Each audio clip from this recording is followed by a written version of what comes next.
Having us here. First of all, I just want to say thanks for the opportunity to present our 2026 budget and initiative to the board and the executive team. Also, thanks to the budget and finance team and Purnell for working so diligently with us on getting all this wrapped up. We've made quite a few changes from last year just in terms of how we operate and track subscription licenses and things like that. So really appreciate all their help. I'm Jason Schultz. I'm the Director of Information Technology and Innovation. I'll let my team introduce themselves. I'm Jennifer Council, the Deputy Director of Information Technology and Innovation. I'm Jeremy King, Division Director of Platforms and Innovation. I'm Sami Narayanan, Division Director for Digital Service and Data Management.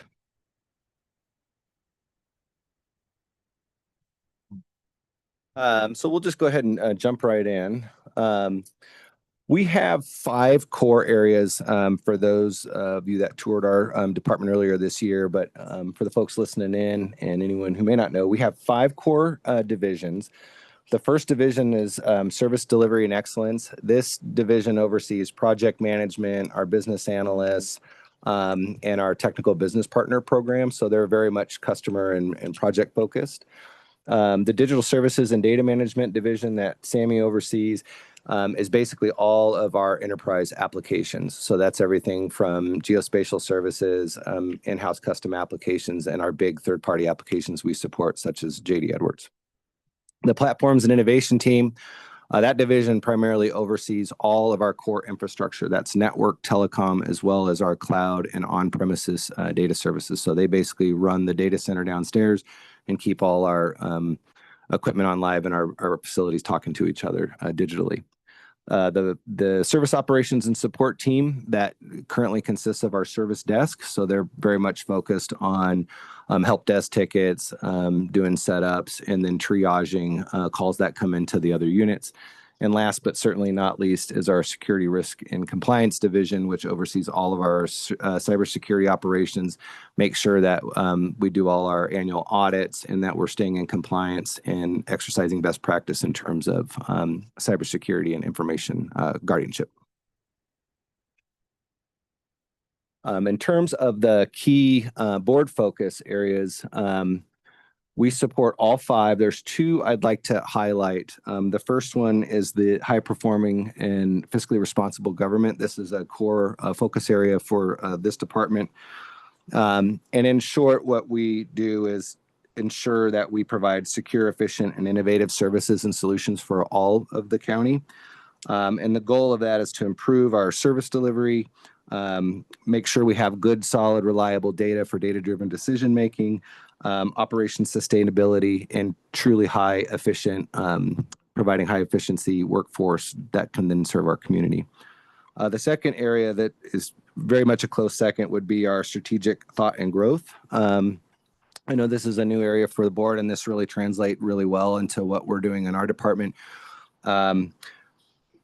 We have basically transformed over the last year and a half to a service model. So we went from a traditional IT to a service-oriented operation. So look at it as IT as a service. And what that means is that we're focused on providing service to those who serve our community. So in a lot of cases, if we're providing digital services to our constituents in our community, we provide a lot of those online services and digital services, but we also support every department and elected office, a little bit ancillary on the sheriff's office and the district attorney's office, but all the other offices and departments that are under the county manager's office, we support all of those. And really what the design of our services is to be scalable, resilient, and really to focus on service excellence. We also support the economic vitality and workforce readiness, providing data services and digital tools that empower business growth and workforce development, and also provide employment opportunities for the community. Quality of life, delivering digital platforms and services and collaborative tools that support everything from Parks and Rec to cultural programming, inclusive outreach, and any of the community engagement, such as our broadband enhancement initiatives. And then a safe and healthy community. We really enable services through all the digital infrastructure, data platforms, and collaborative tools. That really supports our efforts through health, housing, safety, environmental quality programs, like when we're working with the health department or the sheriff's office. and really trying to deliver those partnerships for community stakeholdership. And also, y'all can interrupt me anytime if you have questions. Okay, thank you. We have a lot of different initiatives and goals and priorities for 2026, but there are three primary that we'll be talking about today. The first one is improved service delivery. The second is AI and data governance framework development. And the third is enterprise resource planning, cloud migration, and looking at a long-term replacement and building a strategic plan for that. So we'll go through each one of those separately. In terms of improving service delivery, this is really a large bulk of our focus. This is number one for us. As you all know, we are about a year and a half now into our 3 to 5 year strategic plan that we developed early last year with Ernst & Young. They came out and did about a 4-month strategic planning initiative with us. We did over 35 county interviews to get a temperature for how we were doing as an organization. And we're right now about on track where we need to be. There's a couple areas in that plan where we're a little bit ahead, and there's some areas we're a little bit behind, but by and large, we are on target on our 3 to 5 year. At the 3-year mark, we will probably revisit that to kind of shore up that. Sorry about that. So what that basically means is our focus is on service delivery and, as I mentioned, service excellence. But that also really means moving more toward a cloud-first type of principles. Traditionally, we were very heavy on capital expenditures. We ran a lot of digital services directly out of our data center. That gets very expensive from a capital standpoint because we have to keep a lot of the equipment in there running.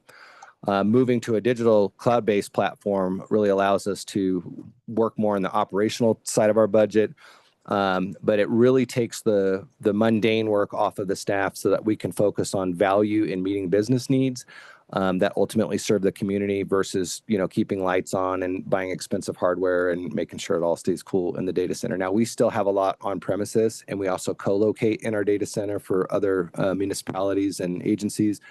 But that's really our focus, is to go to software as a service and more managed services. So as part of that, we've really moved a lot of our requests this year out of replacing equipment in the data center and moving more toward cloud infrastructure. So we have a number of business cases. The largest increase is an increase in subscription services versus what we would traditionally do is be replacing equipment. We also need to replace quite a few computers. It looks like there's a typo in there for 2026. And then ongoing replacements as well. We have significant network and telecom upgrades. We need to basically replace all of our end-of-life equipment that supports all of our different locations. Some additional licenses for Excella, which we use for a lot of our online permitting, a system that Community and Economic Development uses. And then also to include and increase some subscription costs for information security needs as well.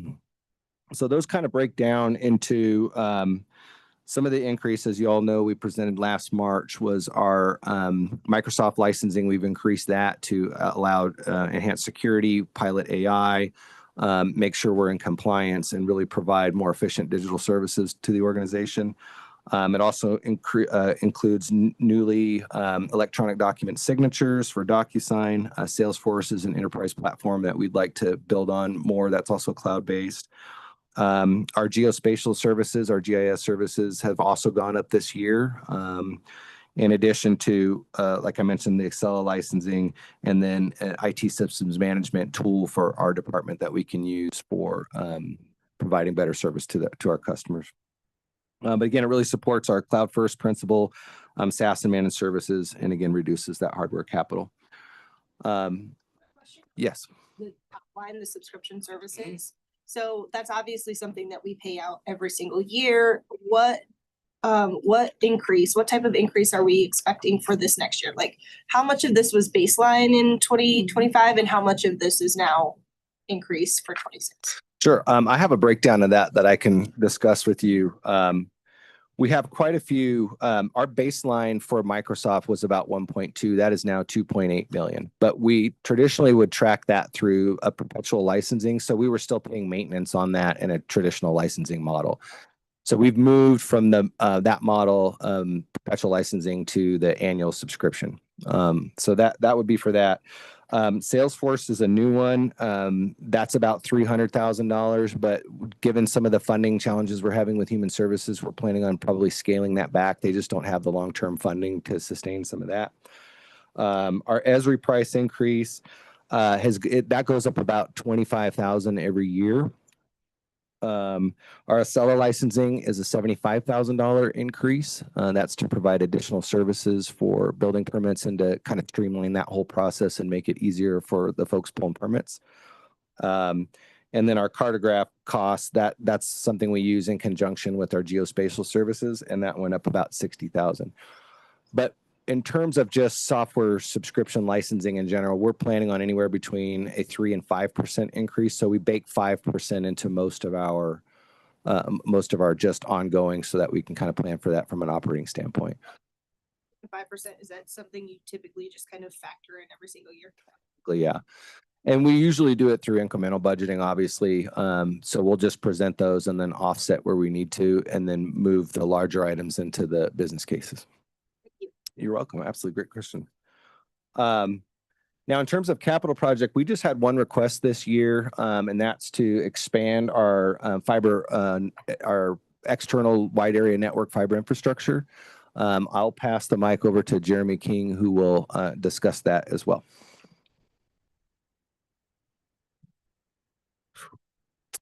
Thank you. So before budgeting, we kind of looked at where bandwidth is needed at all of our facilities. And one of the items that we looked at was out east, where there's either unserved or underserved communities or our facilities.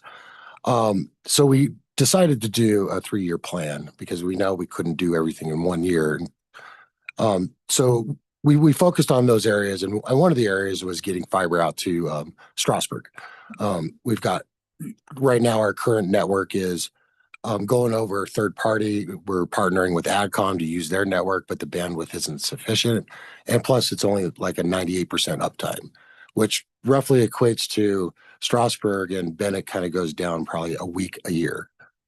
So our main focus for 2026 was to get fiber out there and also put enough capacity.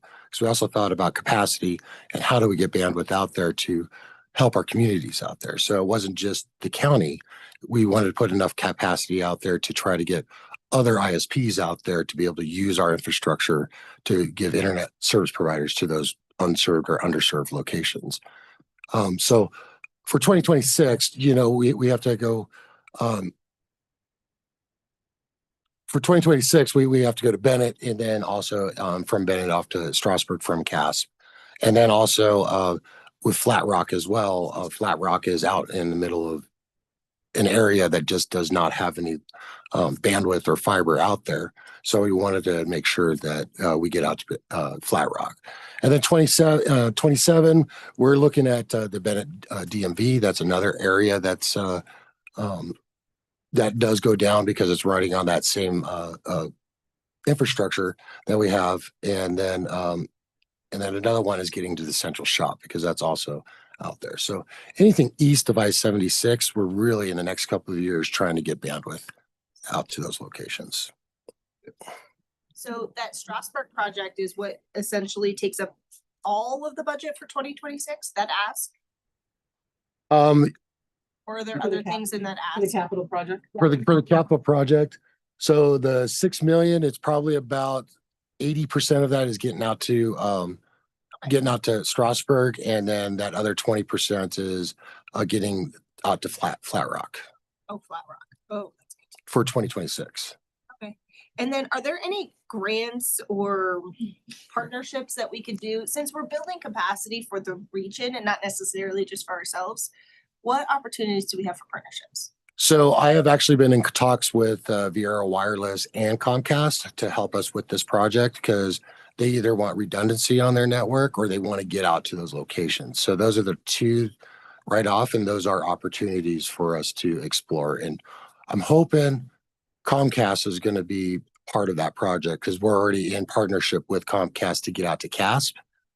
And we want to get out there. There's going to be more talks in the first quarter of 26 to help with that. Appreciate that. That would be a great partnership. Yes. And then just I want to mention another grant opportunity is our broadband BEAD grant opportunity as part of our broadband enhancement project. That's gotten up to some fits and starts. They did some initial awards and then did a second round for that. But that would be hopefully some revenue, grant revenue for ISPs to then leverage that infrastructure to provide that broadband access, basically north of Strasburg, north of the DIA area as well. So if they could build in and leverage our infrastructure using BEAD funds in a P3 partnership, that might offset some of those costs as well. But we have a vendor we're working on that's a separate project, and we're waiting for the BEAD grants to be awarded to see what ISPs. But a lot of interest in those ISPs on the eastern area where they're underserved. Well, it's a huge benefit for the community, so Absolutely. yeah, definitely something we should prioritize. Weren't there some, what was it, BEAD? Mhm. There was a state program, BEAD, Yep. are we? That's where we're waiting for the award. Those are the ones you're talking about. Yep. Yeah. I think they got a smaller response than they wanted to. And they didn't get a lot on the cellular. So it's mostly the microfibers like the Googles and Tings and Quantum Fiber. So they've gone back out to allow more applicants for that to also consider cellular services as well. So we're just waiting for those BEAD grants to be awarded. But we had probably 6 or 7 different ISPs reach out to us. We did provide a letter of intent and support for them. This was earlier in the year. And so we're just kind of in a holding pattern right now until they award those. Okay. Do you have any idea on the timeline? No, but I can check with our vendor and get back with you. We're past due. I mean, we've been kind of champing at the bit for them to get these awards. That project's a little is stalled right now because of that funding source. So Steve has his hand up. Oh, sorry about that. Go ahead, Steve. No, you guys have been wonderful the whole time. Thank you. On this fiber, I really want to lean in on this. I think it's very important for the future. But I also know that like we have some very specific contacts that I would ask that you at least talk to and not say, oh, no, I don't think we got it. Like at least close the loop because I would hate for one would be CDOT. Bob Pfeiffer has worked with all of us professionally. He's a Arvada City Council member, but he also works for CDOT on the fiber optic stuff. There's a major opportunities because there's so many improvements that are going along in in those areas of roads. The other potential partner is the railroad. I forget, is it BN or is it UP out there? It's BEAD. Yeah. I think it's BNN. BN, yeah. But we could reach out to like their lobbyist is Jep Seaman, and we'll introduce you to him. And I'm sure we also have some other contacts, but like if we kind of hit it from different angles, we can find out what fiber is already going out in that direction along there. The other person would be Sally Clark from USDA, and she's a county commissioner from El Paso, and she's phenomenal, and she wants to help us. And she's part of the USDA, and they have these rural fiber grants, I think, community connect grants. And so I can send some of these links in an email, but also a personal introduction. We've also worked with Alberto from Google. So like at the very least, no matter what, before we start spending this amount of money, potentially from the general fund, at least we could say we close the loop by exploring other options. If we don't do that, I'm always going to wonder. Yeah, no, I love that idea, Commissioner. And if you would be happy to set those up, we'll have our team work with your staff, and I would love to get those introductions. Have worked with Alberto and Google a little bit already. We've been in a little bit of contact with CDOT, but as we start looking at permitting and how we get through some of these different areas, anything we can do, particularly with railroads or water, would be fantastic. And I'd love to take advantage of any of the micro grants or other funding source opportunities. So I would love that introduction. Thank you. I've got the USDA feeling, Sally. Okay, perfect. I just saw Sally at the Special District Association, and she had a Perfect. whole booth of this kind of stuff. And That'd be great. Yeah. she's wonderful. The more the merrier. That would be fantastic. yeah. Any other questions on the capital fiber projects? Okay. And then the staffing request for this particular priority to improve service delivery is to add 1 full-time project manager. Right now, we have 2 full-time project managers in our project services office. We manage right now, we have about 84 projects that are on board, 35 are in execution, and we're kind of at capacity. So it's really hard for us to take on new projects and really manage the project lifecycle in the way in which we feel would best serve the county. It's just really hard to, I mean, that basically means we have, like, each project manager has about 15 different projects that they're managing. And some of our projects are a little lighter on the project management services, where we're doing more coordination, whether that's with a vendor who has a project management team, excuse me. But there are a lot of projects that we work on where it is full scale project management services. That's everything from business analytics, scope development, making sure we're allocating resources, funding costs, and the like. So they can be very time and resource intensive on some of the larger projects. But we've got, this project services office has only been running now for about a year since we stood that up as part of our initiative. And already it has really helped us deliver our projects on time and on budget. And we're getting a lot of requests throughout the organization to help other departments with their project management needs, particularly some of our smaller departments. So we would just love to be able to continue to operate at that level of project services moving forward in 26. Quick question on that. And I'm new to your industry from like a government perspective, but have you looked at project management services being contracted out? That is something that other industries do. I believe we have project management resources elsewhere in this organization. Is that the SIT team or maybe not? Yep. I don't know. But have we looked at ways that we could try and combine forces here when it comes to project management across the organization? Yeah, that's a great question.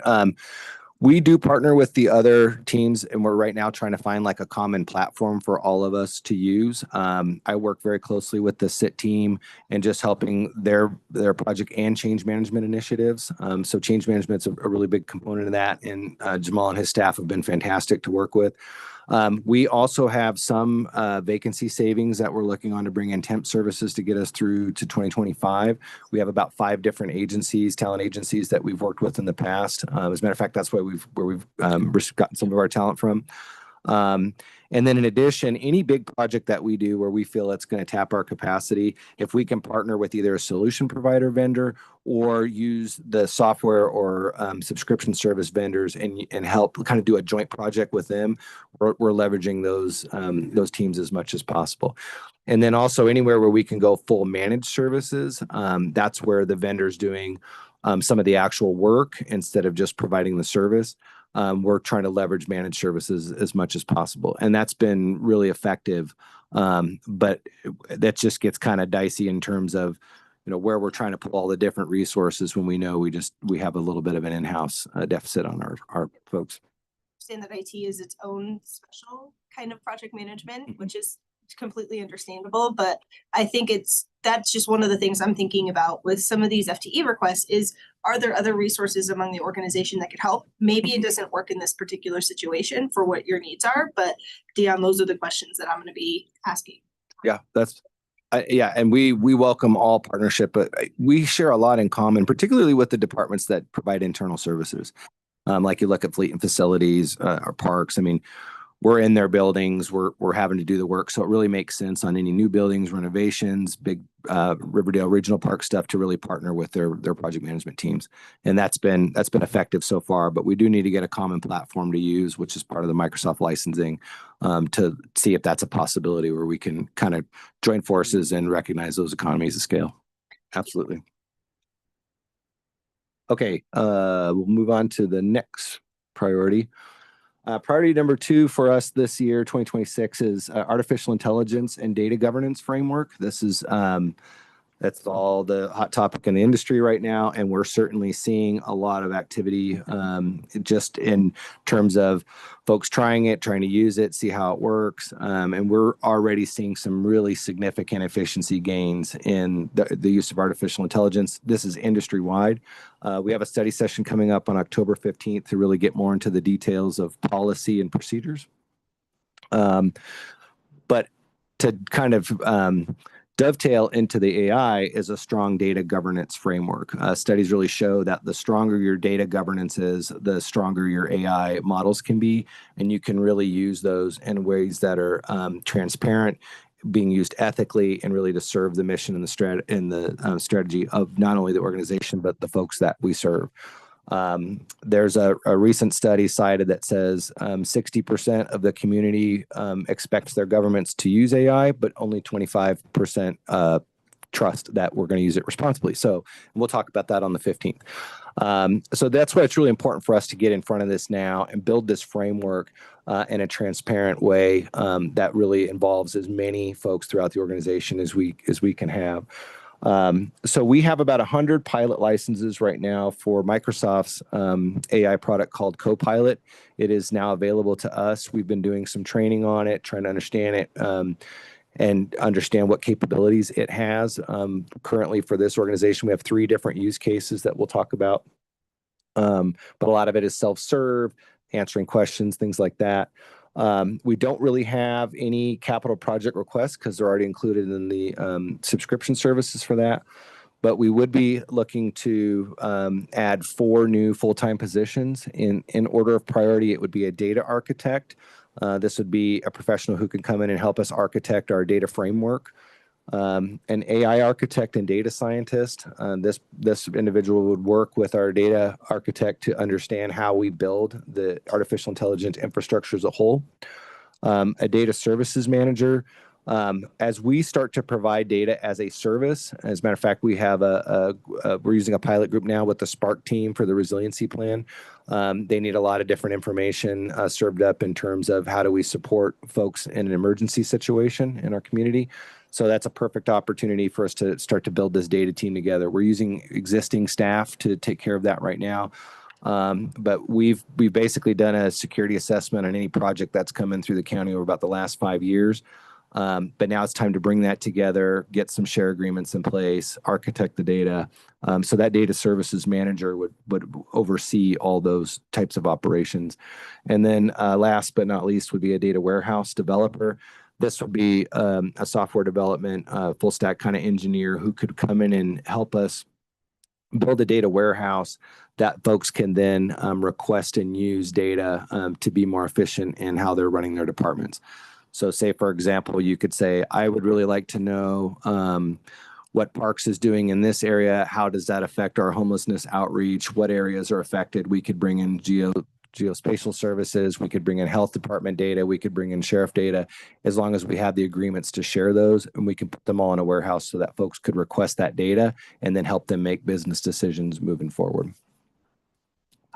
Quick question on this. From my tour with you guys are also housing data for other agencies from a redundancy factor. And so I think it's really important that we talk about how we partner regionally.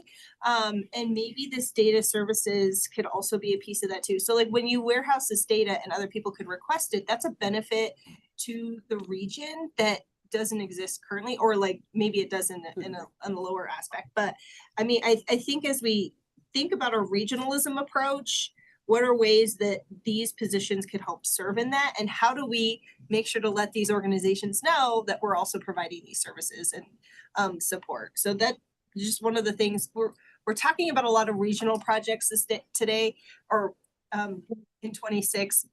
This is just one piece that I'd like to kind of take back as a nugget of how we're helping our friends. And, you know. Absolutely. Yeah. Message. Yeah, and that's exactly what our focus is. We partner with the state frequently. We partner with folks like Seagate, all of our different law enforcement partners, our health community partners, different nonprofits. So we would love to be able to provide data to them. It's really working through that process, understanding what can we share, where's the source of truth, how are we permitted to use the data. And most importantly for both data and AI is we need to be very transparent to our community and our regional partners to understand how we're basically, we're stewards of their data. So how are we using that responsibly, and how are we doing it in a way that they know is equitable and really serves all those who are using that data. But there's a very large AI community here in the Colorado area. We've been partnering with a bunch of different municipalities and the state, trying to understand how they're putting their stuff together. So we have a lot of those connections, but certainly, Commissioner, we'd love to expand that and put a framework in place that'll allow others to use the data that we can serve. Yeah, go ahead. So sorry, Steve. Thank you. I love this. It does bring up a question for me.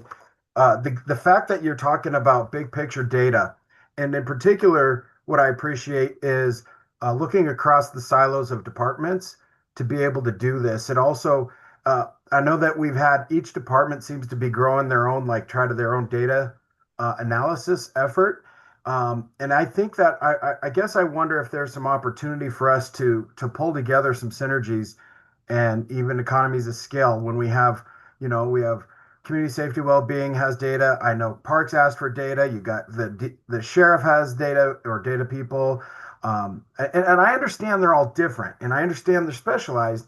We got human services, but when we look at all of these together, I just have to ask Dion if there's any way that we can look at really how to look above the silos on this. Maybe even, these data people might even enjoy being able to take on and come together.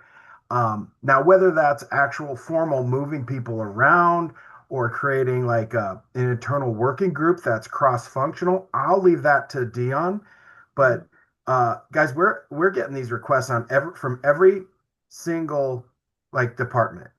And I think it is critical that we find a way to address these issues and fill the gap in our data analysis, which includes potential AI augmentation of some of that analysis. I will never support AI taking over decision making, but I will support us looking into this. I don't know. What does the rest of the team think of that, or Dion and execs?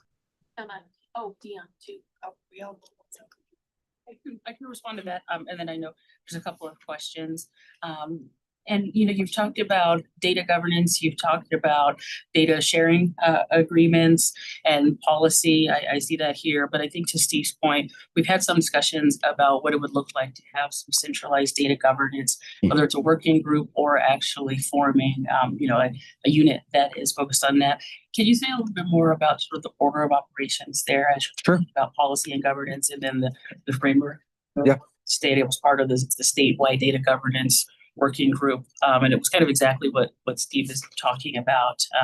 But the governance piece sort of had to come first, and then the working group. And I'm curious about how you're mapping that out. Yeah, that's a great question. We have, I guess, to Commissioner Odorizio's point, really the design premise is to include not just IT. We cannot do this in a silo.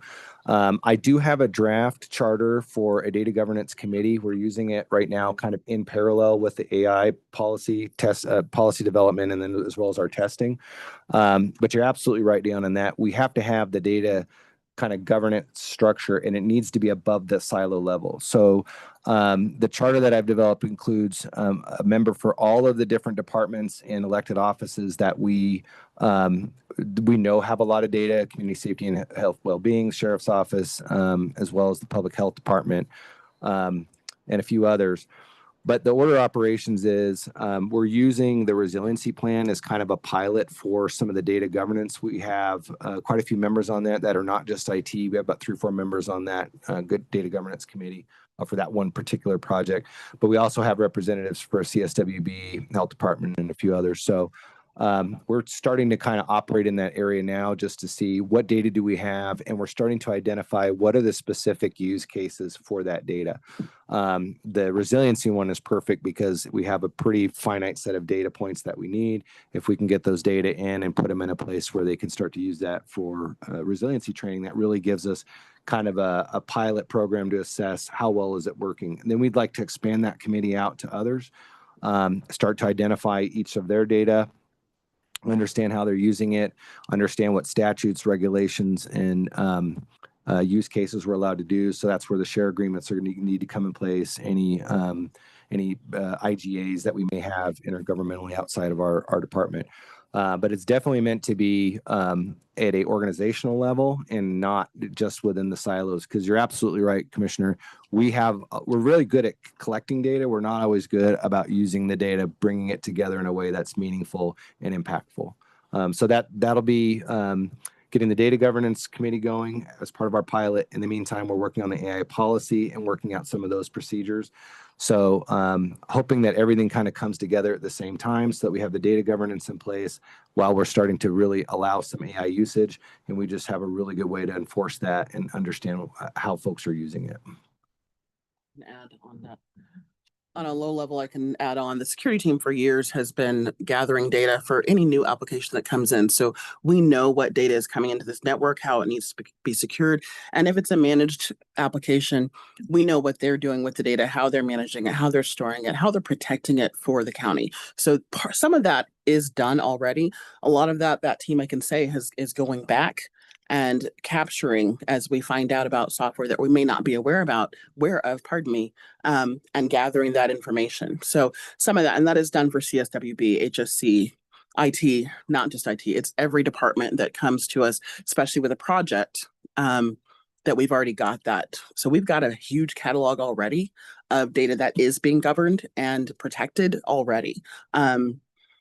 As part of the P&I team and security team, service desk as well, there's a whole other layer that people kind of don't see in the background of how we're using that data and what data is being shared or allowed to share. So some of that's already there. To go back to Commissioner Mullica with the previous question that you had about community outreach, we have, the security team specifically has a group called the Friendship, which is a group that's actually meeting today, but we have about an hour and a half meeting every other week that is talking about what's going on in the world of IT security, as well as for some teams that are smaller, just what's going on with their services so that we can try and partner. We've got a grant right now for one of our large SIEM tools that the state initiated that we're now working with Spark Team since they're doing the grants. This is a grant that we had last year that probably saved us about, I want to say about $150,000 for our subscription, saved us those funds. That subscription price has gone up astronomically, very honestly. So we're still going after trying to get that grant again for this next year. So there are a lot of things in the background going on that we are working. Jason mentioned Seagate. We've got CISA. So we've got new initiatives where we're having to pay for because of what's happening federally, so that we still have a lot of more protected informational services coming through that we're able to utilize, and again, still partner with other organizations and sort of pick up some of the slacks from some of the smaller counties that don't have that same sort of data protection in a large group like we do. So it allows them to still get that information at a tiered level.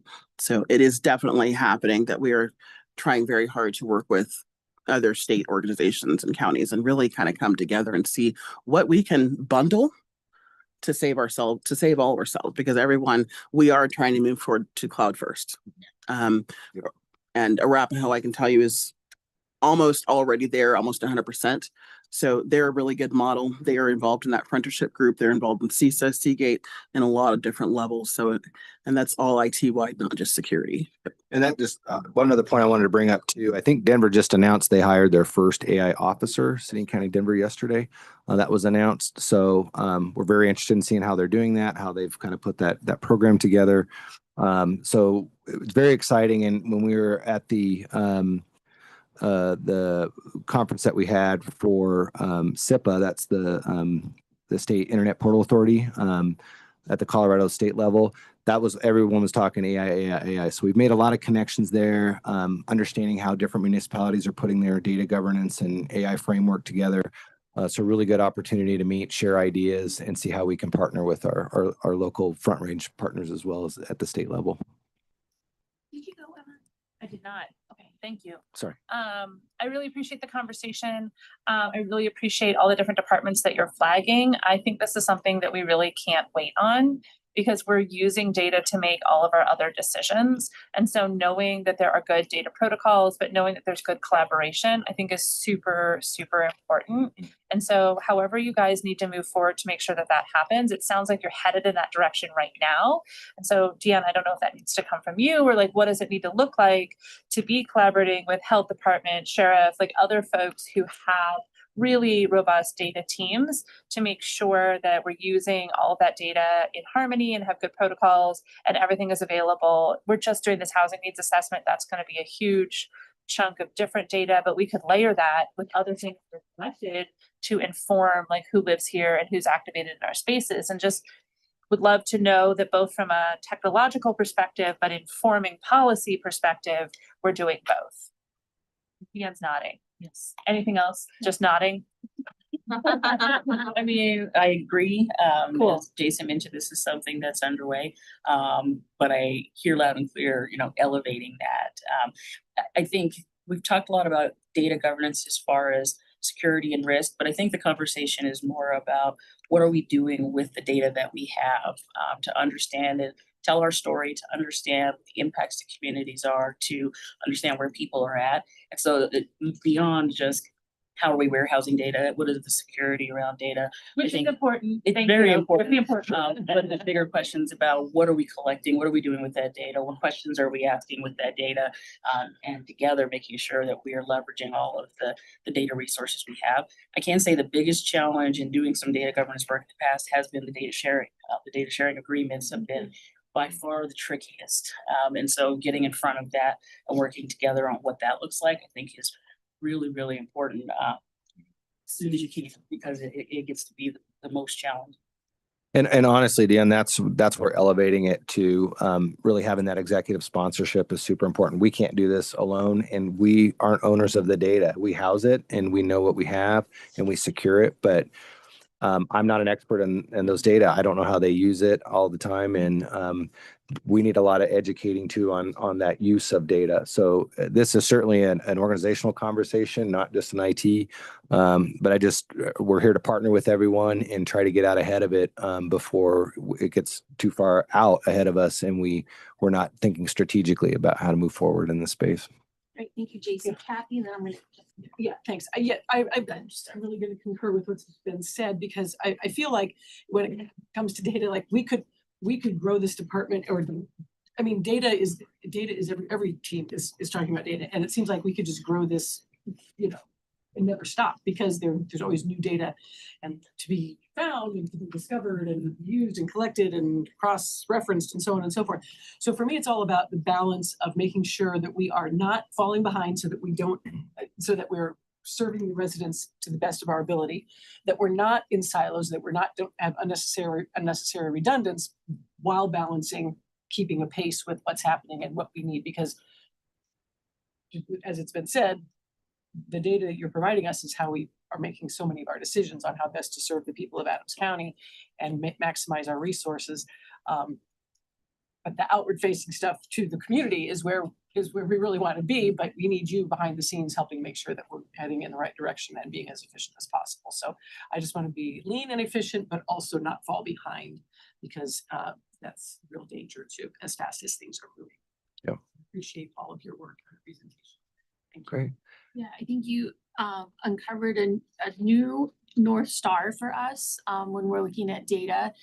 There have been requests, there's analysts in many of the departments, and I think, we can have a discussion. I think a lot of discussions happened already, is really standardizing, you owning it. And I think it was, which department did we have? Facilities, fleet come forward, and they're looking at a software program to track all of our land assets and otherwise. And I kind of feel like this is the same thing, of that there needs to be, I don't want to say standards, but how is the data collected? Like, are departments doing data to, I think data in a department, data to the board, data to you, I think we're all talking a little bit differently. So I just don't want it to be siloed off in a department, like we're collecting data on how many people go to our events, or we're collecting data on, what are some of those really, I don't want to use standardized, but what are those broad brush things that we can do across the organization that maybe be the best practice. I think that's the word I'm looking for, is best practice of what data is collected. I don't know what departments are collecting. If the data is relevant, I mean, if they're collecting it, it needs to be relevant to someone more than just the department, like to Dion or the public. And so I really see this as a true north of a major organizational shift of how we do business at the county. So I really appreciate you bringing this forward. Yeah, I think we're excited, and I appreciate all your support and sponsorship on it as well. We have a lot of exciting things moving forward. I'm anxious to jump in. I've been running with it for a while, but it's nice to really get a lot of other folks involved in. So I appreciate your support, Commissioner. Okay, I know we're getting a little tight on time, so we'll keep going. Our third initiative for next year is, for the 2026 year, is to look at ERP replacement. Right now, we've been using JD Edwards for about 20 plus years. There's approximately 12 different applications that keep that running behind the scenes. That's everything from how we track our time, pay invoices, all that good stuff. And then if you look in the human resource standpoint, how are we doing recruiting and how are we doing our learning management system and all that.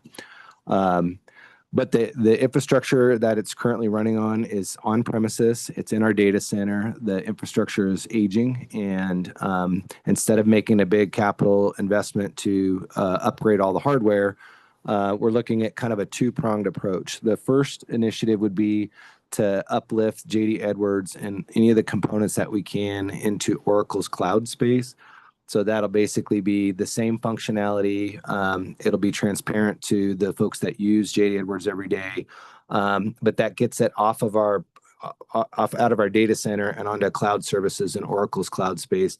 So they could be doing the patching, making sure the servers are running, backups, and all that good stuff as well. But what that does is it frees our staff up to not be just making sure that it's running and being stable, but that they can then focus on business value throughout the county and how because everybody uses JD Edwards a little bit differently and for their different needs. So that's really the first initiative, is get it out of the data center, put it up in the cloud. And that buys us some time to then go to the second phase, which would kind of start in parallel, which is to do a study. We have about $60,000 we're asking for in 2026. We've also hired, she started yesterday, a new business analyst. She's going to be doing some work with the assessor's office. But then after we get done with that work, she'll jump right into looking at ERP. It's very important that we get this right. If it winds up being JD Edwards and maybe in a different way, that's fine. But we really need to make sure everything is documented. We know how folks are using it. And the things that I think are most important are all the ways that our staff has just learned to work with it or around it over 20 years. And those are the things that we really need to capture and get a really found and firm understanding of. Last thing we want to happen is we go live with a new system and they're like, I can't do my job because you didn't talk to me and I do my process a different way. So a lot of analytical work. We're also already starting to do some research. What's the best technology that's out there right now? Who has the market share? What does that look like? And I've heard of ERPs going live in as small as 6 weeks. I think that's very aggressive.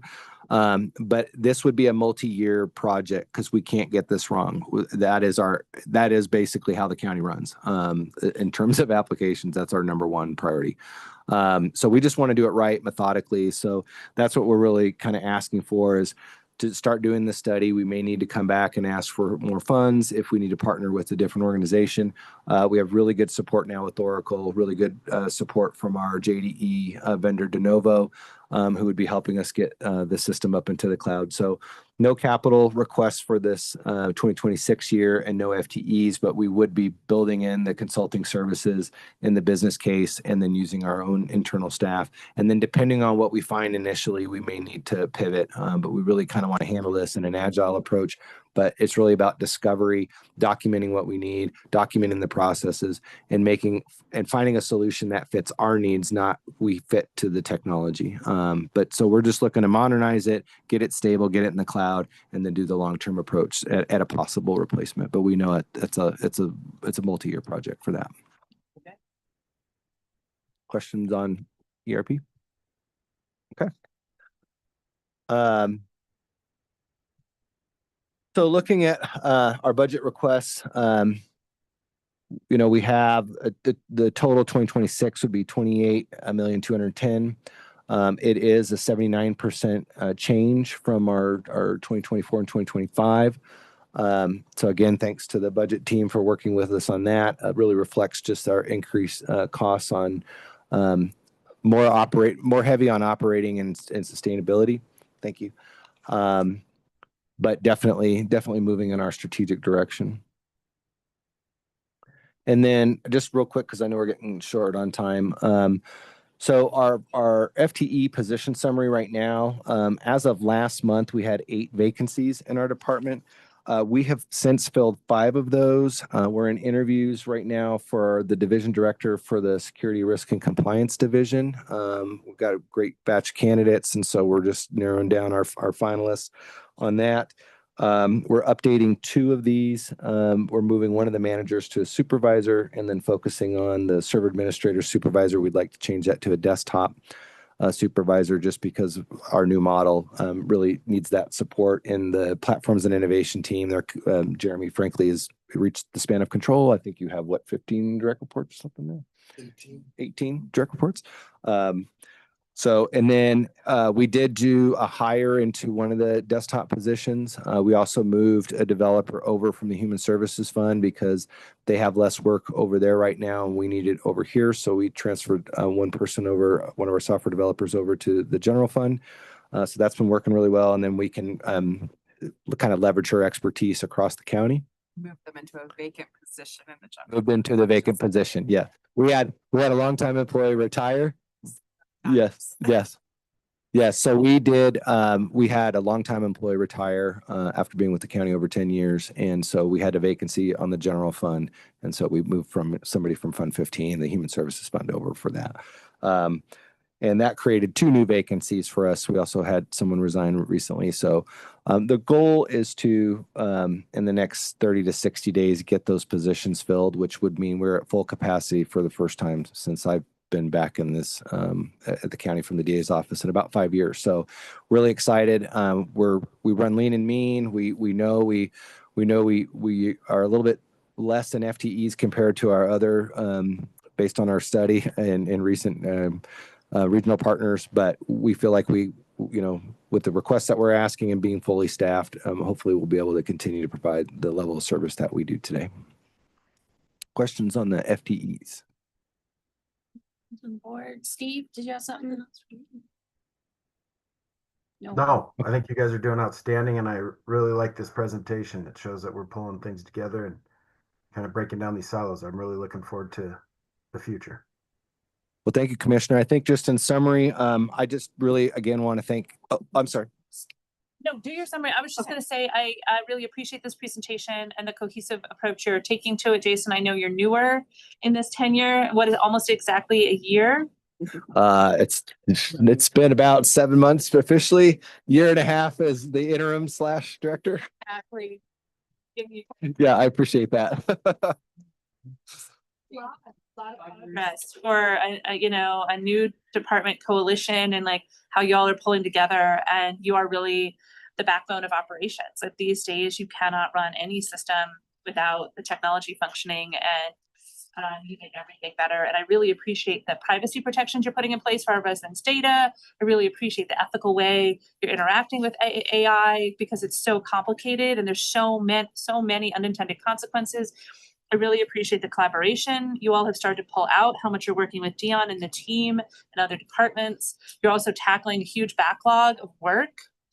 I know we're here to talk about your budget, and that's great, and you're almost fully staffed, and I wish you good luck in that. And then I'm sure in that you're intentionally furthering that culture. But from my perspective, looking at the work you're doing, you're just really leaning in on that data privacy protection for our residents, but making it also the aggregates available so that we can make informed decisions and everything is stable and secure, but also runs efficiently. And it's really complicated, and especially with a tight budget. So just compliments to the team and Jason, to you for leading the team.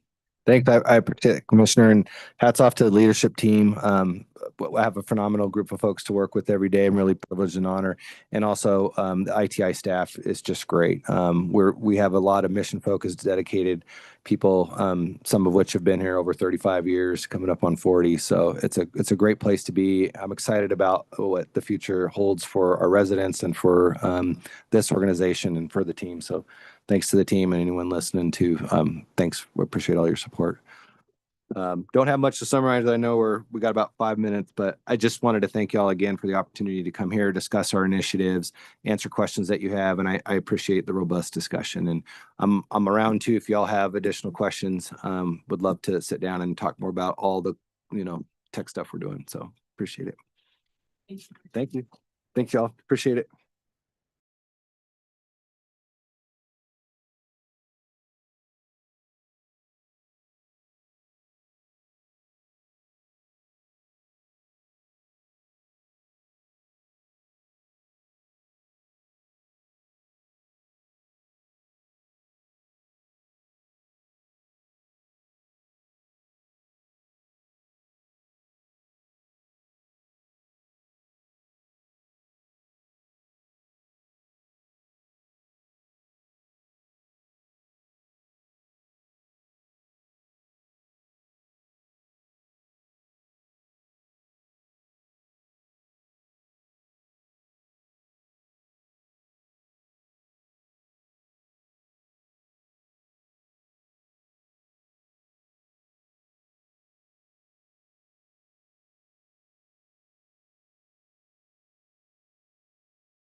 Yeah, let's do it. There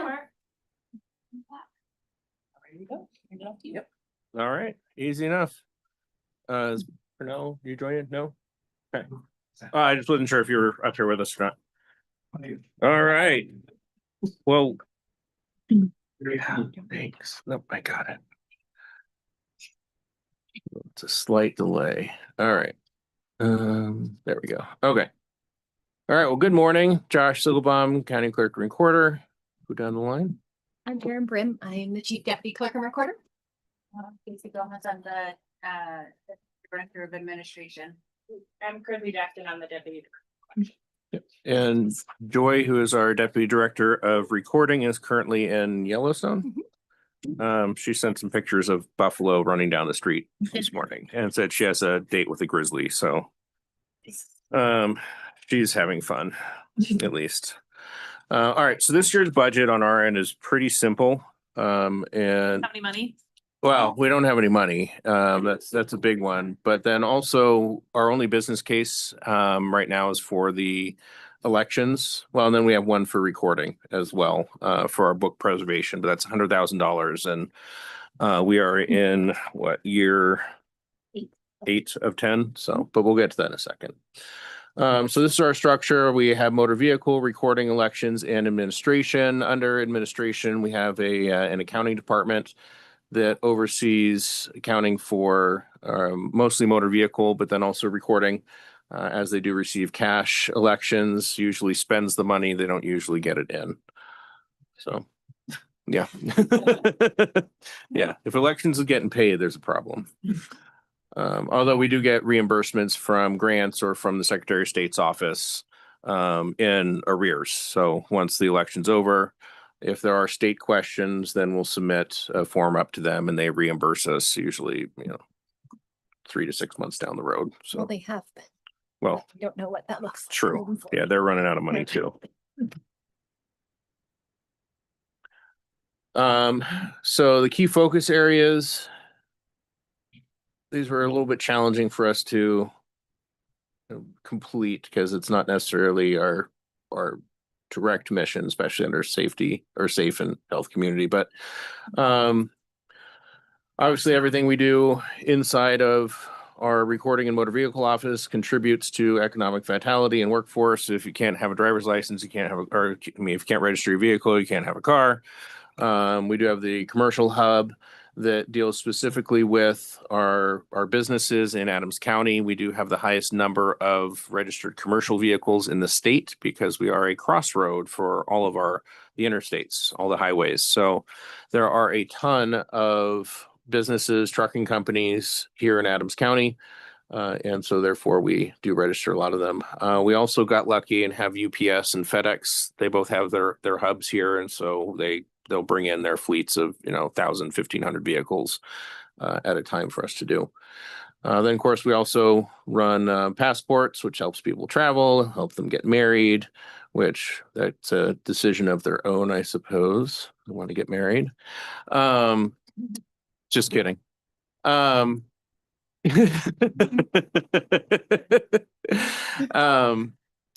We do try to watch our budget.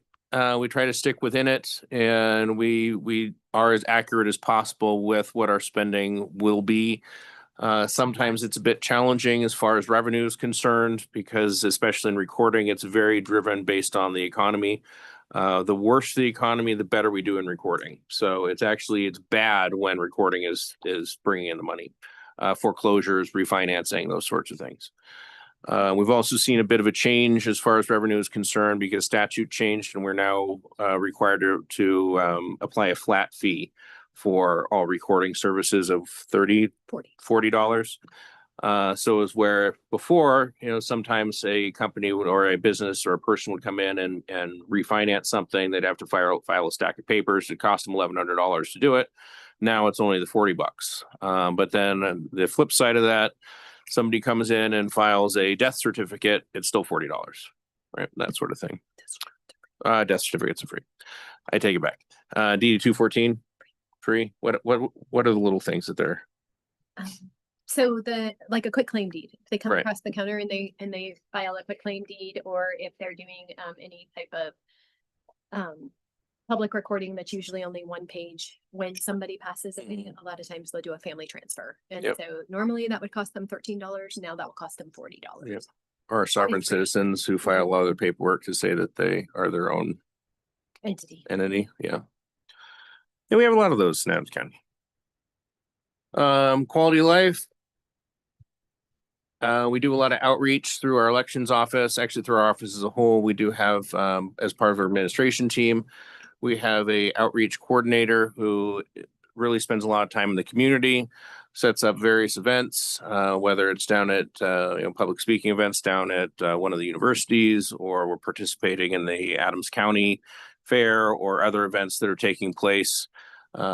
We do a lot there as well, with a heavy focus on bilingual, being that Adams County is a very bilingual county. In addition, we have a very robust high school deputy registrar program. If you're not aware of what that is, state law requires that every single high school have a deputy registrar that's responsible for registering their students to vote. And there's actually an award through the Secretary of State's office where if 85% of the eligible seniors are registered to vote, then the school gets an award through the Secretary's office. And so we, Evelyn, who's our outreach coordinator, spent a lot of time really building up the high school deputy registrars, training them so they actually understand what their job is. Before she started doing this, the schools would meet the requirement by just giving someone the title, but then they wouldn't do anything. So we're actually deputizing them now so they can register people to vote. They're going through a training program, and then we are supporting them when they do their voter registration drives. Not all of them are doing those, but a lot are. We actually run Brighton High School's student council elections as well. So a lot that we're doing out in the community for safety and health. Oh, yes, we did win the award. We won a High school. I just want to throw the plug in there. yeah. Okay. You want to explain it? We won the award. Our high schools won Yep. the award. So 93% registered. Yep. Yeah. Yep. So Brighton High School. So this Yeah. is Riverdale. Yeah, Riverdale Ridge. So we went and presented the award with the secretary in conjunction with the Secretary of State's office. So if we win again this year, we will be happy to invite you. Yeah, let us know. Yeah. Safety and health. You had something fun to say about safety and health and how it relates to our office. It's reliable access to essential services. They still need a motor vehicle for safety and health. And really, safety and health for me, safety and security of the record keeping is vital to our economy. That's how I tie it back. It's not really health, you guys. We don't do anything health related unless it's recording a death certificate. So I'm not going to, tell you that we do, but the safety and security of our records and the vital of the participation in what that creates for our economic stability and having accurate records for our home ownerships is definitely a safety and security one for the county. Yeah. And that also really applies to strategic growth, especially from accuracy of records. I don't know if you know this, but we actually maintain records back to before Adams County was Adams County, when it was still Arapahoe County. So they date back to 1864, excuse me. And it's, you can go down there. You're welcome to come take a look at the records. They're pretty cool. It's, what farmer sold, 11 chickens to this farmer type of stuff. And then a few mining claims, not a whole lot. Various maps and things. It's all very cool. Handwriting was beautiful then because it's all in, print. So, or not print, but in cursive. So it's all beautiful handwriting. But all of those records are very important. Every time a property is sold, there has to be some research done on the title. And so we can't, have an economy here in Adams County without that service. And then of course, transportation and voting plays into it because we all get to, well, you guys do get to decide about land use and things. So it all ties in. So yes, land use is the best. I don't miss that from city council. So, any questions so far? No. Okay. All right. 2026 elections. Those are going to be fun. So our business case for the 2026 elections, and most of you have been through this process several times, some not as many, but our election, the cost of our elections varies from year to year based on the number of elections that we're running. In 2026, we are going to have a statewide primary, and then the general election. So we're with the two elections, we're looking at almost $3.6 million to run those. And that's just, that's just sort of the way it is. That's driven by state statute. It's driven by things like having to replace printers because the vendors decide to stop supporting them, all the operational stuff that we have to do. We do run it as tight as we possibly can, cutting things like we're no longer spending $10,000 a year on snacks for our election workers and things. So, definitely trimming it down, but that's money that we will need to effectively run the elections for next year. No capital projects and no real staffing requests for elections. It's really just the pure cost of running it. We have seen that cost increase really since 2020 with the cost of paper going through the roof. It contributed to our cost of printing. Of course, postage goes up every year. So, it just really is the cost of doing business. Chrissy, do you have anything to add? Nope, I was gonna say postage, that's one of the big ones for us. Yeah. We also have a longer ballot and we also translate the ballot now. So because we need to translate it in Spanish as well, we went from a 1-page ballot to a 2-page ballot minimum. And we're also possibly looking at even more pages. Please don't be, but that literally doubles your cost with a print vendor. And so, and postage, everything went up. Yep. So we did cut quite a bit with food. With everything that we could cut out, we did cut out. So this year. Yep. So we're only providing food on election day because we asked them to work 15 hours. So we will provide them food on election day. Yep. All the other days, no food, no snacks. So we cut where we can. Yep. Any questions on that one? No. I'm just thinking about the election workers only getting fed on election day, because I know it's much more than that one day, right? Yeah. Yes, but we're being very kind. Like we still, it's not that we're not being kind. We've told them in advance, and so they can bring snacks and we bring snacks for them. It's just that the county doesn't pay for them. So Yep. everybody pitches in, but they bring snacks and share among themselves. And we're a lot of times you guys get close with these people. These people are all retired. We've known these people for 13 years. They've volunteered year after year after year. And so we know our volunteers, they're part of our community. And so, they bring in snacks and share amongst themselves because this is their time too. They come in and they see their friends that they got to work with last year. And so they're all aware of it, but they all know that we have to be fiscally responsible too. And so they've been great about it, but they still want their food on election day. Yeah. And so we didn't cut that. Yep. Yeah. And that's well, you guys know this, it's a very long day. So, and food is what keeps you going on days like that. And caffeine. And caffeine. Yes. We provide both. Yep.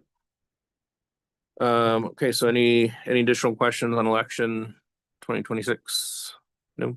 Okay. All right, book preservation. I mentioned this earlier, year 8 of 10. We did pause this during COVID when we had to tighten on budget again, but we definitely need to keep it going. If we do have to cut somewhere, we can certainly pause this project, but it is very important. This is the preservation of all of the county's records. So, being that some of them are going on 175 years old, it's paper starts to deteriorate, things like that. So it is important for us to do. However, if it does need to wait because of budgetary constraints, this is one area that we certainly could pause for another year. But we do need to get this done. And like I said, it's, we're in year 8 of 10. Any questions on this one? Is that the number of records you want to accomplish this year? So the $100,000, it averages, depending on what type of records that we are doing for that year. We have a 10-year plan with the company that we contracted with. It's CoFile. We determined from year 1 the worst of our records, the records that were in the worst shape. And every year we've done or records that we didn't have a backup of. We've already done those. We've already digitized those and created, as we do this, we're creating digital copies and digital backups of everything as well. So we've already done the worst of our records. Right now, we're working on our county road, our original county road petitions. And so those are on rice paper. And so those are really fragile. And so when you have the public coming in to look at those records, it's scary because where they're opening and folding and opening and folding those, it creates problems. And so they are preserving those this year and next year as well. We will be working on our ditch rights book and our all of those records that we don't really have another backup besides microfiche and microfilm. Those are both really tough for our customers to access. So we want them preserved and digitized so that people can access those online as well. So they don't have to touch the original records anymore. Yep. That's what this is doing, is ensuring that we're not only preserving it, but also making it, more user friendly for our customer base. And so that we can preserve those originals forever, but also make it usable for our public so they don't have to come in and pull it off microfiche and microfilm. I don't know if you guys have done that in a while, but it's not easy. Yeah. That equipment is not produced any longer either. So when one of them breaks, it's searching eBay to trying to find a part. It's vintage. Yeah. Yeah. So I guess, is this $100,000? Is that an end? How much? Annually. It's yeah. annual. Yeah. Mhm. And we have two after your fees. Yes. Yep. So we're almost done. On the last business case, The elections. the elections, have you all seen or projecting any impacts from some of the sort of changing prioritization around election security, election safety, prioritization for grants, executive orders, that kind of thing, the fiscal or operational impacts that you all are? Simple answer is yes. We talk about it every single day. And some of it is more of a political discussion than it is a budgetary or financial discussion, right? How it could impact us. If it's a federal executive order, it can really only impact the federal races. But there is money that gets funneled to the Secretary of State's office that then funnels down to us. Some of the other issues is with Homeland Security through CISA, which used to really provide, elections used to be considered critical infrastructure under CISA. And so when we needed something, CISA was there. Law requires that we have an inspection of our facilities, every 3 years.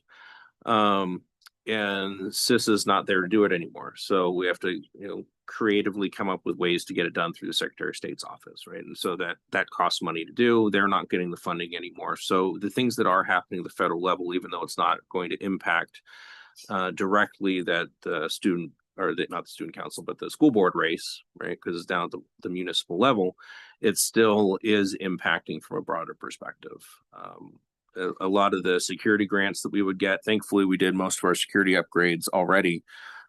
But things like adding in new cameras is always on our agenda, or upgrading the quality of the cameras as new technology comes out is on our agenda, or state law changes and requires us to keep the camera footage all year long. Yeah, for 25 months or 25 months instead of, just being the 6-month period that was before, right? So that data storage costs more. We used to get grant funding for that. So that is now coming out of the county's pockets, right? So the changes are definitely impacting it. Not, I would say, in any way grandiose that we've seen yet, but there are areas where it's becoming a little bit more interesting. We're having to get a little bit more creative.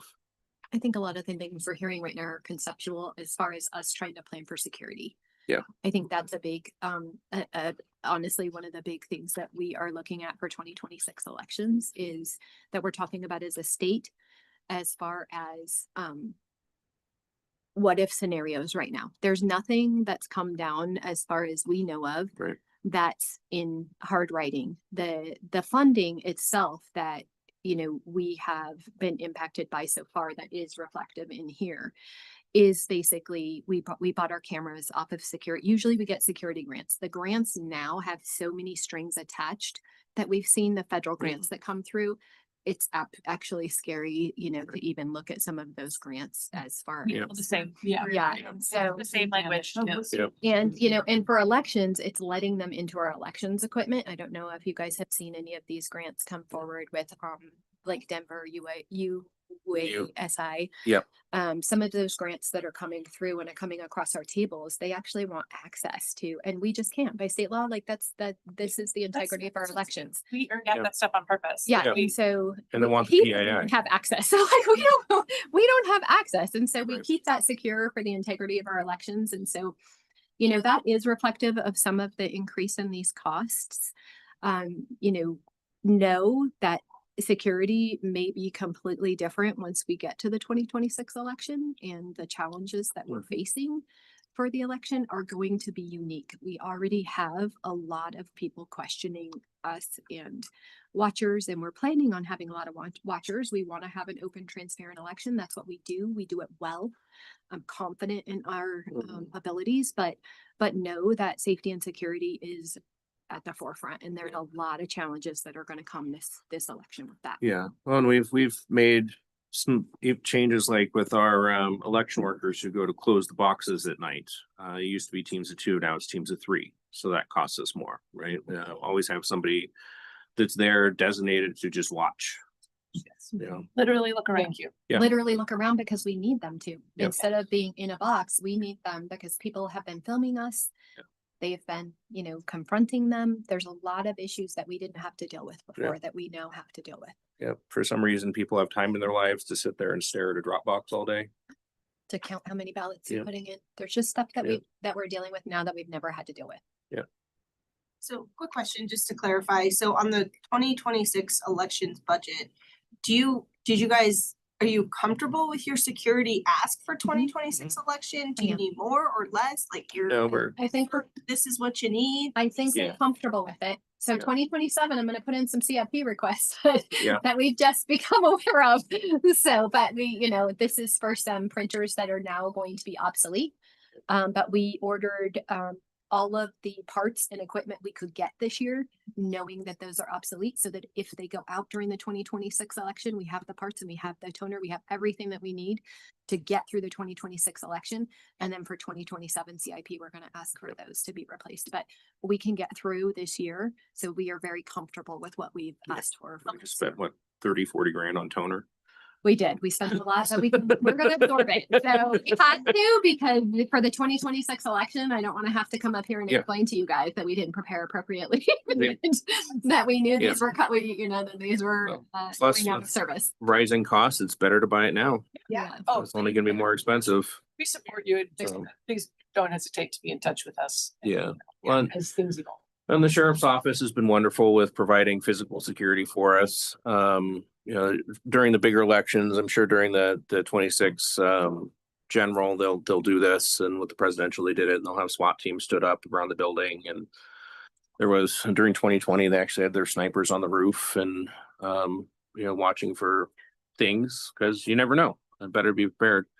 Well, and you've had some specific threats, you've had some incidents. Yeah. You've had some things that unfortunately make those types of choices warranted. Yep. And I really appreciate over the years how professional, thoughtful, and forward-thinking y'all have been, and very collaborative with state and national law enforcement. And just want to say I appreciate it. I know how much you take on.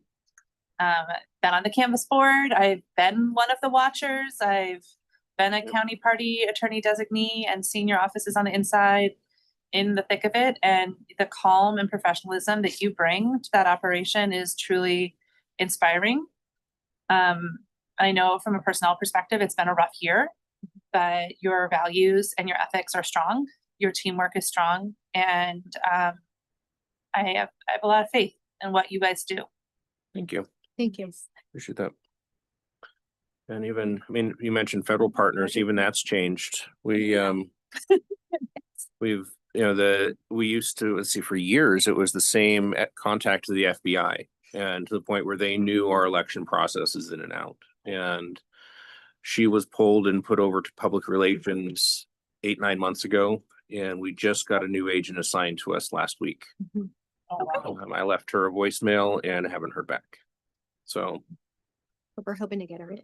yeah, we're hoping to get her in. So, we're not sure what even that looks like, or how seriously they're going to take it. So it's a different world for sure.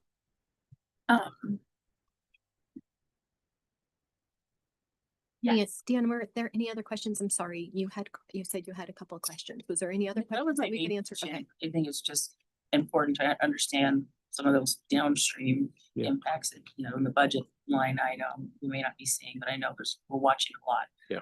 And hopefully it doesn't change on a dime, but we're watching a lot. So just wanted to give you an opportunity to talk about what that's looking like. We are too. It's Yep. changing day by day for us too.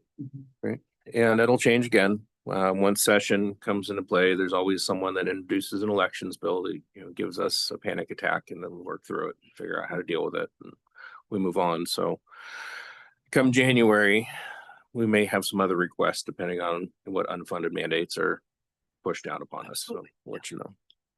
Yes, we're here. Yep. Collaborate with you. Yep. All right. Any questions on the historic project, renovation project? No? No. That one's pretty straightforward. I'm excited about it. Yeah, if you guys want to come down, Preserve. you guys come down and Yeah, come see it. come see them. They're very cool. And it smells like an old library in there. It smells amazing.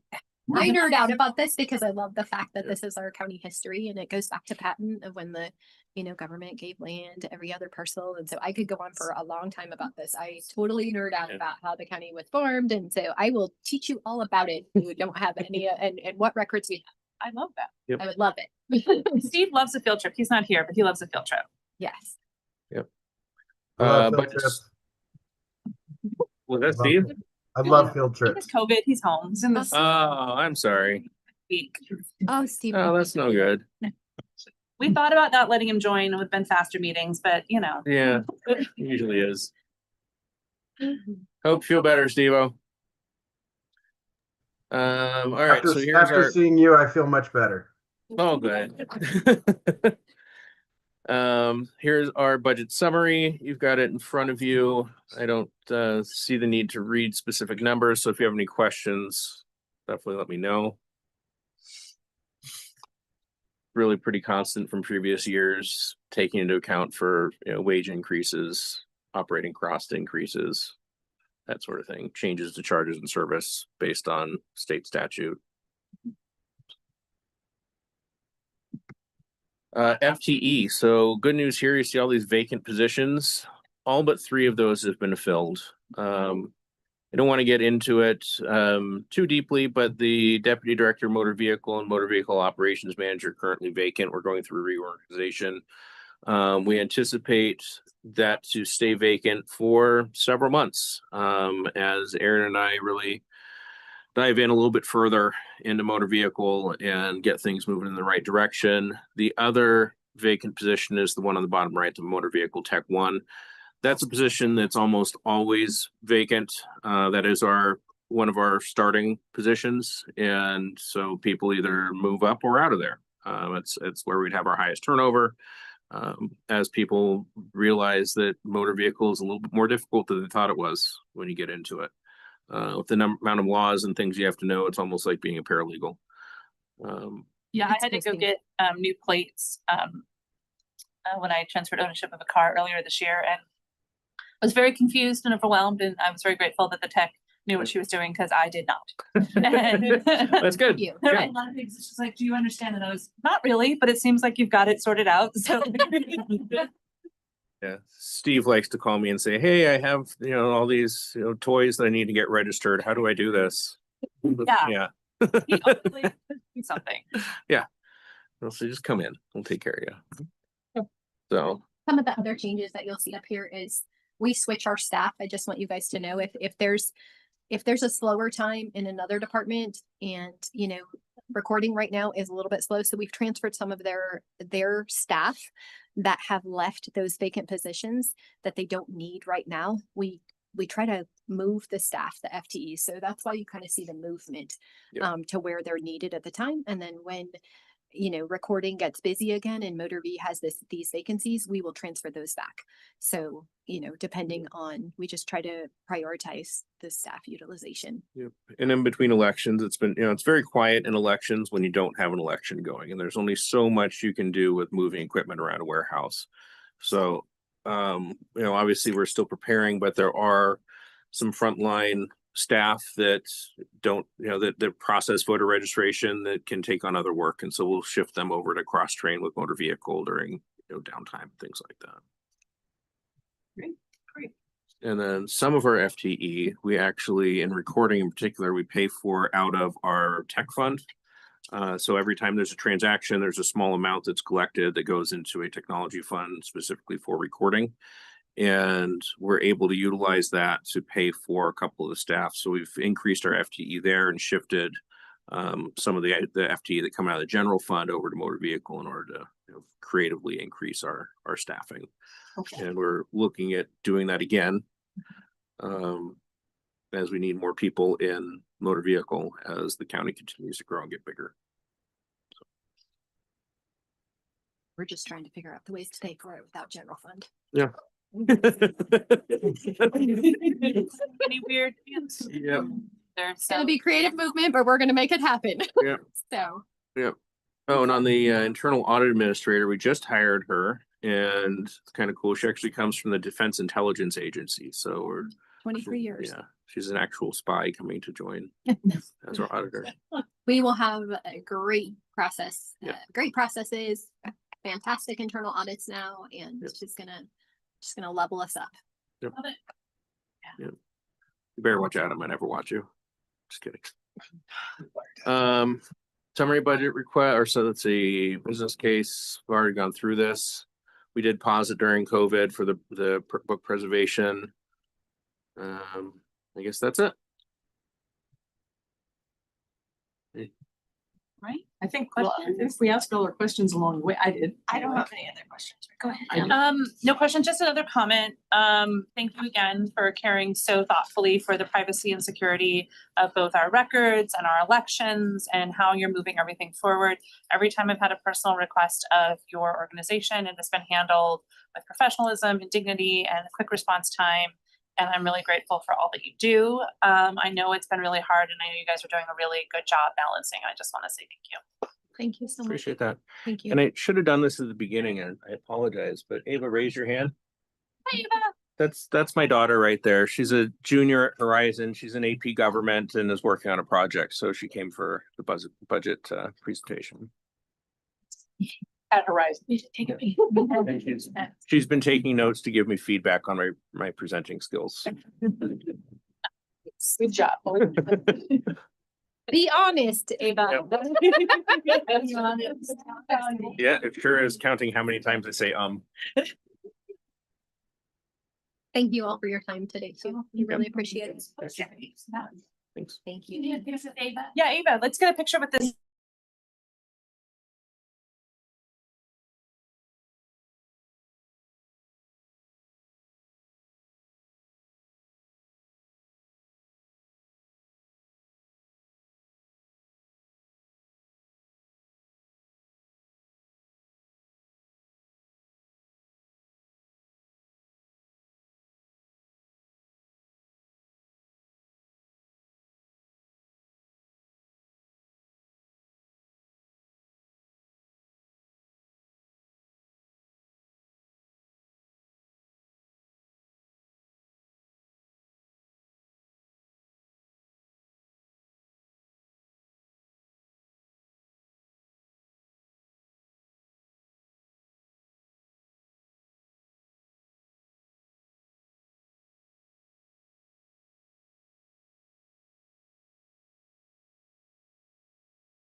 Yes, thank you. All right. Good morning, Commissioners. Katie McDougall. I'm the Director for Human Services, and with me, I'll have Eddie introduce himself. Good morning, Eddie Valdez, Division Director for Human Services Operations and Community Connections. Thank you for taking time with us today to talk through the Human Services budget. Sure, I got that.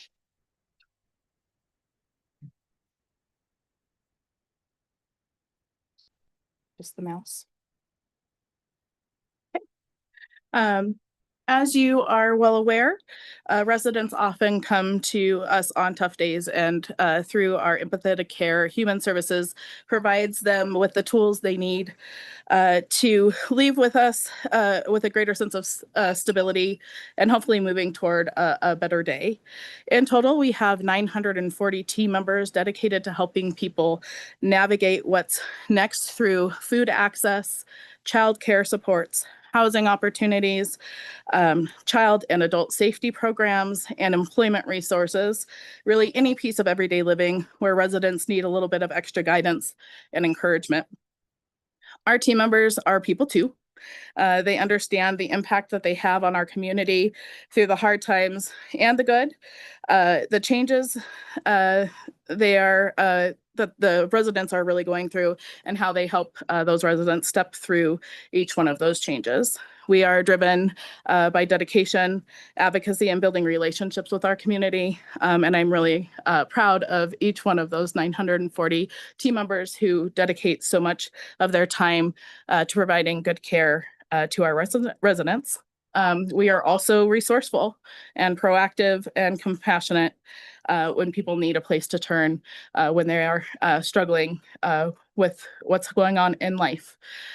You'll also see here, we have a total of 996 FTE that are attributed to the Human Services Fund. So we have support departments as well, such as our county attorney's office, ITI, some fleet and facilities positions, budget and finance, who support and really are the backbone of much of our operations and helpful in keeping us moving our operations moving forward.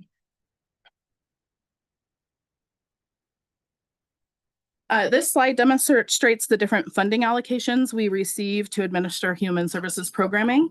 Of note, some of the largest allocations and operations are those for the administration of SNAP and Medicaid, as well as our child welfare services. Last year's budget was approximately $201 million in total.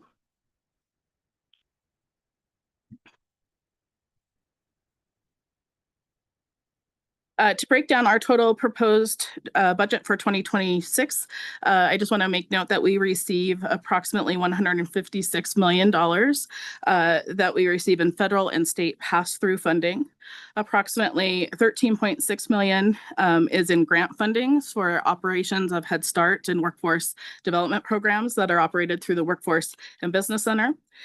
We also are projected to receive $28.5 million in the Social Services Mill Levy. The Mill Levy and the Human Services Fund balance, it has traditionally been used to meet our county match or contribution that is required to draw down the state and federal funds. And an example of us, and we also use that mill and the fund for things such as the continuing of the TANF contracts through the end of this calendar year that you made a decision on earlier this year, as well as funding aging and adult support services such as Meals on Wheels. Of our requests that we will be asking, I just also want to make note, 84% of that is attributed to what we would anticipate for potential staff increases in salaries, knowing that our state and federal allocations have really stayed steady or consistent. We know that any increases probably likely can't be absorbed within those state and federal allocation and would need some additional county support in order to keep our human services staff in alignment with all other county staff. You all know your focus key areas, but our work is certainly at the center of the county's focus areas. This is an overview of how our services fit in, safety net programs, workforce development, and strengthening families. Gets to the very heart of each areas in which we spend much of our time, again, economic vitality and workforce readiness, being a high performing fiscally responsible government, improving the quality of life, safe and healthy community. Certainly safety net programs are at the core of that, and strategic and thoughtful growth.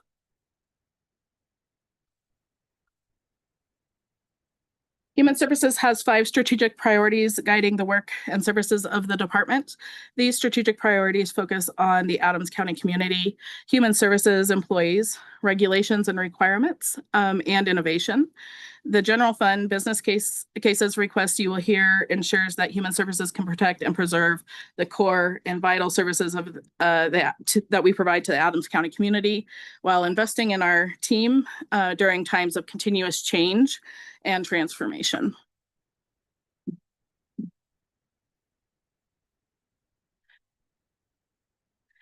We have 4 business cases or budget priorities that we will be presenting today. I will go into more details on each of those priorities in the coming slides. However, I just wanted to give a quick overview of what those are.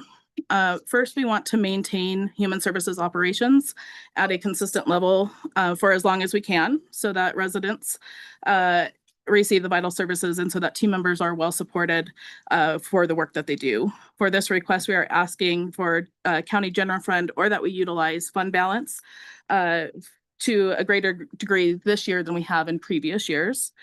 2, we would like to strengthen our fiscal accountability across all the allocations we receive. This is going to be a cost neutral request for you. Third, as our slide does say, there are positions that are funded with human services funds. These positions previously did work that supported the department. That work has transitioned, and so we're proposing that those positions be transitioned into general fund out of the human services fund to better align with the work that is being produced.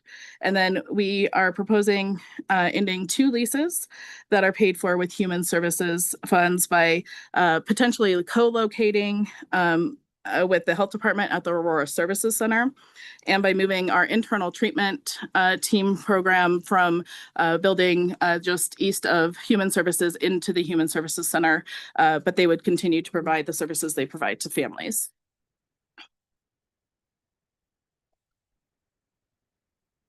Our first priority is a request to approve approximately $6.7 million. This request is necessary to protect the resources we have, or again, our community facing supports, and to take care of our team or internal facing supports that they need. The next 2 slides will break this down in more detail for you.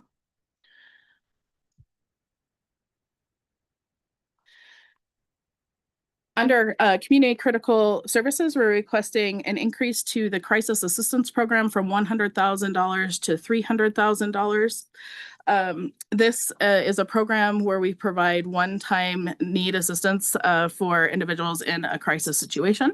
That is operated through county-only funds. The increase here is because we anticipate with TANF discretionary funds being less and less, that we won't have the flexibility to utilize those funds. In addition, we realize that there is not a shelter for family. There's only 1 shelter for families in Adams County, and without providing potential emergency shelter services, there would be a gap in need for those who are entering or requesting for that services through the human services path. Excuse me. So quick question on that. What is the overlap, or is there overlap? How does this relate to what either Spark or Community Safety and Wellbeing do for, like, with the SWAP program, which I know is more focused on unhoused people in our county, but is what's the interplay here? So this is a I would say this is an addition to, so this is an additional need. We see that each department has those needs present itself through different doors. And so oftentimes we might have somebody who, it's a family who's coming in for seeking assistance, and we recognize that they are in a crisis situation needing shelter, where Matt's team is often on the trails. It's usually with usually single individuals.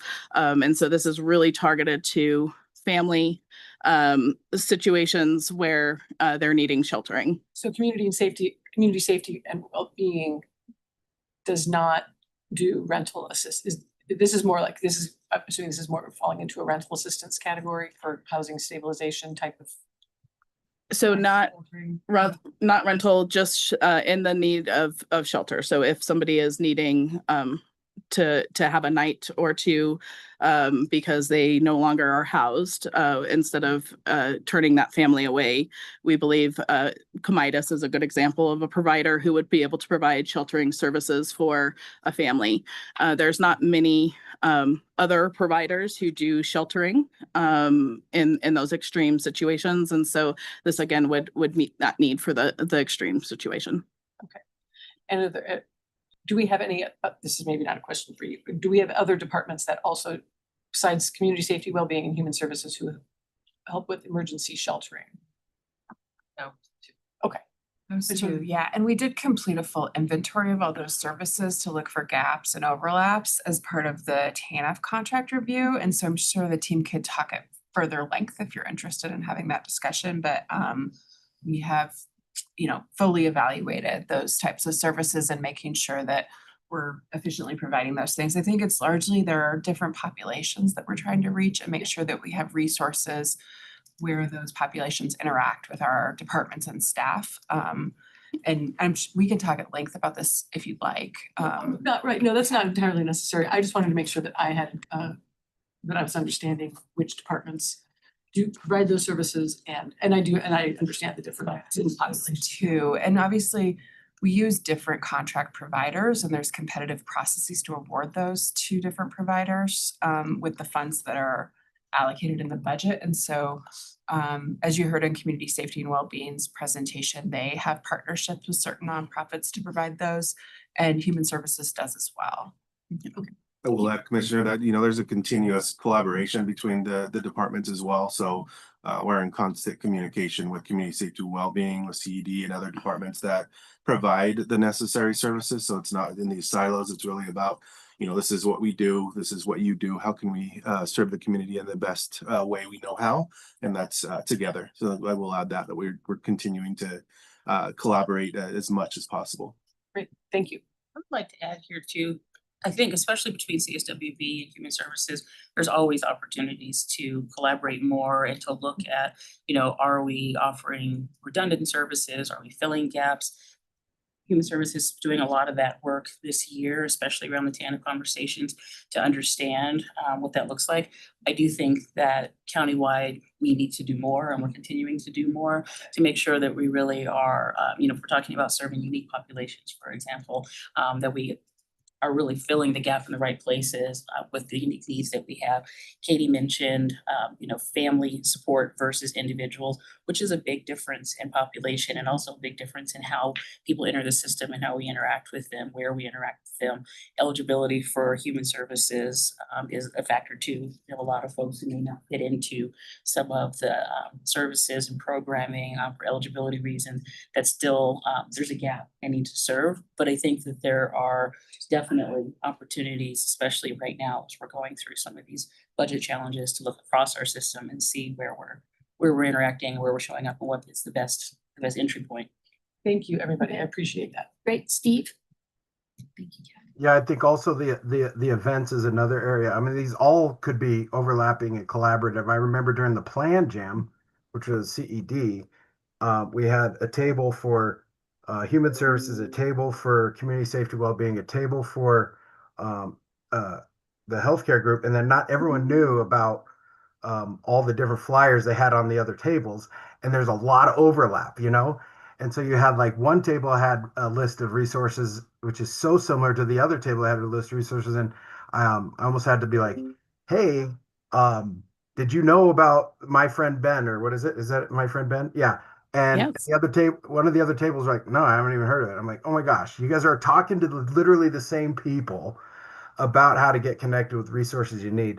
So I really think if we can try to work on this community events, I'd love to see what the community events are for these other areas, and you guys maybe combine some of those, and it might even save, it might at the very least save some money on those events if you can collaborate and combine them a little, especially when we're trying to serve a lot of the same people, not always exact, but like, you know, there's a lot of overlap from all of our different customers in each of these departments. Commissioner O'Dorisio, I'm extremely pleased and impressed that you remember My Friend Ben. Thank you for that. Okay, in It is previous, because, like, we literally have My Friend Ben, then we have a different resource guide, and then there's another smaller resource guide, and then a map, and then like, and so there we got to kind of, yeah. So thank you very much. yes. Because it was brought up, I have some ideas about what the events are. I love attending your events. Could you talk a little bit about some of the events that you guys usually like? When you say maintain community events, like, is it the back to school backpack thing that most of us have gone to? Yeah. As well as the holiday shop, where the foster kids and other kids get an opportunity to, like, Yeah, you talk about some of those and how you're trying to do partnerships as well as like that cross-pollination at other events. absolutely.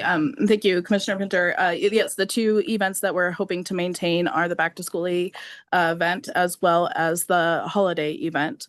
Both of those are beyond just events where children are getting the resources they need to successfully go to school. It's really about connecting our residents to the services that exist that they might be eligible for, as well as connecting them to other departments. So this isn't just while it might be hosted by Human Services, you will see that CSWB, the Animal Shelter, the Health Department have come alongside us.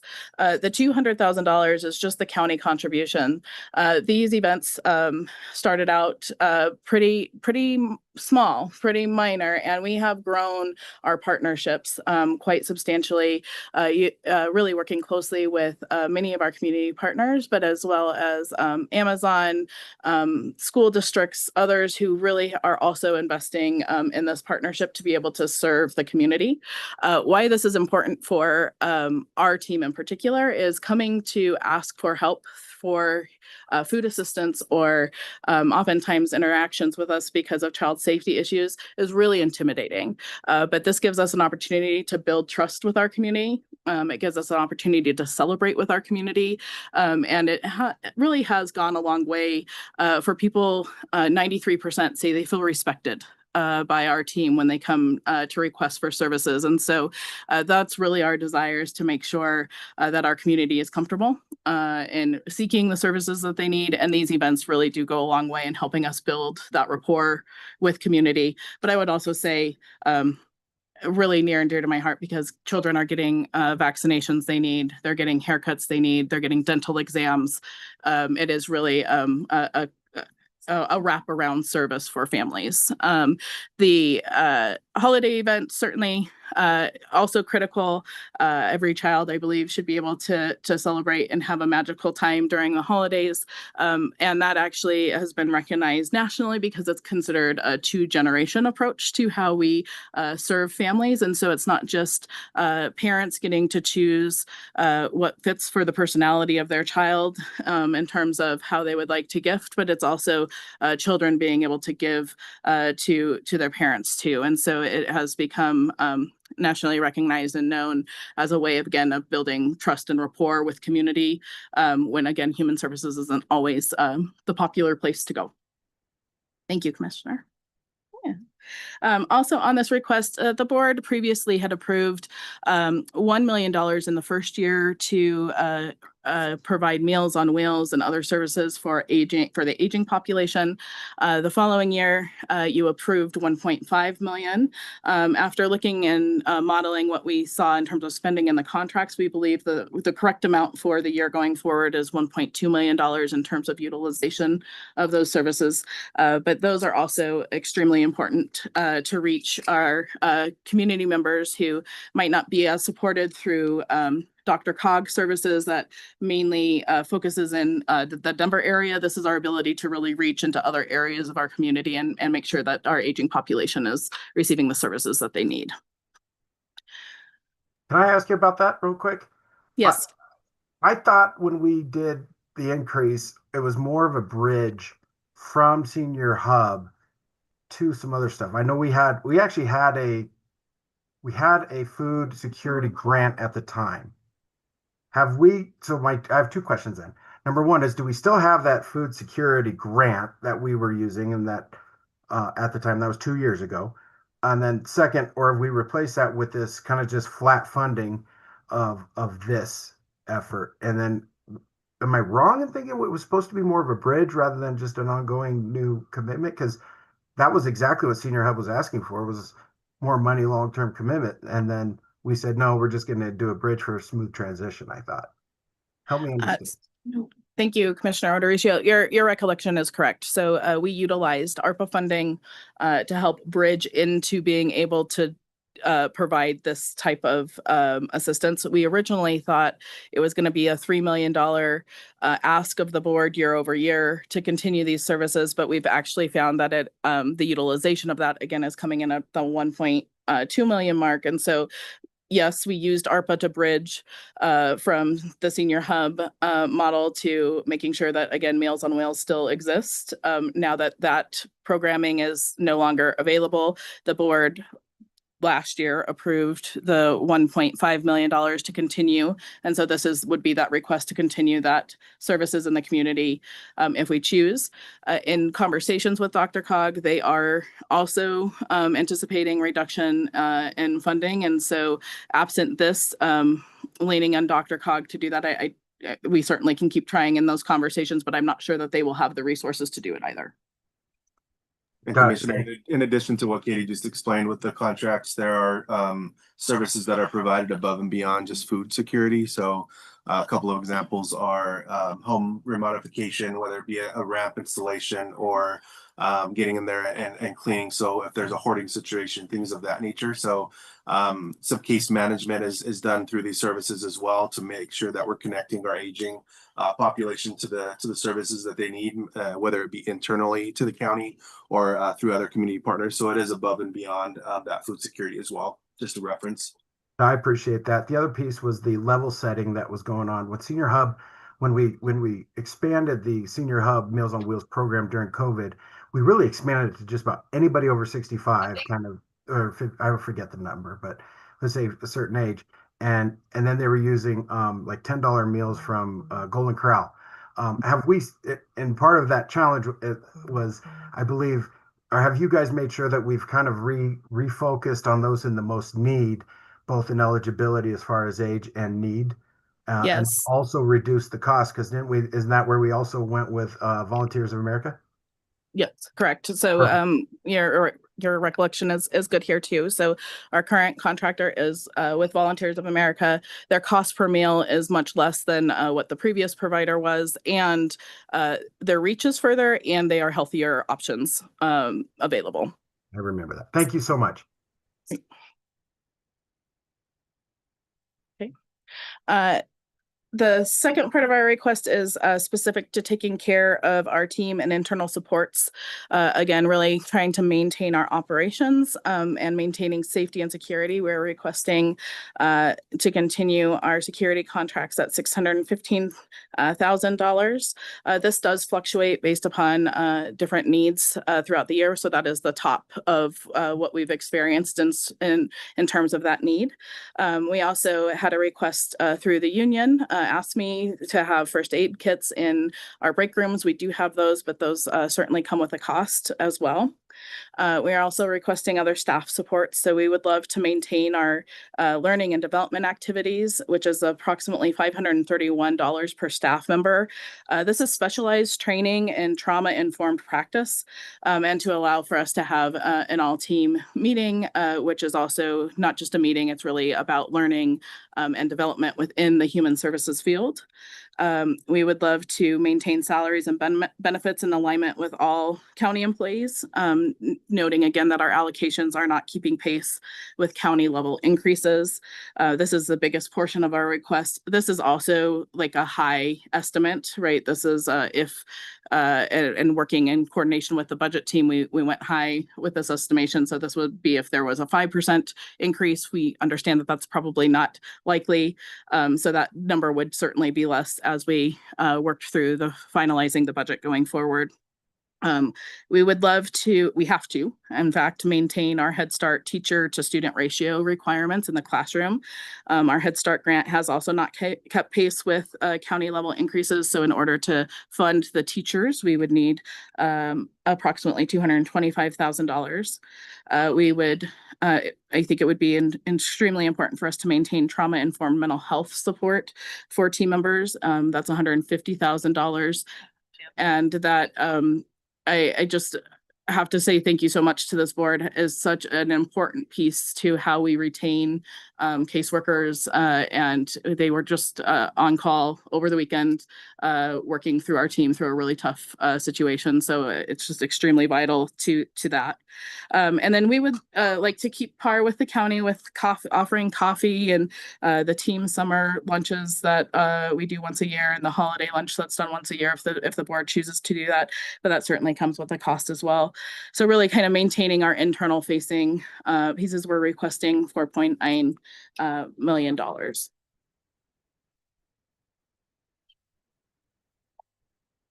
Our second priority is to enhance fiscal accountability and tracking. Compliance is a foundation to the work we do, and we want to uphold the highest standards in all areas to ensure accountability, trust, and care. So we are asking for a cost neutral shift of 1 FTE that's currently vacant. It was originally slated to be a project manager because of the number of projects that the department utilizes, but we think that this would be better used as a human services fiscal financial program analyst to really track all the way from the several different state and federal allocations down to actual programmatic spending.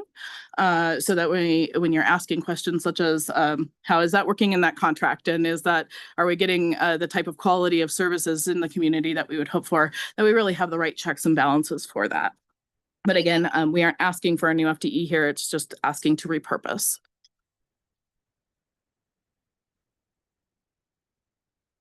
Our third priority is to align staffing costs with appropriate funding sources based on job duties. This request would move 5 ITI developer positions from the Human Services Fund to the General Fund. It would also move 1 of 2 fleet and facility project managers from the Human Services Fund to General Fund, and move just part of a position, a recruitment position, to be funded halfway with Human Services Fund, the other half with General Fund for recruitment. This was something that we sat out. It was a good strategy 3 years ago, when we were really looking to recruit social workers to have somebody dedicated. But now that our staffing levels are really, really positive, we don't see the need for the entire FTE. So this would be a savings to the Human Services Fund of approximately $985,000, but of course that then would be attributed to General Fund. So it's not a cost neutral. Yes.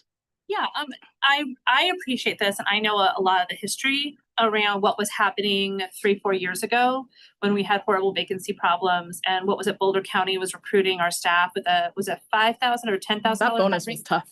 Hiring bonus. Like if you just move from another county to Boulder County, we'll give you $5,000 on the spot plus your salary.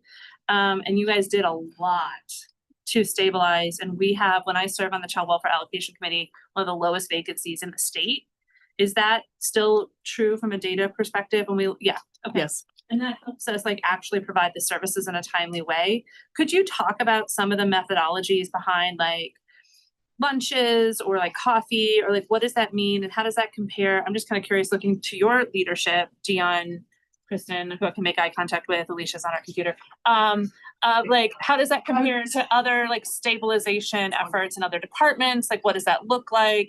What is that cost benefit analysis of what we've invested to keep this workforce stable versus what we do in other departments to keep workforces stable and benefits and that kind of thing? I think Katie's actually best suited to answer this, but I will just say you're going to see some slides in a moment that I just want you to be aware before we launch into this discussion about keeping people. We did purposely hold some positions vacant this year in order to give us the flexibility that we described in the last couple of days. So we have been extremely focused on investing in our staff, giving them the necessary supports, providing them all of those services to help them manage some of the day-to-day trauma that they encounter. We have obviously invested in the annual employee investment and a lot of other things that Katie does to create the culture that I think is that extra thing that's the intangible piece of why people want to choose to work here versus other county human services departments. I'm sure that the staff has also experienced an increase in their workload this year because we have not filled every single position so that we can preserve the people that do work here and make sure that we emphasize resiliency through funding challenges that we see on the horizon. So there's just a little bit more of a complex story this year, I think. But I think Katie's done a really good job of clearly communicating those changes and the whys behind them. And I know from talking to staff in human services that they feel like they have a good understanding of why leadership is doing some of those things. So I'll add to that too, just really quickly. This is sort of an overarching question this year in general, just across the board, as we're talking about things like our annual investment and benefits and some of the other supportive investments we've made in employees versus new FTE versus increases to ongoing operating costs, that our focus really is on first and foremost retaining the staff that we have and making sure long-term that we're able to weather the ups and downs that are coming in the next couple of years. And when we can make cost-effective investments in employees, we really want to continue to do that. I think to Kristen's point, human services in particular, we have been holding more positions vacant. We know in the next couple of years, especially in 2027, as some more administrative requirements come online from HR1 and other things, that the workload for our employees is definitely going to be higher. And as we double, some estimates show double, the same Double, workers doing yeah. double the amount of work. It's going to be more significant, particularly for human services and a couple of other staff. And you know, if we're talking about how we retain those staff and sort of make up for that where we can, things like lunches and that kind of thing is, again, as cost effective as possible. We really are encouraging all of our directors to think about that. You know, what can we invest? What resources do we already have in the county that we're able to share with employees, but also being mindful of, you know, how we're accountable to community for how we're spending our dollars. And so we're looking at all of our discretionary spending on things like travel and conferences and meetings, things like that, to make sure it maximizes the benefit to the county, but also just enhancing the employee experience where we can in a cost-effective way. We are gearing up for a lot of change, and I would love to come back before the board to show this leadership team has done a fantastic job of modeling what that change will look like, not only for our team members, but for residents, and communicating that. And I think that that's part of how we can best support our team. You know, just again, very grateful to this board for bringing our staffing in alignment with other counties over the previous years. Our team doesn't feel overwhelmed right now. We are, again, leading the state 97% timely in SNAP and Medicaid determinations, and answering our phone within 5 minutes, no longer disconnecting with residents. And so they are very proud of where they are right now, especially with the recognition that they've gotten from the governor, from all of you and others. And so right now we're gearing up for the big waves. And I'm not gonna say that that's not gonna be hard. And it's gonna be, we do anticipate double the workload. And so really looking at, and we have refined our processes to be as lean as we possibly can, but also really looking at different innovations as we move into these new requirements to try to make that burden less on workers so that we don't see that tipping point where people say, this is too hard, I can't do it. So we're really looking at investing time, not just, in other idea generations, with other counties, but really from our team. What ideas do they have? What ideas do our community partners have to really reach the community as these changes roll out? The team is really proud of our goal, which is to make sure as many people who are eligible and should be enrolled for SNAP and Medicaid maintain enrolled, or that we get them enrolled. And they don't want to steer away from that because they know that we're going to have more work. They're thinking about how do we make sure that stays true. So I think there will be more to come, definitely on culture. About any change, especially big changes, comes with a lot of just tough work and a lot of resilience from our team. And I definitely, we're ready for it. But it's going to be tough. Steve. Yeah, thank you. You said the word culture. I think that you're right. I think, first of all, when it comes to like lunches and coffees, Dion, I think what we should do is ask you to have each department identify kind of what they would like to do. I don't, by having it just like, I'm sure every department is going to be like, asking, well, if they get to do this, why don't we? I think they're already doing it. Like every team should do some stuff like this. And I remember when I was in the private sector, sometimes just having a good coffee maker or a soda machine is like very cheap way to keep people very, very happy. Having some snacks, I'm not talking about full on meals if you don't need them every day, but like those are the little things that we could do that may like, wow, $60,000. Yeah. But if you think about it, it might be one of those things that actually keeps people happy. And then each department, I remember at the DA's office, we would combine our lunches with legal education, or we would do things like that. And so I know that we can do that. And each department might have its own unique way of doing this. Like Public Works, when they're on a snow day, might have coffee and they grab a snack and they go. Whereas like Katie's team might say, okay, we're going to talk about some sort of training today and here's your lunch. And everyone sits there. I just think that maybe you could centralize this. I'm surprised PNC couldn't be the one to centralize it, but I think Dion, you could say, look, every employee gets an X amount of dollars for swag, food, or whatever, and then the department has that freedom. And then at least we have some sense of transparency around it and our arms around it and fairness, but also flexibility. That is just a thought, because I do think everyone's doing it, but it's using these kind of like slushy funds and nobody wants to talk about it. But I think if we kind of pull it out, then we improve the transparency while still embracing the whole benefit of having these types of opportunities, because there's a lot of unity and communication and education, as well as just general support people get from these types of little like kind of little benefits. Go ahead. Steve, I think you make a really good point, and I just want to clarify that Katie has to put these requests in because her funds from the feds and the state won't cover those things. But we have traditionally, as an organization, tried to be consistent so that Katie's team got those same benefits that the rest of the departments do. So I think we're actually probably more consistent than you realize in terms of like we get a set amount that we use for our holiday lunch and that kind of thing. And we all provide coffee, but we don't provide, every kind of specialized coffee in the world. We provide a reasonable coffee service for our employees, right? So I think it's just that Katie's unique because her funds can't pay for this. So she has to outline it, whereas the rest of us, we do have lines in our budget. We just didn't have to come to you and say those were changes because that's part of our flat budget that we have every year, right? So thank you, Heidi. Yeah, no, and I think the point is well taken, Steve. And like I said, we've been talking about this quite a bit, about what this looks like. And to Heidi's point, the funding, support for human services, we try to allocate as much as we can within our federal and state funding, but there's other supports other investments that we hope the county can support for human services outside of that. And we have to be really clear about where those expenses are hitting and which funds. And so that's part of why this is included today.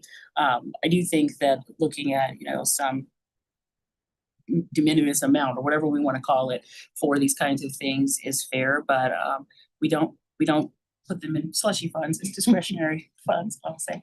But it is something that everybody, I think, is trying to be really mindful about, and it's a balancing act.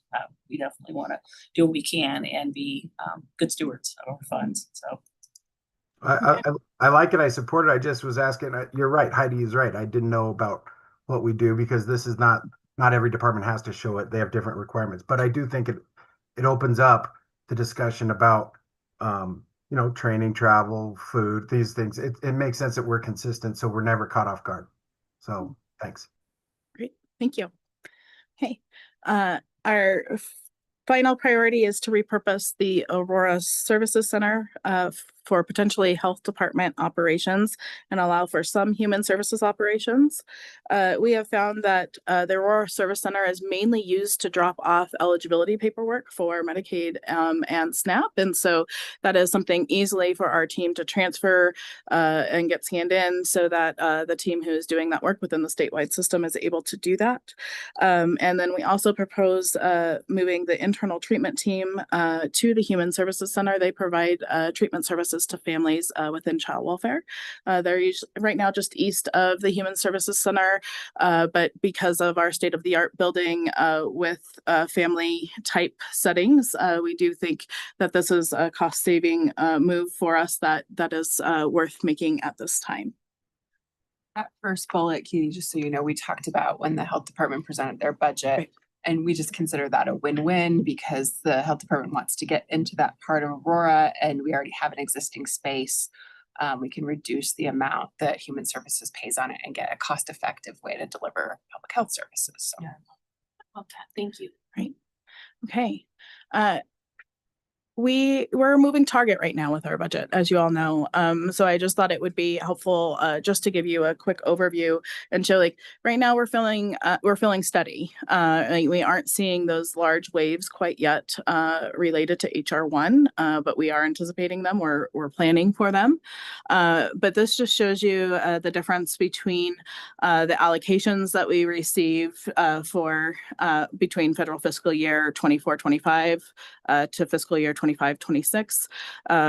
It always is interesting and complex in talking through this with you all because we have state fiscal year, federal fiscal year, and then the county budget on the calendar fiscal year. But I did want to give a snapshot that shows due to our great work from our legislative team, we saw an increase actually to county administration from last year to this year.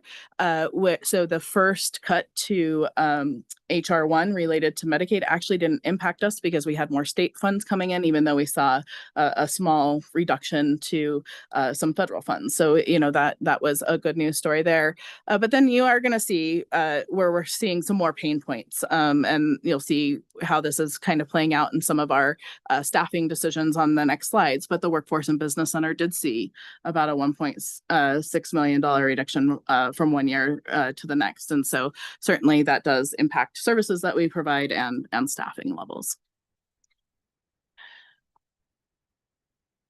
This is Purnell's slide. This is so here is just the view of our budget summary. It's important to note that we anticipate an increase in need to utilize the full mill and our fund balance than we have in previous years. And that is because of decisions around, again, continuing the TANF contracts, the aging services, things of that nature. And again, that county contribution, what we are required to do in terms of our match funding to draw down those state and federal funds.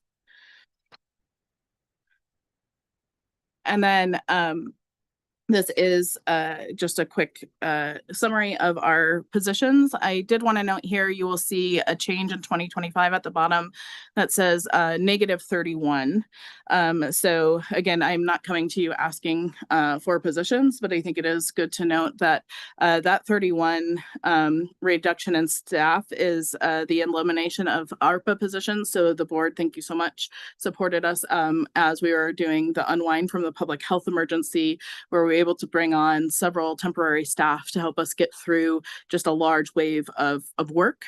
The public health emergency funded positions through healthcare policy finance are no longer funded.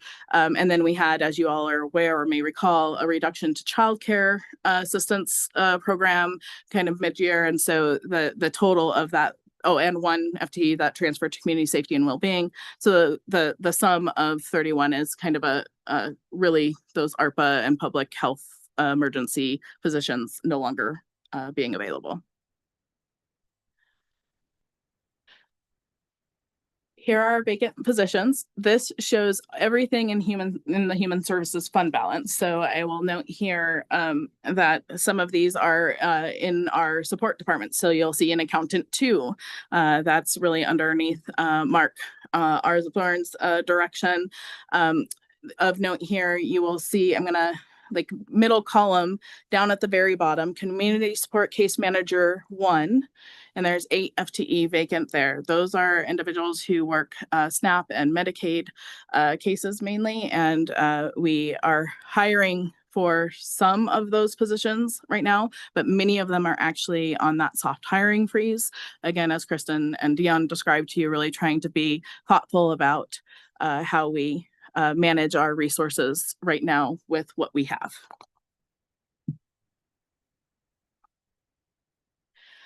So in summary, we are really hoping to protect the resources that we have to really maintain our operations for as long as we can in our current state.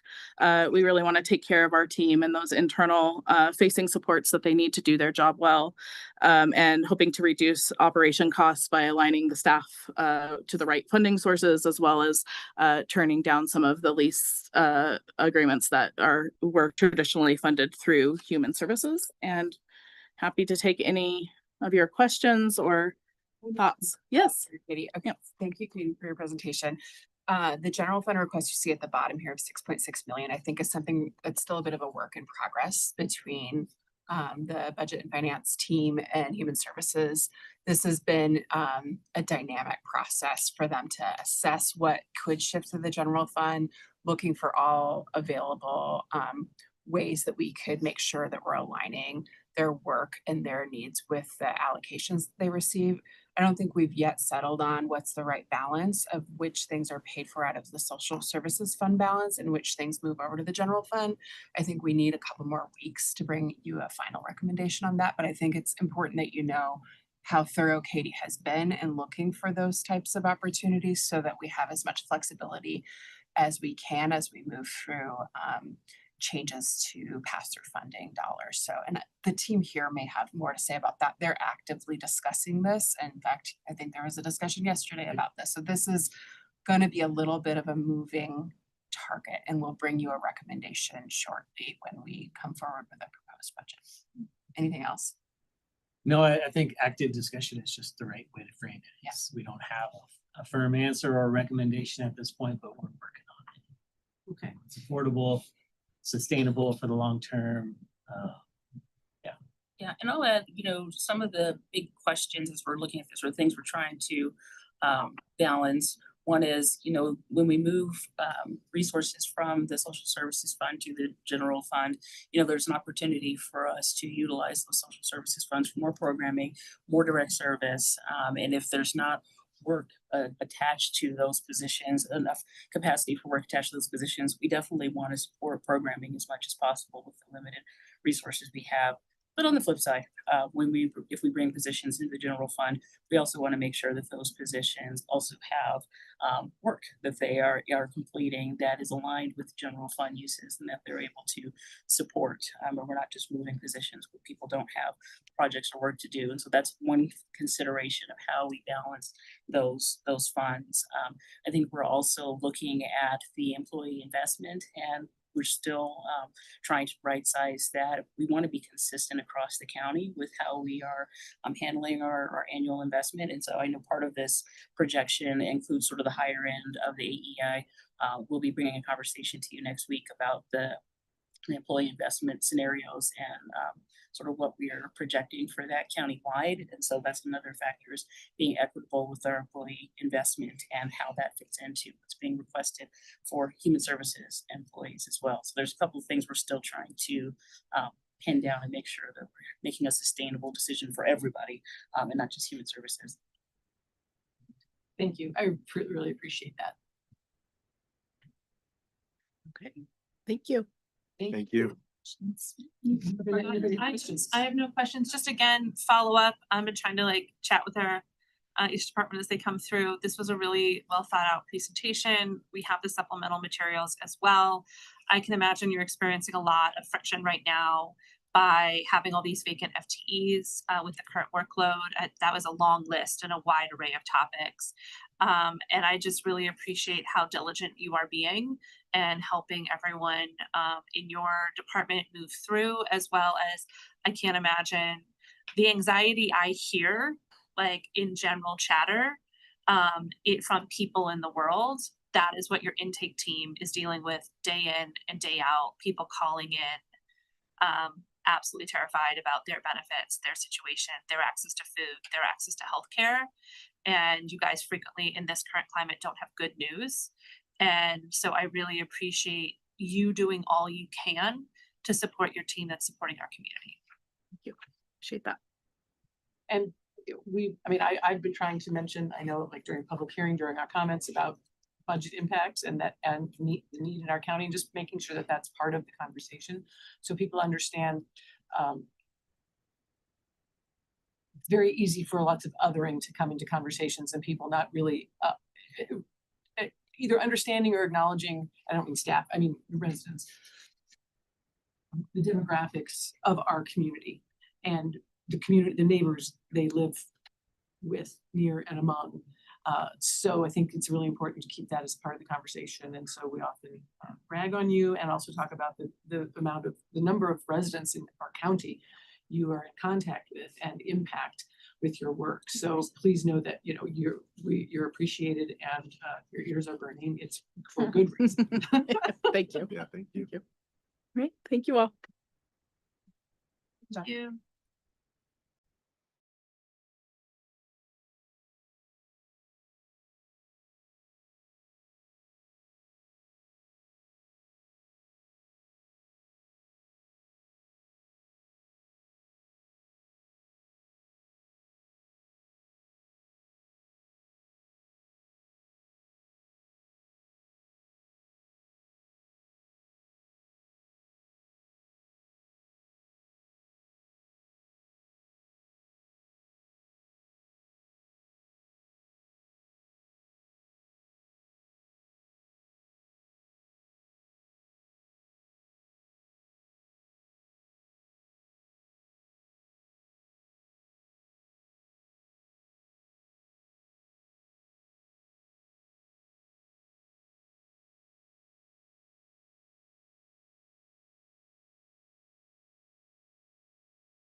Right? Did you have a good lunch?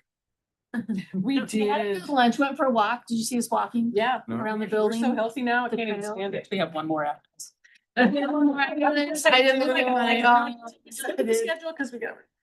I did not, 'cause yesterday I looked at it and I'm like, oh, we have 7 to go. Yeah. Are we missing some more folks? I think this is. So they're right here. Kind of, yes. Mark and Steve is online or have been online. They are. Oh, here.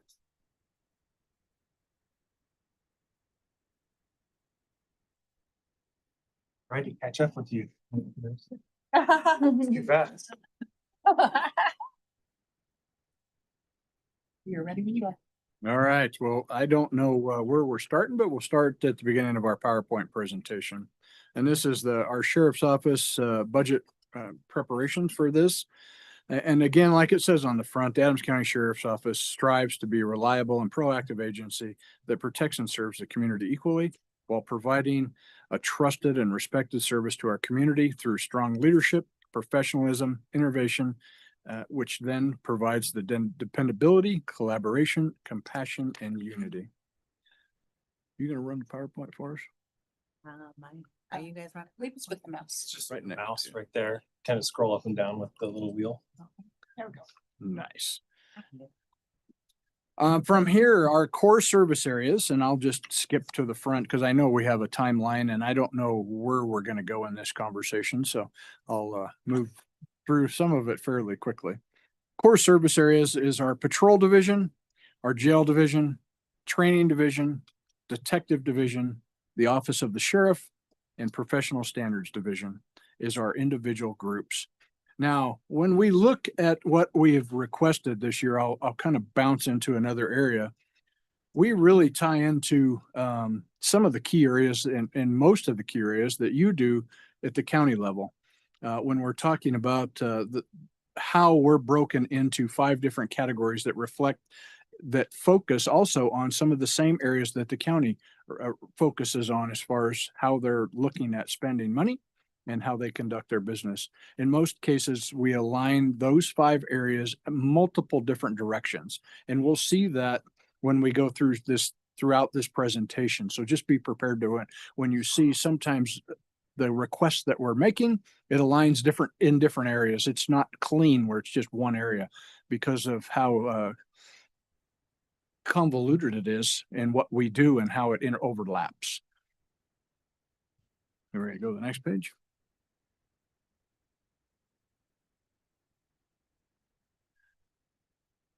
The areas that you focus on and that we also hit on is the economic, the validity and workforce readiness, the high-performing fiscally responsible government, quality of life, health, safety and healthy community, strategic and thoughtful growth is what you focus on in your areas.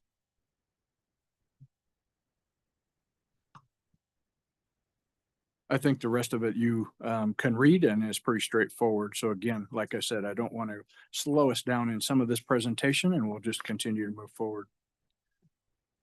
Our goals and priorities are to provide a high level of service to our citizens through community engagement and proactive policing, to pursue innovation and technology while utilizing industry best practices, responsible to legislative change, mandates, and legal considerations, attract, retain, develop, and engage employees, and practice fiscally responsible practices that we have and conduct here.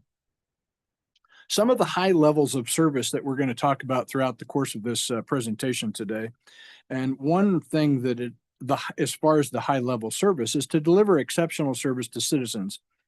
We will focus on community engagement and proactive policing.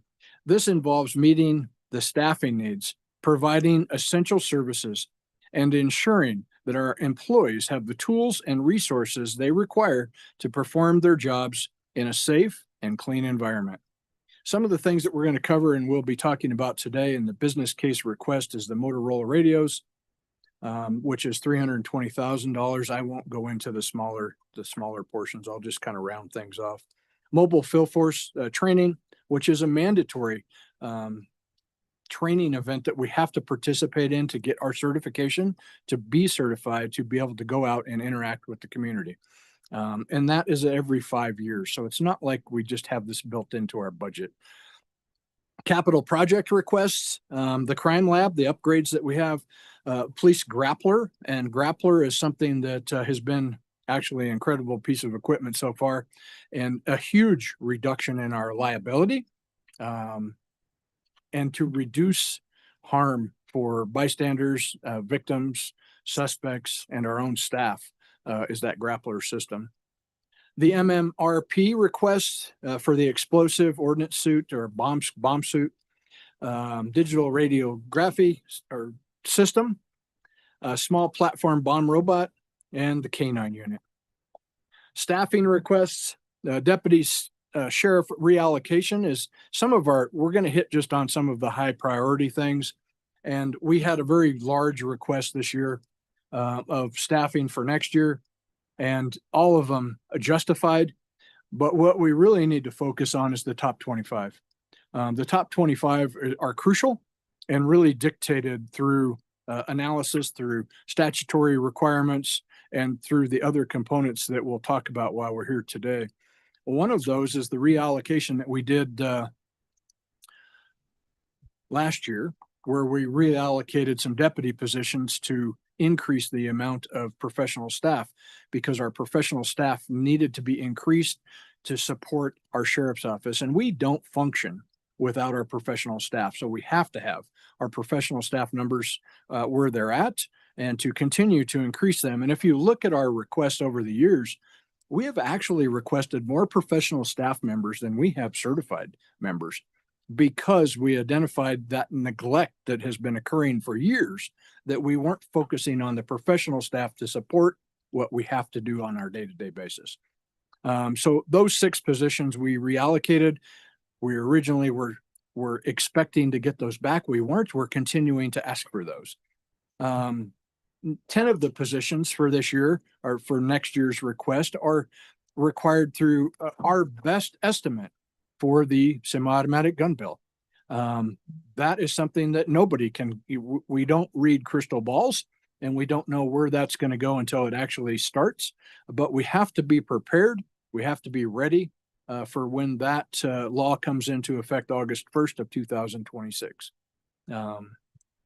So you, as well as others, know how long it takes us to process our background investigations and to process employees. It is not a speedy process. So once we get the green light on some of these positions, it literally takes months to get us to the point where we can fulfill those positions. It's not something that we can do in a day, a week, or a month.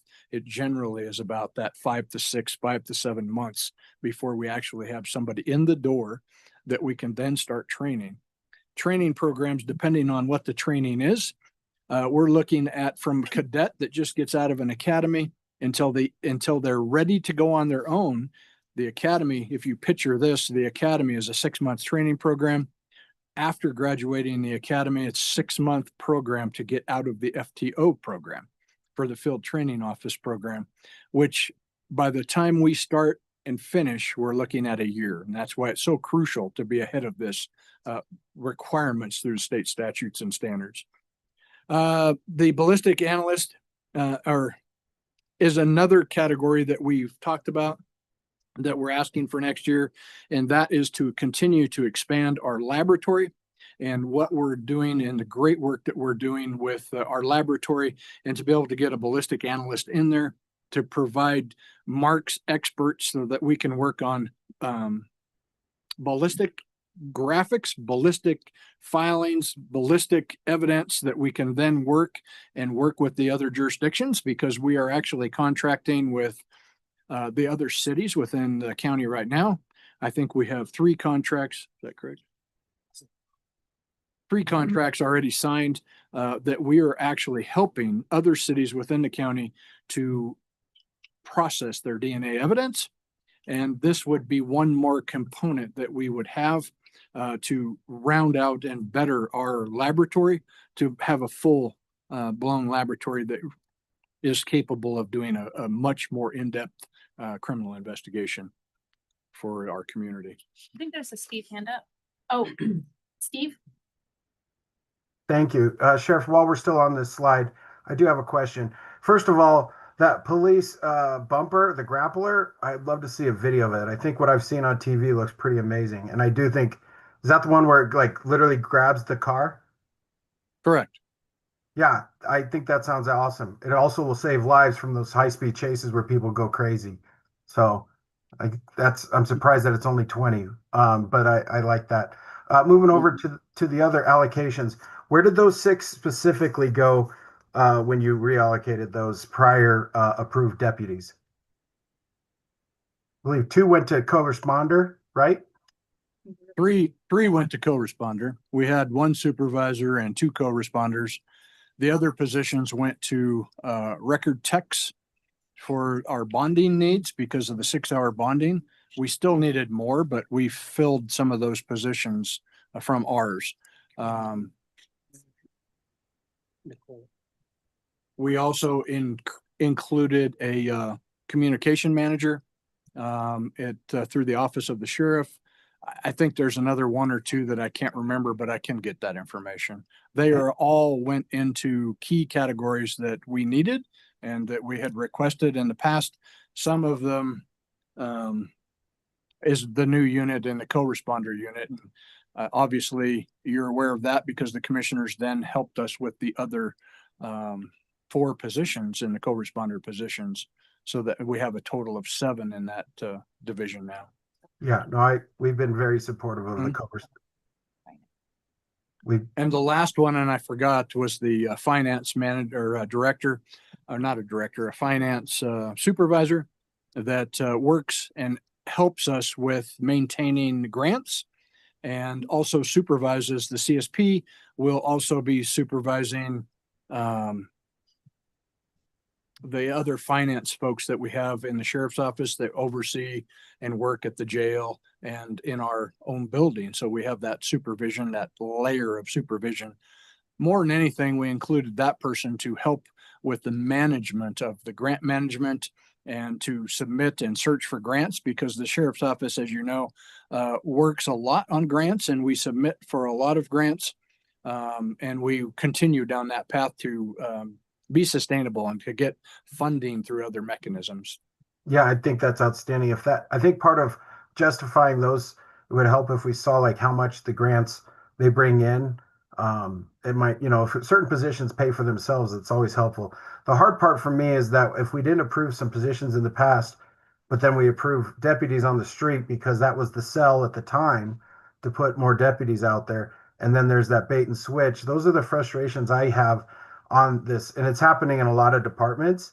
But I think what we need to do is be more clear up front and say, if you're asking for these, let's make sure that's what we're given.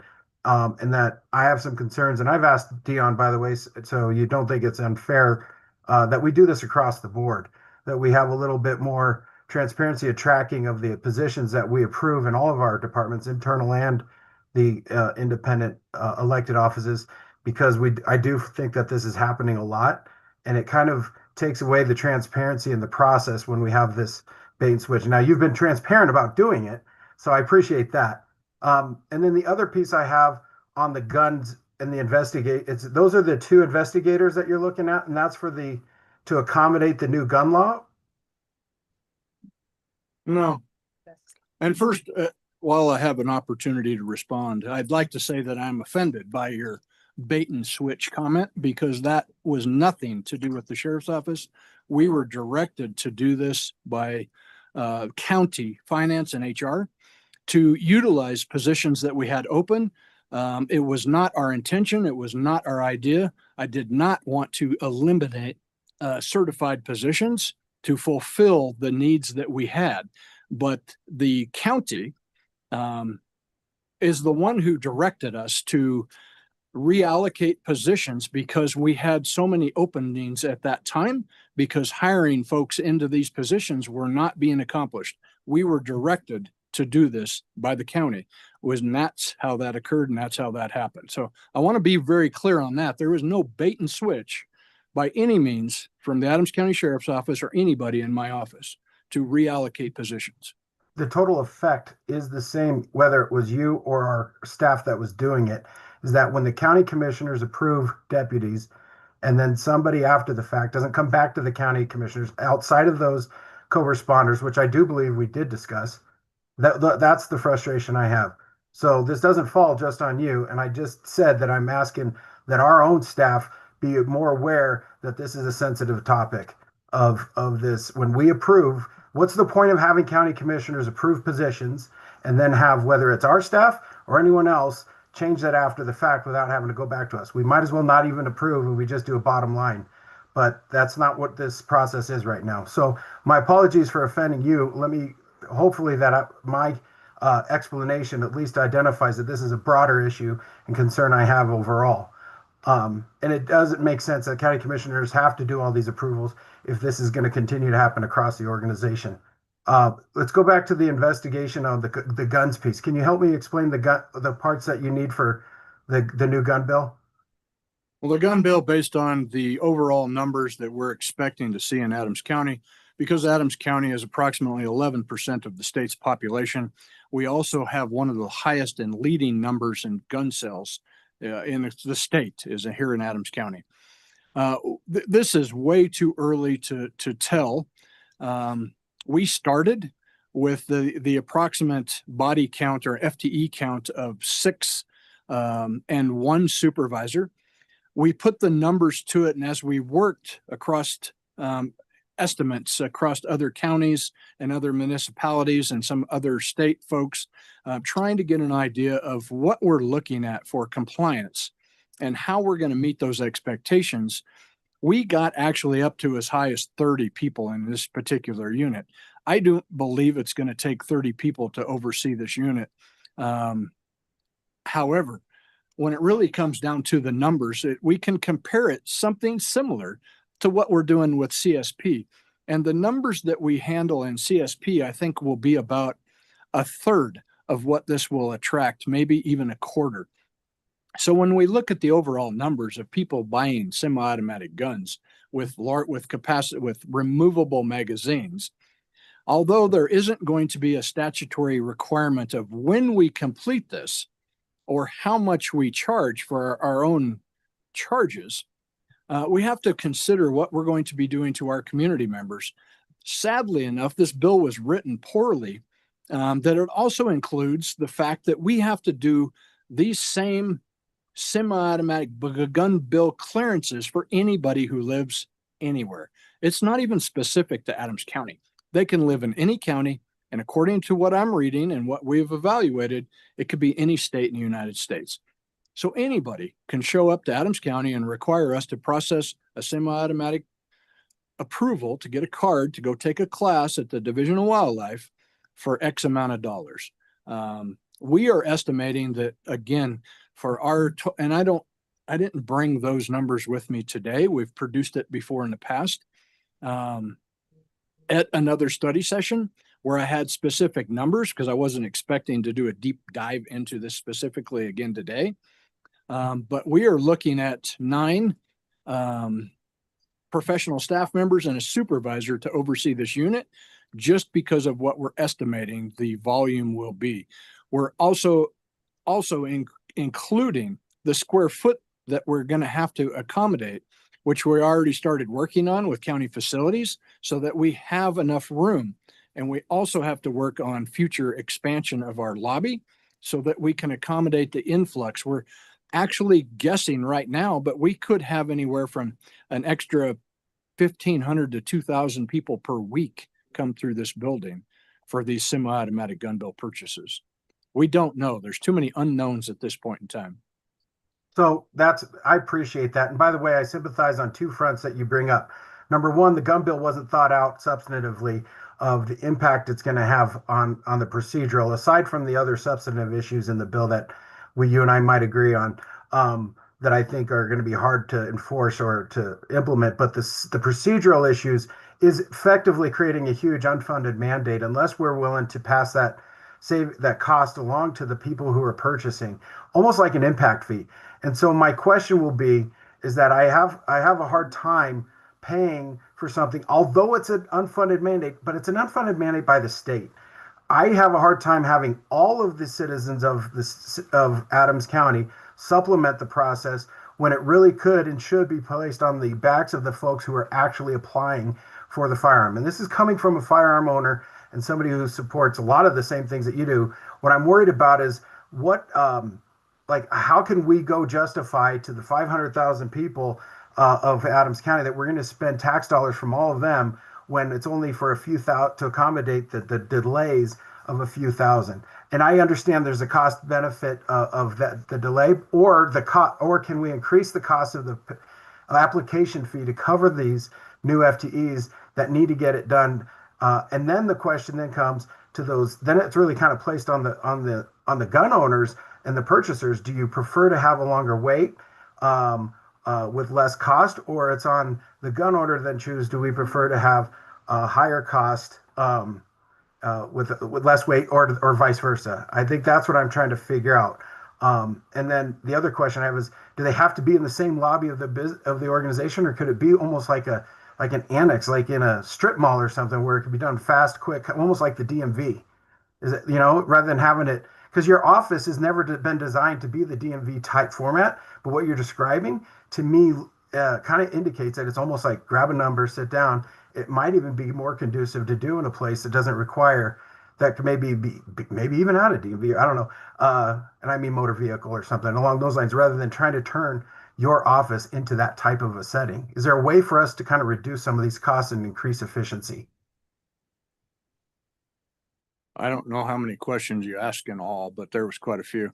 I'll start at some of the ones that I can remember. We can charge and reimburse ourselves through fees of what it costs for this specifically. So we can't exaggerate what we're going to charge. It has to be physically linked to the cost of doing business for this bill. Sure. And I have the bill in front of me, and again, we only have 90 minutes, and I think the bill is 36 pages. So I don't want to stray off into I agree. Killing time where I only get halfway through our presentation and we're not accomplishing anything today. But we can recoup the charges. The biggest thing that we and you have to consider is these are still our constituents here in Adams County. They are still our taxpayers. And at what limit do we charge them for that permit that Their activity, the activity required to acquire the license. That's what they get charged for. it's not a license. It is just, this is just a piece of paper that says they can go take a class. Yeah. Then yeah, they get charged for whatever it costs to produce that. They also have to go and get their fingerprints done by a third party. So that's another, $100. The price tag for this is going to be going up considerably. So those are questions that we still have to work on. And because I have nobody right now, because it was an unfunded mandate, we've got to start with being awarded some FTEs that we can start this process of how much do we think it's going to cost? How long do we think it's going to take to be able to process each one moving forward? That's how we come up with the rate. What's the implementation date? And then we can move on. The implementation date of this particular law is August 1st of 2026. Thank you. And that's why it's so crucial. If we actually get staffing going in January and February, we have time to hire, we have time to set policies and procedures, we have time to work on this to be able to figure out what it's going to take and how we're going to charge. And also another question that came up is, I'll briefly say a satellite location. No. I think we are obligated to provide our staff some safety and security. And we're dealing with people that are armed individuals that are not going to be happy about the whole overall component of this. And I think they need to have that component where there's with other people. And it also can tie into not replace, but our concealed carry folks are doing similar work, but different but similar work. And this will be all one unit combined together, which only makes sense to have them here with the presence of law enforcement, because these are all civilians that have some safety and some sense of security while dealing with the public. So while we're fingerprinting and picturing and working with individuals, we have close proximity to law enforcement that can and will intervene if there's an incident that occurs. Okay, so just as like to make sure that we're understanding each other and like the board and you understand each other, what I heard from my colleague, what I'm hearing from you is that the full cost of that certification is with each person who gets it. Correct. And that you're asking for FTE to start the process, but you anticipate tracking those expenses, staff time used, other resources required, and then charging that certification, I apologize for using the word licensure, certification appropriately. Correct. Okay, that I think helps because that gets at what I heard is Steve's core question of other people, subsidizing one individual's certification need versus like you want the certification, you will pay the cost of certification. And if you have concerns about it, you can take it up with the people who pass the law requiring the certification. Correct. Okay. I feel like we understand each other. It's reimbursable as long as we only are reimbursing for the physical time and money spent on that. And there's specific language. There's some things we might not be able to count, but the labor and the things that are attached to it we'll be able to account. Actual direct and indirect costs to the sheriff for issuing the firearm safety course. There you go. Right. And in doing that firearm eligibility card process, you're making an estimate of what you think the demand will be, given one of the highest sale counties in the state, and you will adjust. I'm sure we'll all remember this conversation fondly and have this conversation again in 2026. I would imagine. All right, sir. Thank you. All right, we went through the high level of service. We'll go to the next one, which is innovation and technology. Pursue innovation and technology while utilizing the industry's best practices. And when we talk about that, some of our business cases, or one of the business cases that were submitted, was the CVSA computer replacement. That's a requirement, and we use these CVSA computers on a regular, almost a daily basis. And they do expire. That is a form of technology that has an end date. And this is just one of those replacements for the $96,000. The MMRP request is the endpoint equipment, which is fairly pricey. And that one is the $530,000. The server and infrastructure request is $110,000. And that covers our innovation and technology. If we go into the next one for the legislative mandates, we just covered one of those. But let's talk about how we respond to legislative changes, mandates, and legal considerations. We also have contract increases, which we put into this because it is a requirement under our contract, that we have. So our contract increases is ongoing every year. And this next particular year, we have $2.4 million in contract increases. Another one is inmate medical at $1.9 million, inmate laundry at $34,000, inmate food at $119,000. Adams County Communications, or our 911 dispatching, is going up in that contract of $88,000. North Metro Task Force and participation in the task force is going up $42,000. Licensing of software is going up $300,000 with the software that we use. Under the MMRP request, the DataWorks for this component is $32,000. The washer and dryers at the detention center, their replacement program is $191,000. Detention facility metal detector is another one that it times out and has a life expectancy. That's at $21,000. Body worn cameras to that contract. If you remember, that was a very lengthy contract when we switched from Motorola to Axon. We went, instead of having to front all the money at one time, we went on a 5-year plan.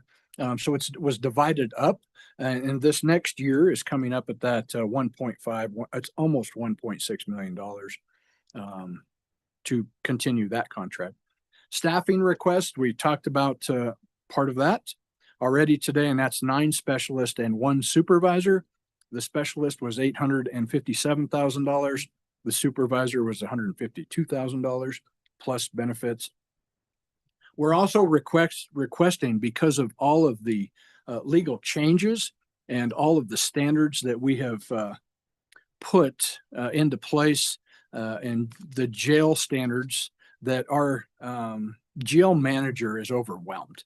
We have to have another person in our role, and we then are hopeful that we get the deputy director of detentions. That's $170,000 salary with plus the benefits. And that will give them some breathing room and space because of the current state of the jail standards, and every day they're working on those components. They just need a relief factor and to be able to get separation between the manager and the deputy director to manage all that appropriately, so that we're moving forward in a good direction and reducing our liability and exposure for our own liability in the sheriff's office in the county. The sealed record specialist, we've talked about that before in the past. That is another one that was mandated by state law, and that is $95,000 in salary plus benefits. If we go to the next page, is the high performing workforce. And I can't tell you how hard our HR department and our folks have worked. When I came back to the sheriff's office at the beginning of 2023, we were very, very short on staffing. They have done a tremendous job of getting us up to where we need to be. Right now, I think our current numbers are 43 that we have. Some of those are part of the 22 that you guys, that our county gave us for FTEs this year. So we are still trying to hire those. So we really don't have that many. And if you look at the total number, our percentage is quite low. We also have had in the new advertisements that are out there, and we have to compete with other law enforcement entities that you probably have even seen on TV, where they're attracting people with $50,000 plus. Two of our employees left a couple of weeks ago and got $110,000 apiece signing bonuses. We obviously can't compete with that. They got a $110,000 signing bonus. So I got 50,000 signing bonus and 60,000 for college reimbursement. Wow. So I'm going to call it, Where? it's Where? a sign. It's one of the federal entities. Oh, federal. We've heard of it. Oh, God.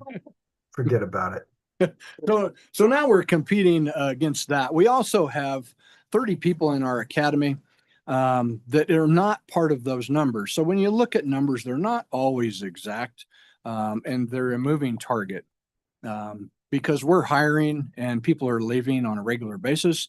But we still have, that is not counted into those numbers, 30 in our current academy, which is actually going to, at the end of this year, if nobody leaves, which isn't going to happen, put us over. We will be over in certified staff, but in reality, it won't happen.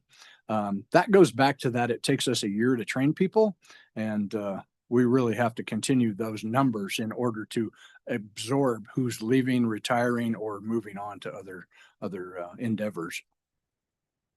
So under the high performing workforce, we talk about the attraction, the retaining, development, and encourage employees to create a high performing workforce.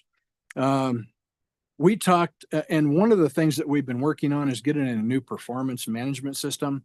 That is part of our budget request for this year. We're truly to a point that we need to have something that is more beneficial than what we currently have, that will help us, not only help us, but help our employees be successful. And that's a new performance management software that we've looked at. That's $80,000, and I think $74,000 ongoing, and it's based on per employee. Physical fitness incentives, we've really focused on getting back into fitness and getting back into health and getting a stronger, healthier workforce, not only increasing that health component, but also the mental health component, because a healthy staff equals a stronger mental health component overall also. So that's another incentive that we're working on, and that's $35,000 to increase the education and training for our detective division. We, as we've been reviewing And like I promised you, we have literally gone through every single thing. We've cut where we could cut. We've increased where we needed to increase and request where we needed to request. We quickly determined that we are not providing enough training and education for our detective division. As a matter of fact, it's so small, it's non-eventful, and we have to have some funding put into this account so that we can get them further education and new technology, because it's an evolving occupation.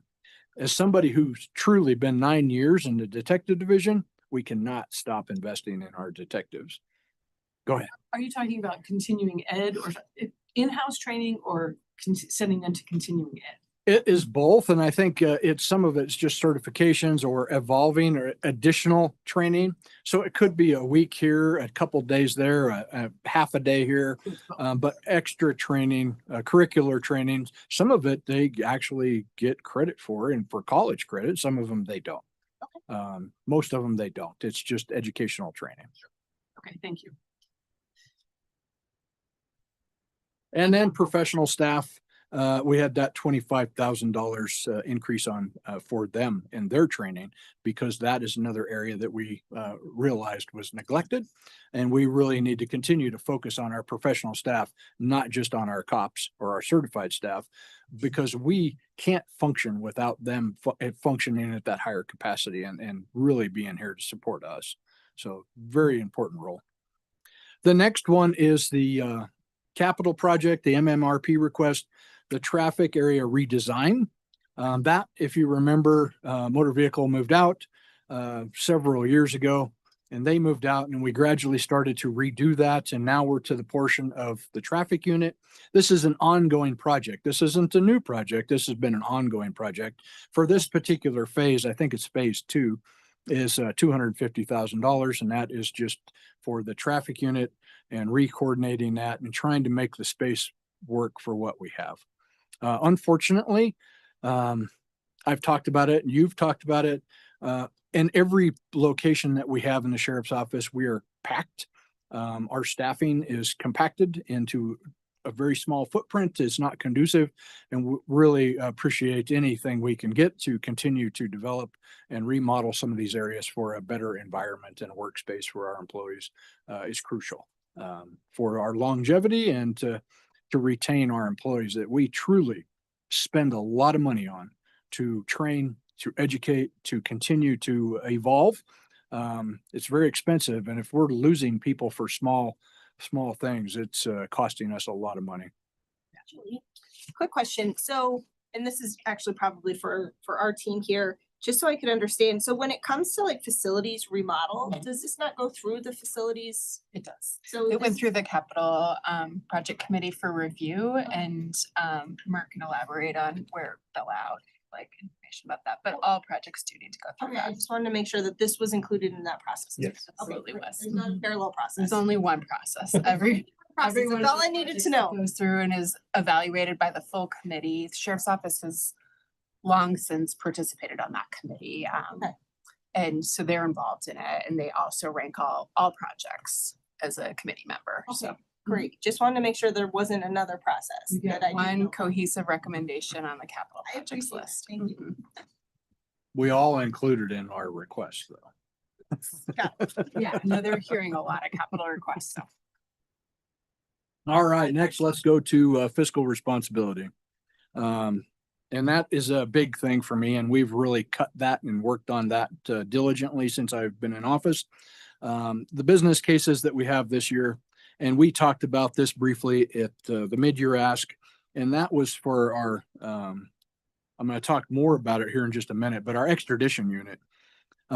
We have to request additional funding to maintain our extradition unit that we we don't have a unit, but the extradition process of $100,000. And that's because of the increase in airfare, the increase in hotels, the increase in what it costs us for overtime of moving folks across the country to get here to go through the judicial process.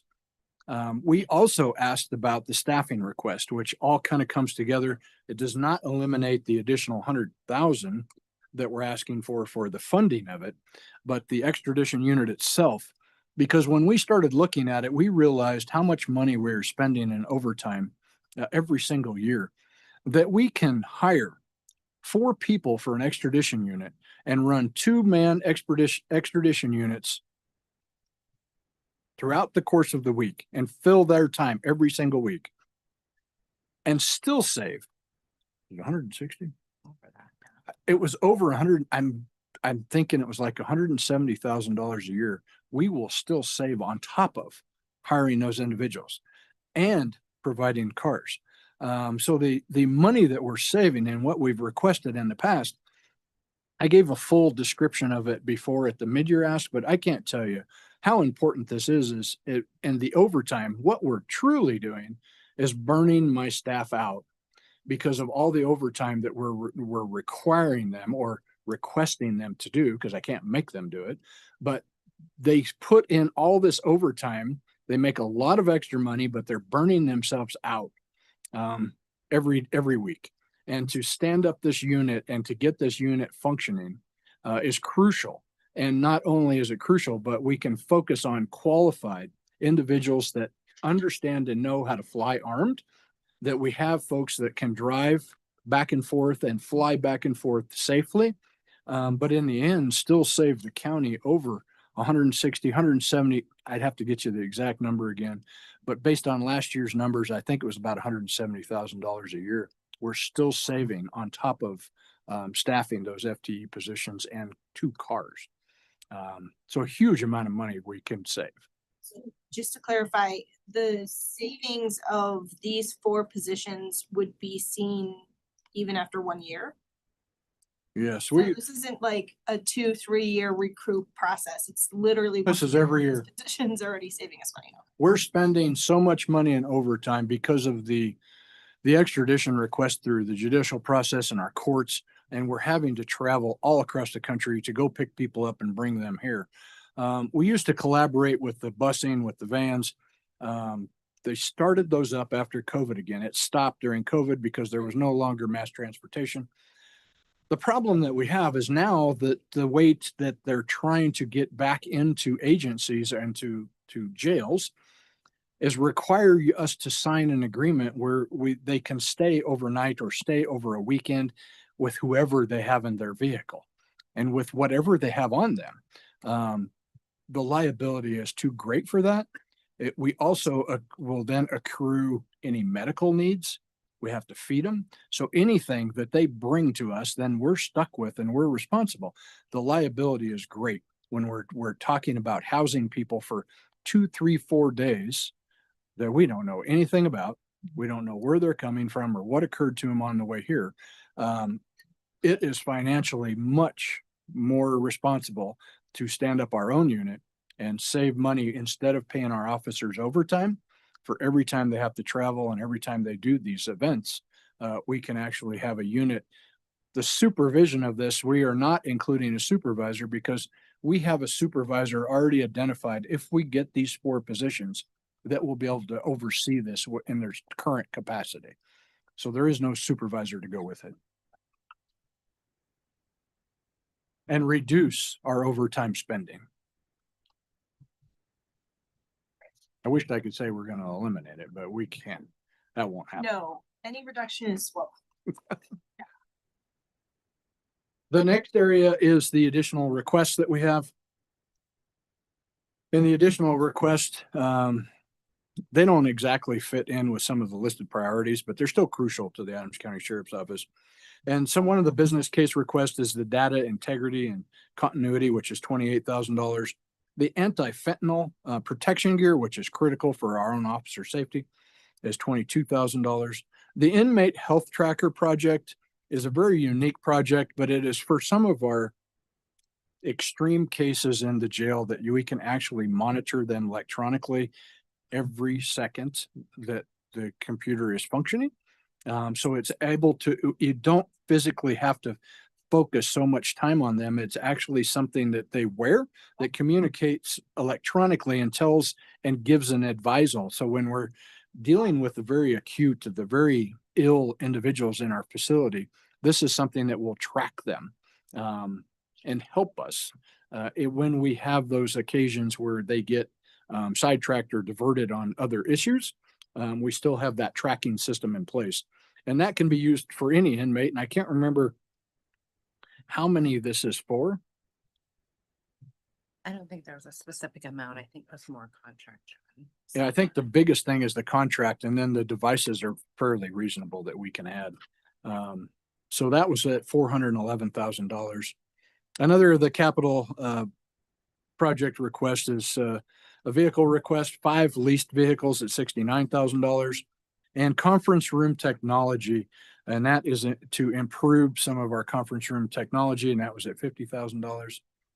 We have the MMRP request, and that's the K9 ballistic vests. Again, that is something that doesn't happen all the time. It's once every 5 years. Thank you, Stephanie. So once every 5 years, those get replaced. That's at $34,000. Tilt skillet. This is something that we've requested several times, and it is important for us to be able to function a full facility at our jail. And we, I think, are out of. Some last year. We got We have to replace the other. 1 or 2. Sure, what is it? Even I don't know that one. It's a tilt skillet. Where Is this for food? New packet. I have a thing here for you. Sorry. we got 1 or 2 last year, and this is the other half.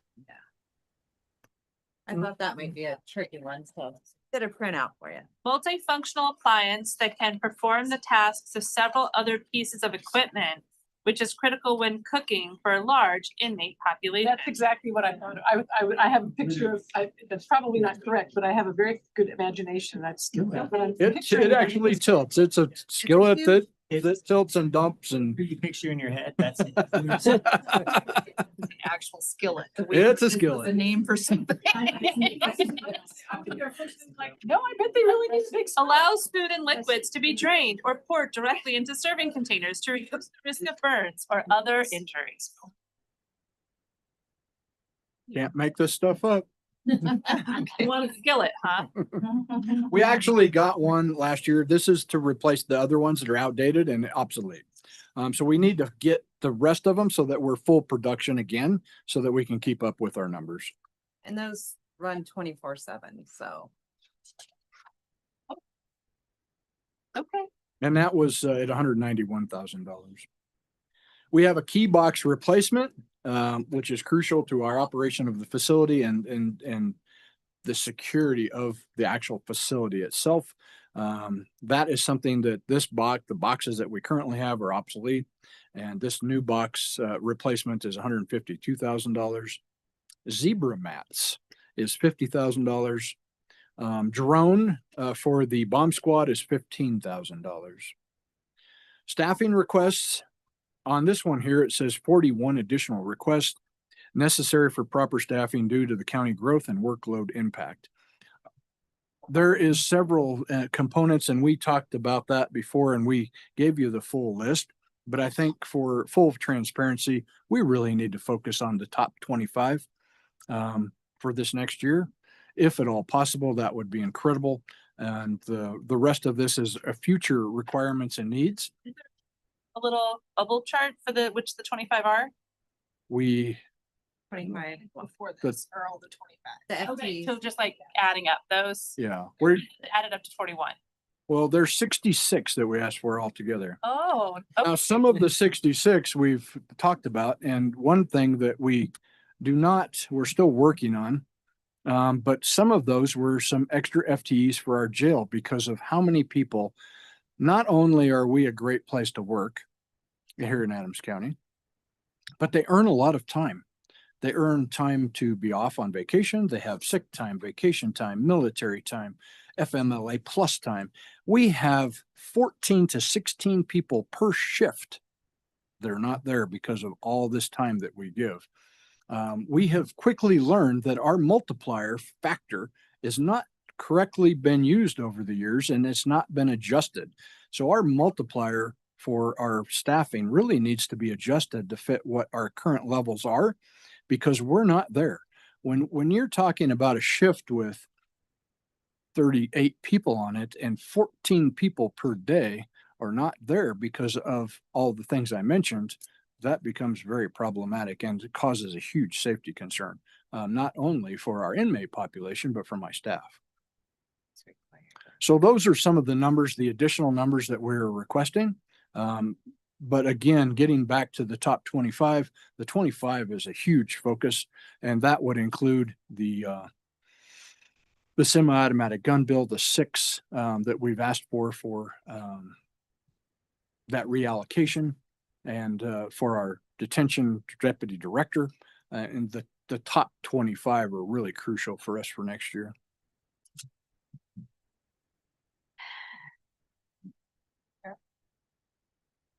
Going back to, in your packet, this first page, the 15.5 performance management system. Uh-huh. Can you say more about that system?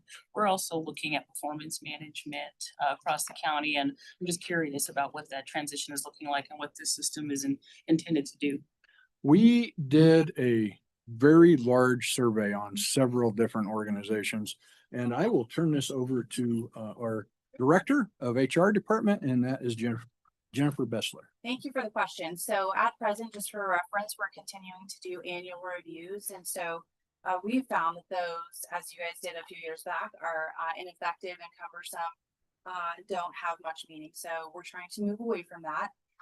The 15.5 platform has a ton of functionality that would allow us to really engage. So give feedback to our employees from our supervisors. It has a coaching mechanism, a coaching platform lab, I think it's called, within the system. So we can implement some of our projects related to career progression. So it's very unique to each of the employees, has their career map in there that they've agreed upon and set.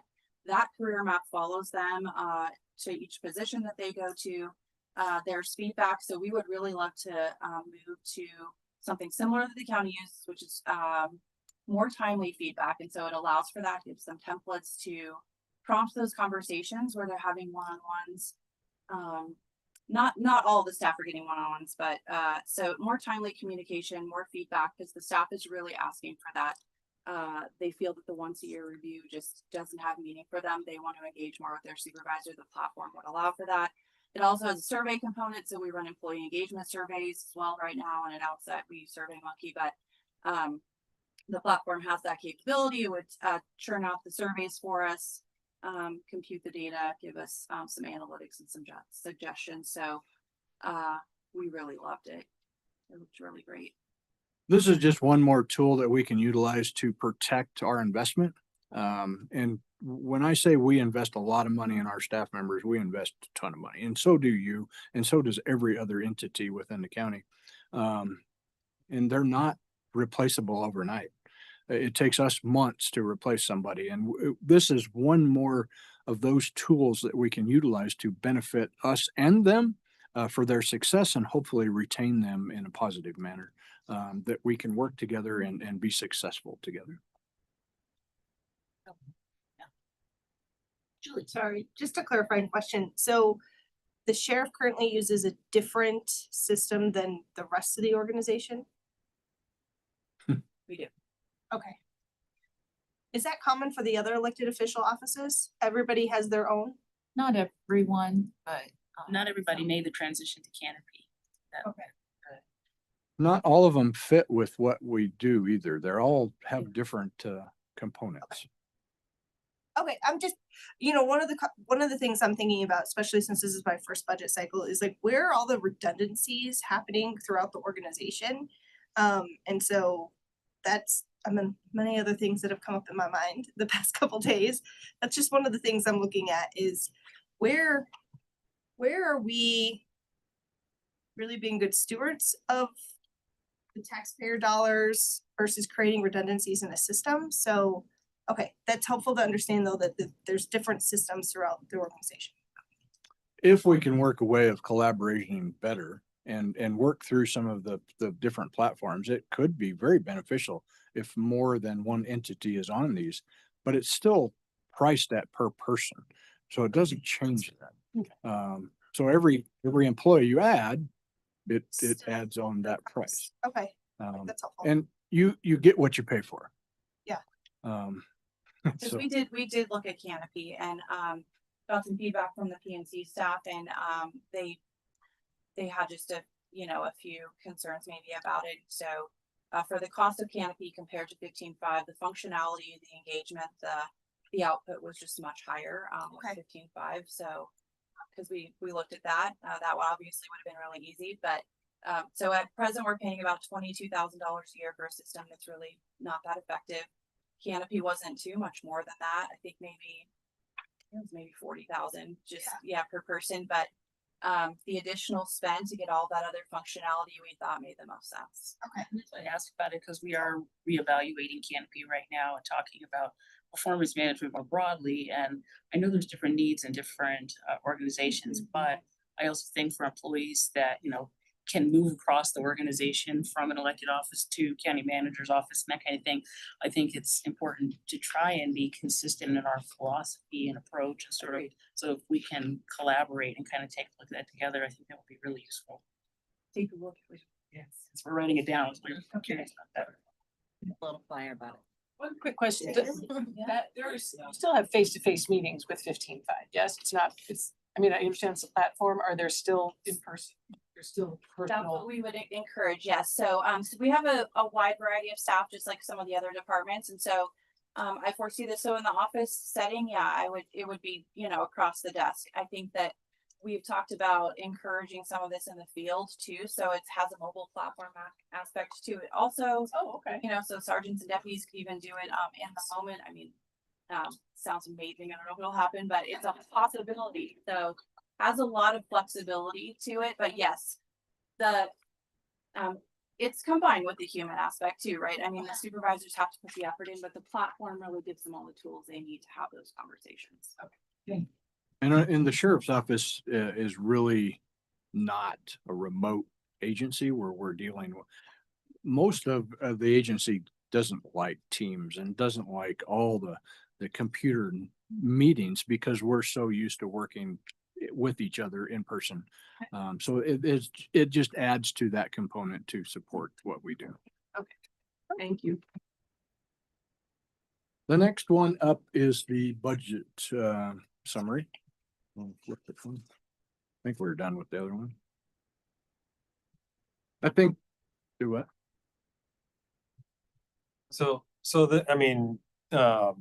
Commissioners, you guys have seen this on everyone's presentation. This is just a consistent way to look at the budget year over year with the actual from our most recent completed year and a comparison to the current adopted budget. So you can see, same as any other we've discussed, you'll see the growth in the wages and benefits line from the 2025 adopted to 2026 proposed base, and that's driven by the current assumptions for the compensation plan, and also the FTE requests that have been requested are in that line currently, which would change based on recommendations in the proposed budget. And then if you go down below to the operating lines, the next three, you see those, they can fluctuate up and down between categories, but they stay pretty consistent year over year, with increases being driven by business cases or capital project requests.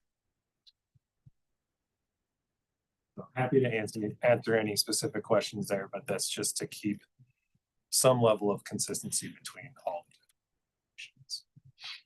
I have a question. I'm trying to look at this if I might, Madam Chair. Yeah, go ahead, Steve. Okay, so in the sheriff's budget in 2024 was 108 million. That was the actual spent. So that's not their budget. That would be what they actually spent in 2024. What was their budget that year?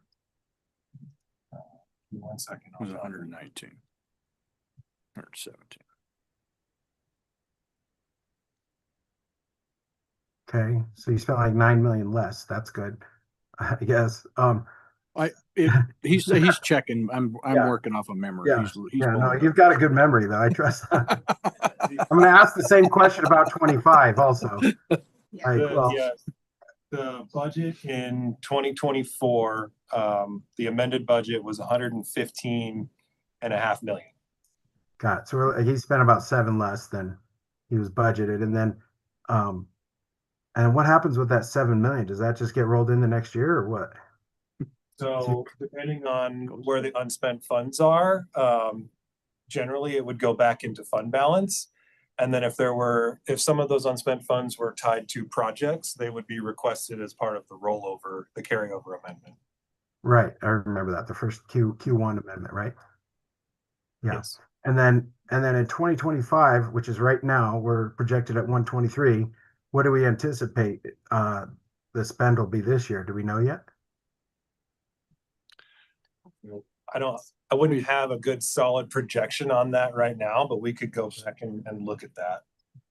It's really going to, it won't really, numbers won't come together until March because of the way things come in and the way we get billing and the way we get some of our projects finalized. Even though we're done spending, we still have occurring costs that are going on every month. So.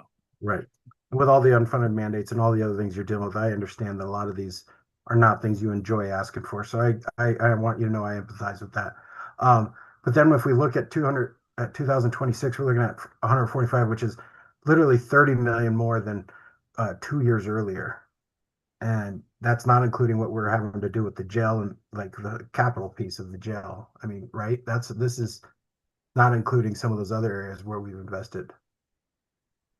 So I guess my question would be to ask our staff, like at the end of the day, I'd like to kind of see the same thing for the big picture. You know, if we were to, you know, as we kind of go through and look at how it's been since like 2019, preferably before COVID, but 17, 18, 19, and kind of just say, look at where we've been. I think it was some of that was in some of the slides, particularly with our revenues, but I'm just trying to understand if our revenues have gone up to cover these types of increases.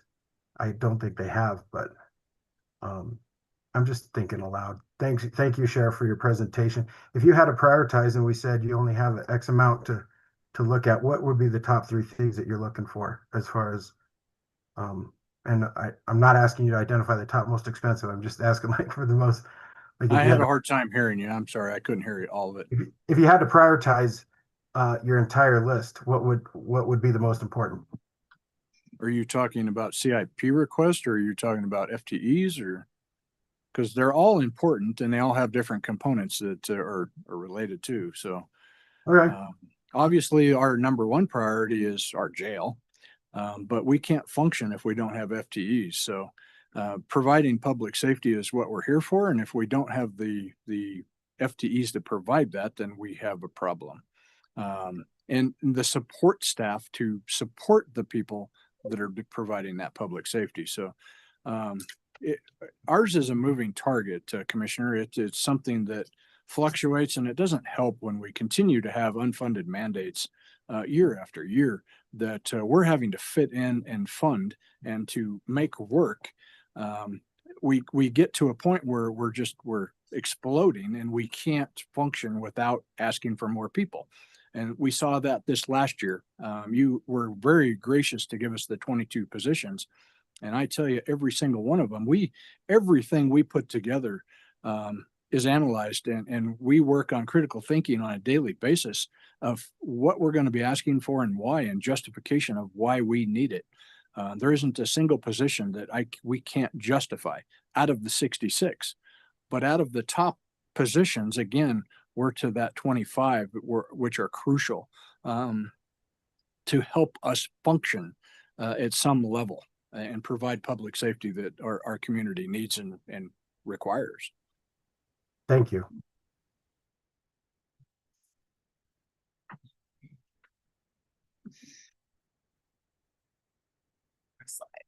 Gonna finish. Oh, you got one more?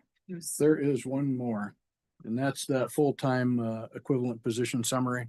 And I think I covered some of that earlier. I talked about us having vacancies of 43, and we can have Director Bessler can talk about it more, but I think I talked about it earlier. It's a moving number. It's a moving target because we have people coming and going. Unfortunately, fortunately and unfortunately, our professional staff we hire year round. Our certified staff, we don't get an opportunity to get qualified laterals very often because we are looking for the cream of the crop and the best we can find. So typically what we have found is that we are much more beneficial to have our own go through our own academy. We have seen a huge decline in graduation rates. We can start with 30. By the time we're done, we maybe have 27. By the time we actually get them through an FTO program, we'll lose a couple more. And the FTO programs have been taking a toll on our current employees that we're identifying that we're hiring. So when we talk about hiring individuals, it's not somebody that's going to pick up a weed eater and go weed eat a ditch line. This is people that we rely on that carry guns, that drive, and they are responding to calls of service. And then also the technical portion of our professional staff and the roles that they fulfill and the reporting that they do to the state and the federal government and every other component that they're involved in. We definitely have our losses, and it's crucial that we have these personnel always turning over. And we have seen a very large group of people retiring that are rightfully due to be retiring. They've had their years of service. Some of them we've coaxed back when I came back. And now, after 3-4 years, they're planning retirement again. So we continue to evolve, and these positions are moving targets, like I said.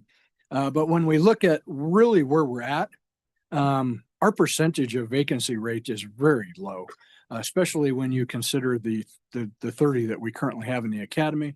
I think we're slated for another 30 in January's academy, and we will continue. We really are flexible, and we have meetings every single week of where we're at, how we're to make sure we're not overstaffed, and to make sure that we are prepared for that next 6 months, because we're planning 6 months out at a time of when we get our boost from cadets, which take another 6 months to get out of training. So really we're a year behind for our certified staff. And that's what makes it so difficult when we're asking for positions, is we have to be prepared for the future and really plan diligently to make sure we're going to meet those expectations, because it takes a year to get somebody through the academy and through training.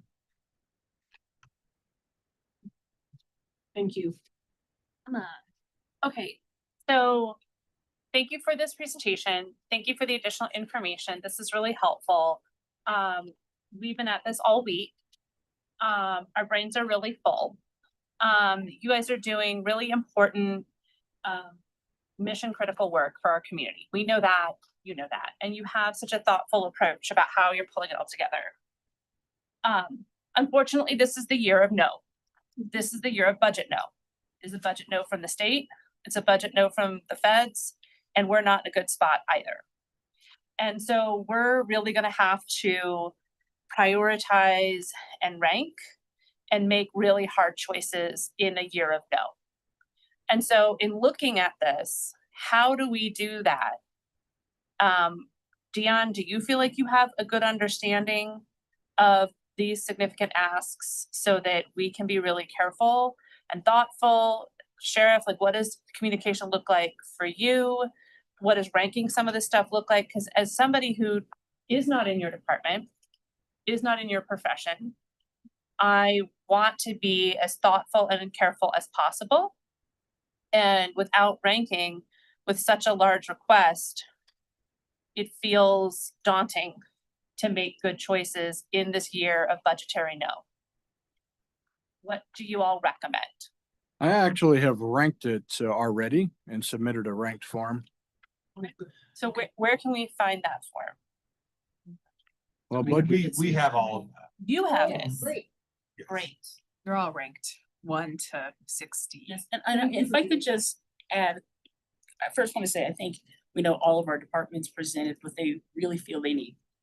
There's no question that there's a lot of need in every department to prioritize their requests. To your point, we're not going to be able to say yes to everything.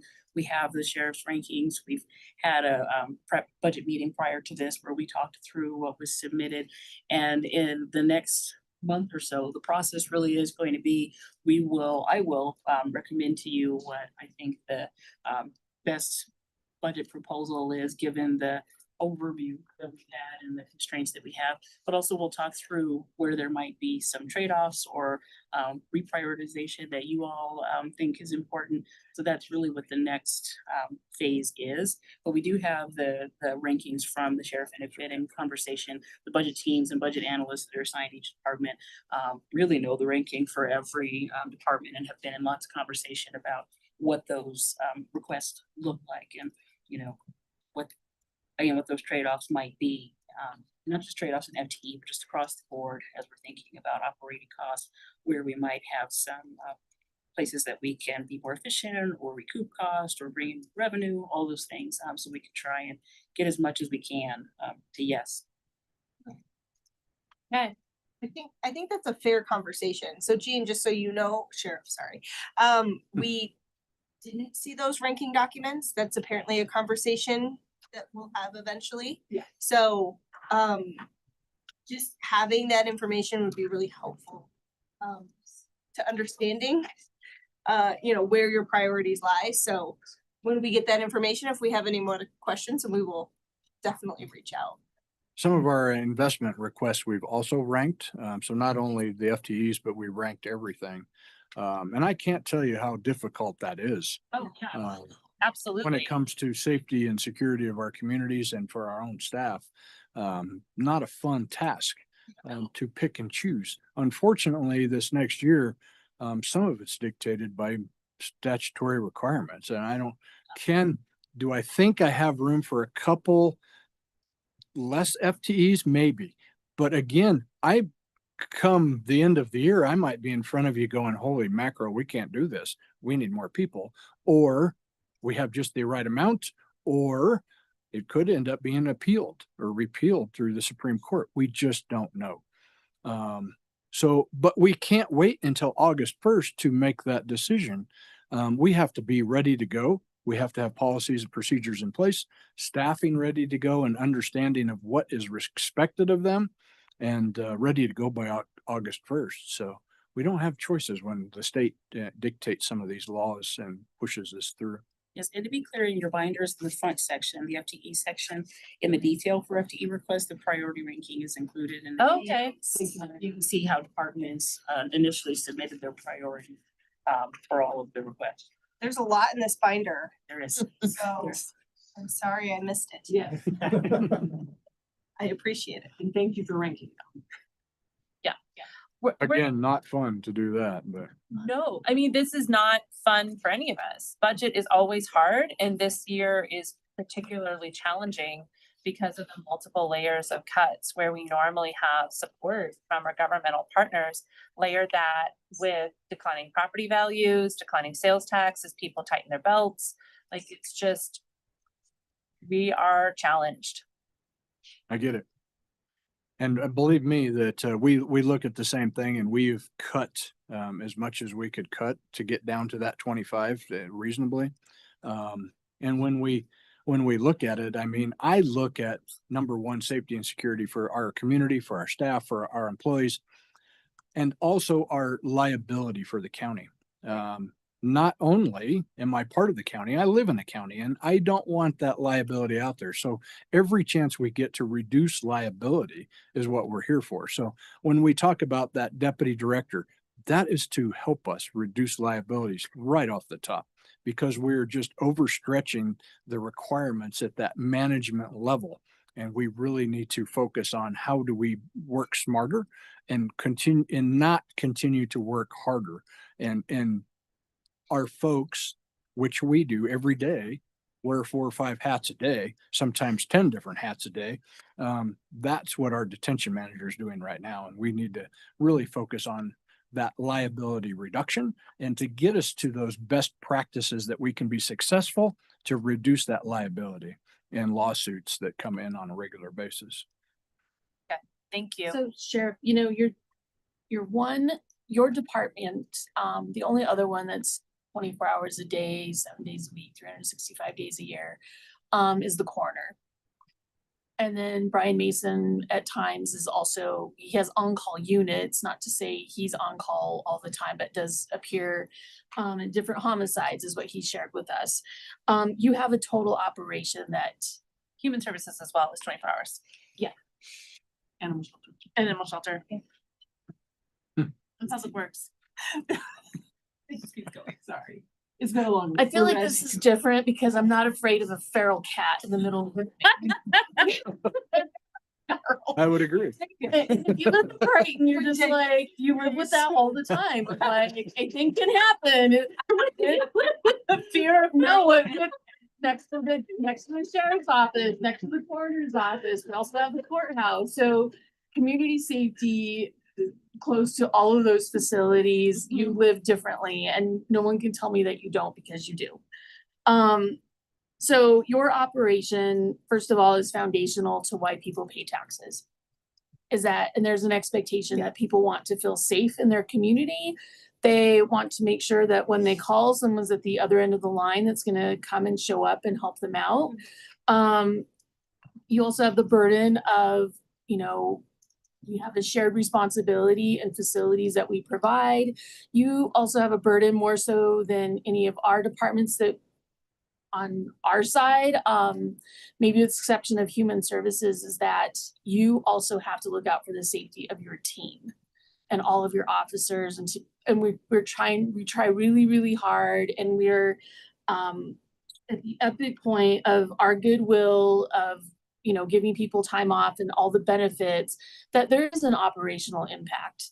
It happens. It happens everywhere, and it happens to happen, you know, it happens now here in Adams County. So we're gonna look really closely. It is gonna be a challenging budget year for us. I think that you are very thoughtful when you put these things together. I don't know if we can hit your high water mark, but we wanna make sure that we're not gonna be Denver. Second time I've said that, of really being so restrictive on our elected officials that you are in jeopardy in any way, whether it's your office or serving the public.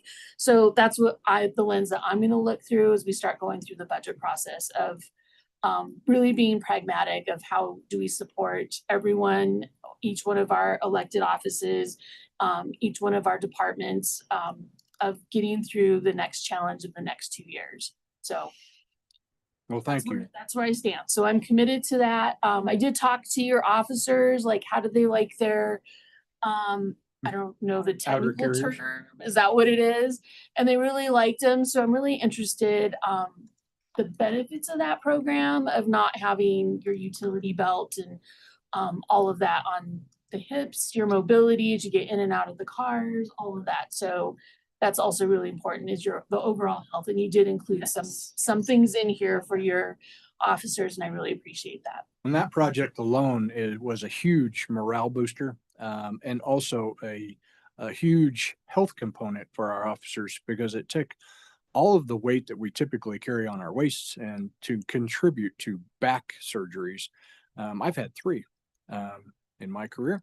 Not to mention 3 knee surgeries. So all the weight that you can take off of your hips, your back. We have some of our officers have had hip replacement. They're young, but we shouldn't be going through as much as we do. So when you take that weight off of your belt and that tension off of your belt and you put it over your shoulders, that's why they have backpacks.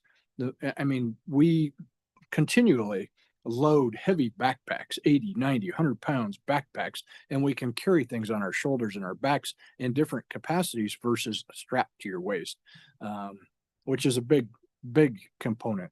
Not only boost morale, but health-wise and support them for a healthy career and not have to worry about all the injuries that just come from the belt only. We have enough injuries and sustained injuries that we deal with being attacked and shot and stabbed and everything else that goes along with it. We don't need to accrue more ourselves without thinking through some of these processes to help our officers be safe and to be comfortable.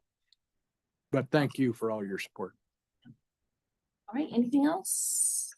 No, I said it well, thank you. Still have 10 minutes. For 10 minutes. Great overview. Wow. You're welcome to keep talking for 10 if it's your time.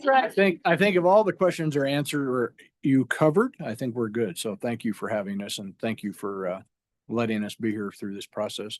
I don't think I don't know if I did everything I was supposed to do, but it seems not a lot different, other than now we're presenting to the commissioners too. But I enjoy this process and I like the interaction, so thank you.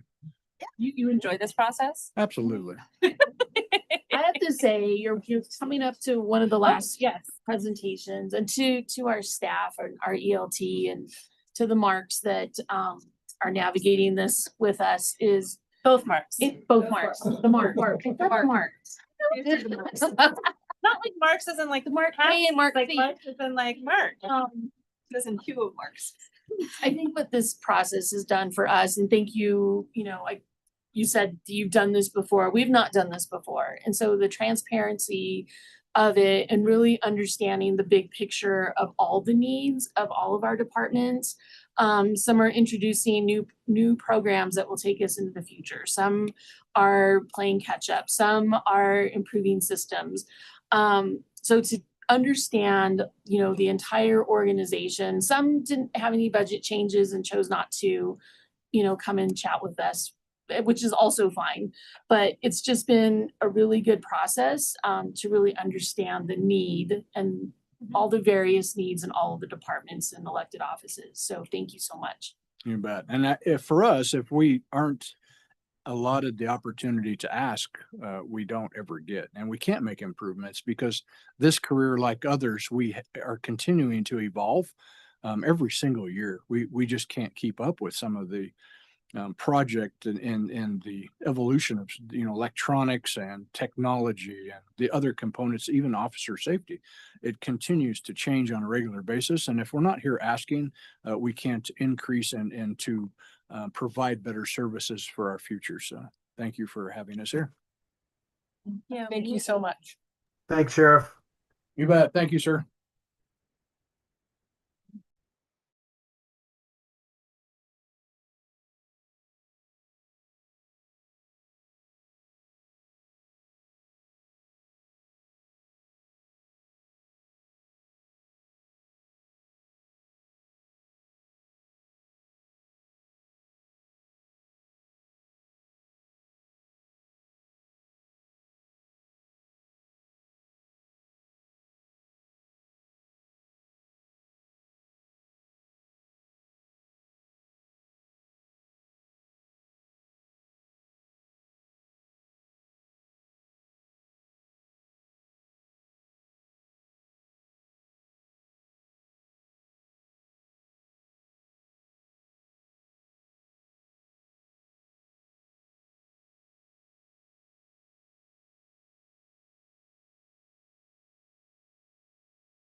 This tall, I'm sure.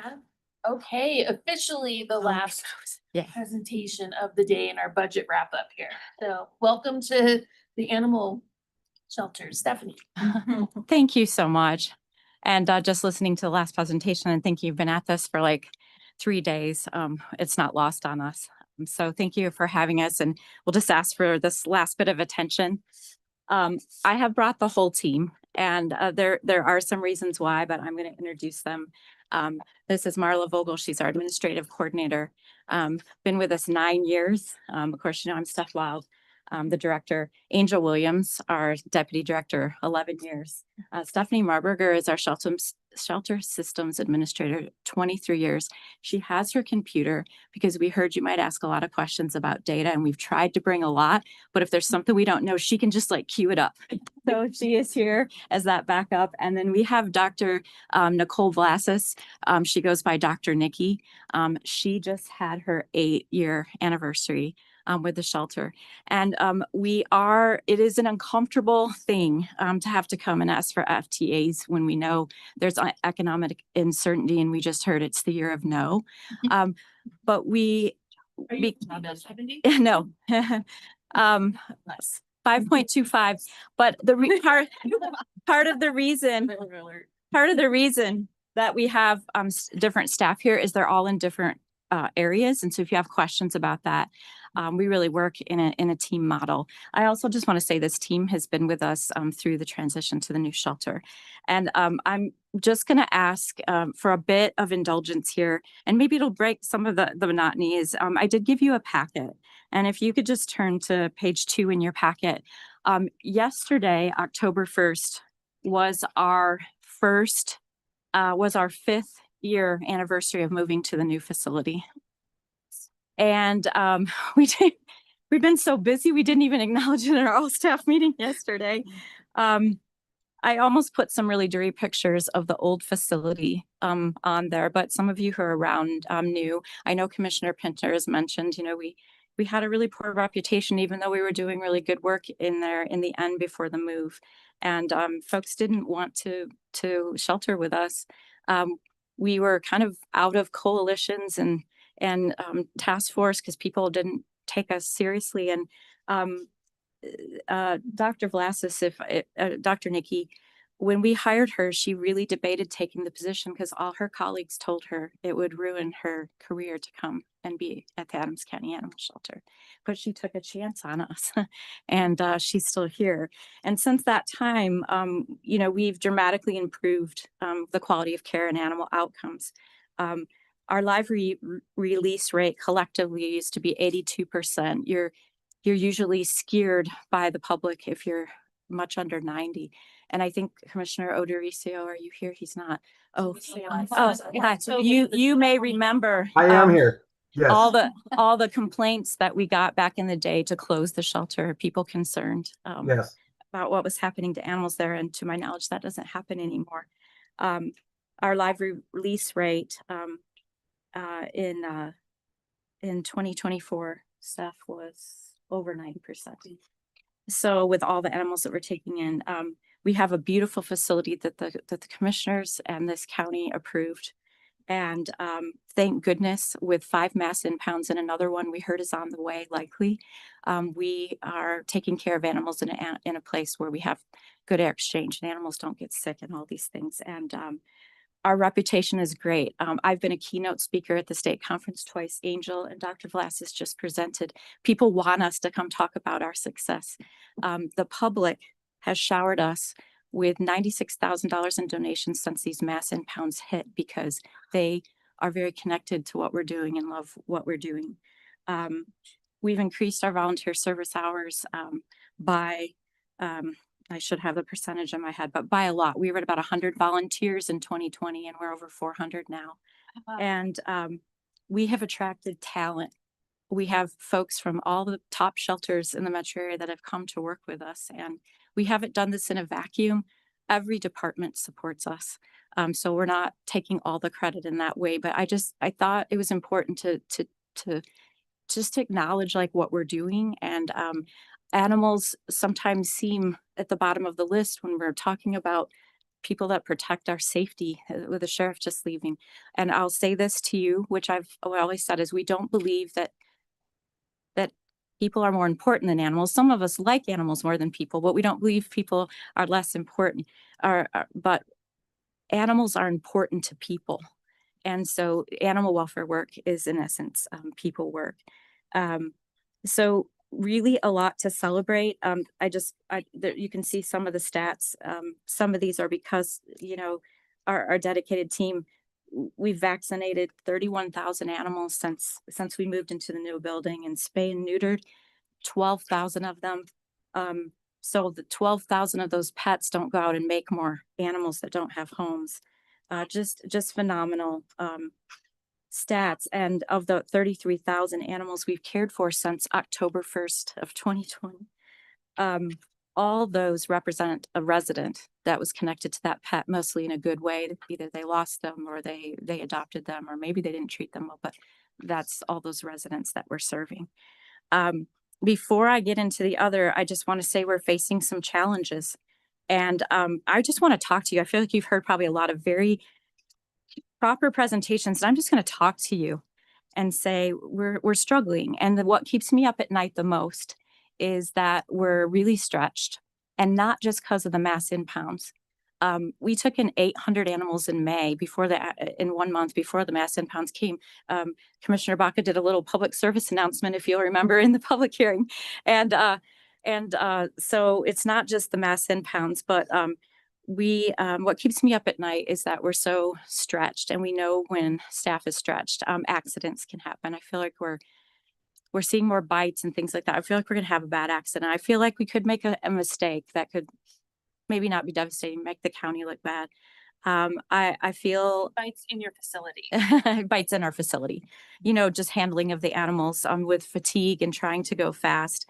And we really do have, I'm just gonna be as real. We really do have staff that are really suffering from overwork. And this is about our 4th year, because intakes really started to increase at the end of 2021 and into 22. It exploded, not just for Riverdale, but for the state. There's hundreds of articles you can Google about this happening all over the country. And what we thought was a blip, was like a post-pandemic blip, is becoming our new reality. And we kind of held back with asking for some staff. We're like, this just might be a trend. We got really creative with ways to manage workload. And I do want to highlight a couple of those things because it will help me to do this part, which I'll be brief. But we're seeing some real cracks in our team because we're at 4 years of this. And I sent you some pictures, and you have Marla and Angel. Marla's doing crate wash.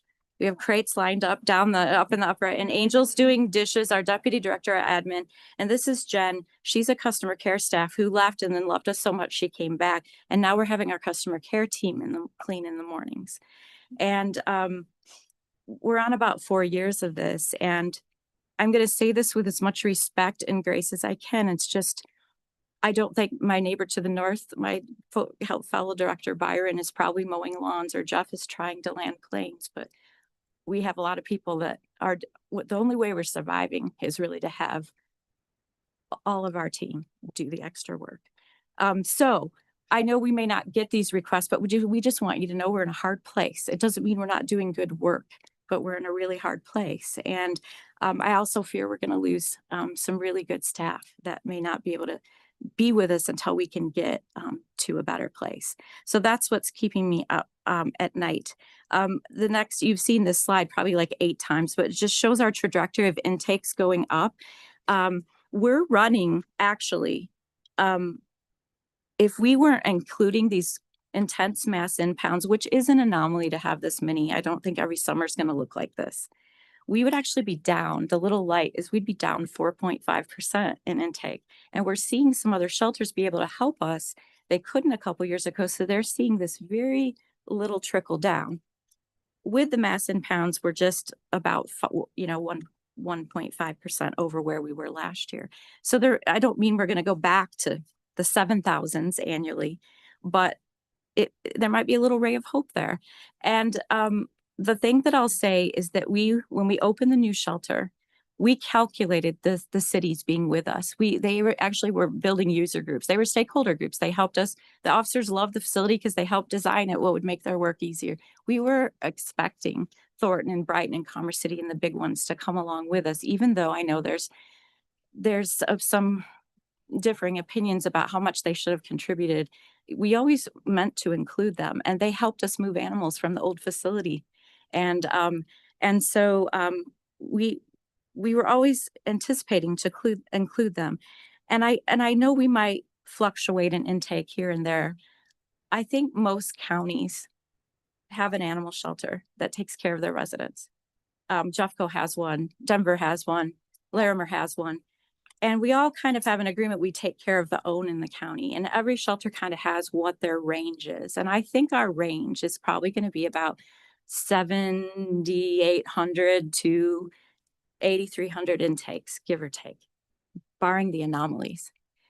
And what we eventually need to figure out is how we can get to staffing that can take care of our own in about that range. Every shelter has their range, and I think we're trying. So we have to kind of separate out the intensity and trauma of all these intakes this summer and not look at that as why we're asking, because even if that had never happened, we would be asking. And so I just wanted to make that difference. You've seen some of this other, just our services compared to other shelter services, bottom of page 5.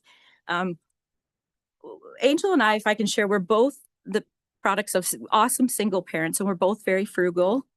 And we have a lean shelter compared to other shelters of similar size and scope. So I just want to remind everyone of that. What I'm really excited to share with you is on page 6, is that we did a staffing study with the SIT team. We have tons of data. We collect tons of data. And staff, it goes back how long? 20 years? Yeah, we started working like.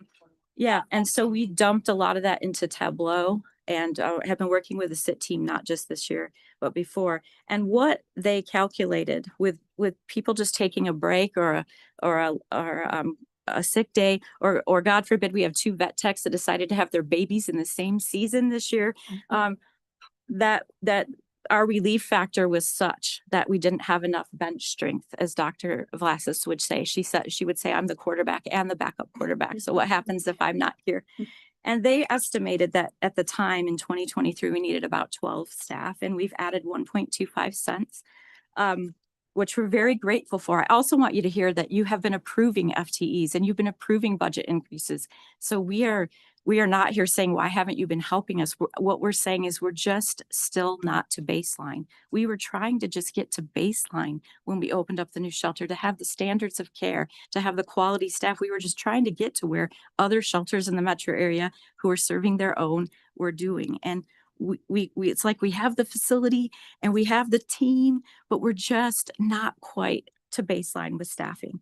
I want to share with you how much stuff we've been doing to try to achieve workload, or balance out workload. And I'm so nervous. My mouth is dry. My contacts are going dry. But if you can read this. So we're partnering with the work crew. And this is the brilliance of community safety and well-being. They have it's people who want to work. Is that Angel? Is that your water? No, that's her water. That's my water. Yeah, sorry. And then I'm so nervous I forget I have water. If it was mine, I would have shared it. Yes, but Angel wouldn't share it with me because she's a germaphobe. She has a science background and she knows what's probably going on there. Anyway, but what I would say is the work crew is awesome. They're people that are trying to get back on their feet and they want to work. And the Community Safety and Wellbeing created this program, and they have saved our butts this summer because they're coming over for 5 hours at least every morning and helping us clean. And we love them. And so we've been using the work crew. We used another program a couple of years back, and I do know somebody from that group ended up getting a job at a doggy daycare. We're having the SIT team come right now and do a comprehensive process improvement and work efficiency study. We have done a lot around efficiency, but we need those fresh eyes. And that little picture there is Megan from the SIT team watching Kelly take care of cats in the morning, and she's all gowned up in her PPE, and they have just been incredibly awesome. We have added student internships. We're working with 6 schools When we were at the town hall meeting Monday night, the lady from Adams 12 came and she said, did you know we started at Future Forward Adams 12, a vet tech assistant program? We need to have your site as interns. And I said, we already have them. We had your inaugural class start interning with us last fall. So they're helping us with service hours, and that's a win-win. We have vet tech. We're using a vet tech placement service, paying out the nose for it, but we're using it to help fill gaps. We have 2 animal care technician temp positions we're using in the summer. We do adoption specials. We broke 4,000 in a year adoptions last year. Comes helps us with all the promotion. We're encouraging officers to return animals in the field. I can tell you about all that what it means, but it helps. We are transferring animals to other reputable shelters. We were able to get probably close to 200 animals out since July because shelter space is opening up in some shelters. And because now people want to talk to us, we have great partnerships. And we're implementing lots of technologies where we can, scheduling technologies, and we're managing appointments. We have at times during this impound period had to close off non-emergency intakes. But just briefly, I've already told you about how since basically as it's 2023, actually I was wrong, 2022, those pictures, we've been helping regularly. We're all on a schedule. We have 1 day a week. We're cleaning now. Angel probably sometimes more because she knows how to take care of sugar gliders. And we have a new volunteer platform now, and we got this by being, we found that Denver Animal Shelter was using it and it saved 190 hours of training time by using this new platform. We've just rolled that in. We wrote some grants, and while they're tiny, one is for pet reclaims. It costs more money when people don't pick up their pet per day for that pet to stay in the shelter. And so if they say, I don't have the money to come get my dog or cat, and we say, great, we'll waive the fee. We were waiving fees, about 30,000 of fees 1 year, but it was saving us more money on the other side because it'd be probably triple that.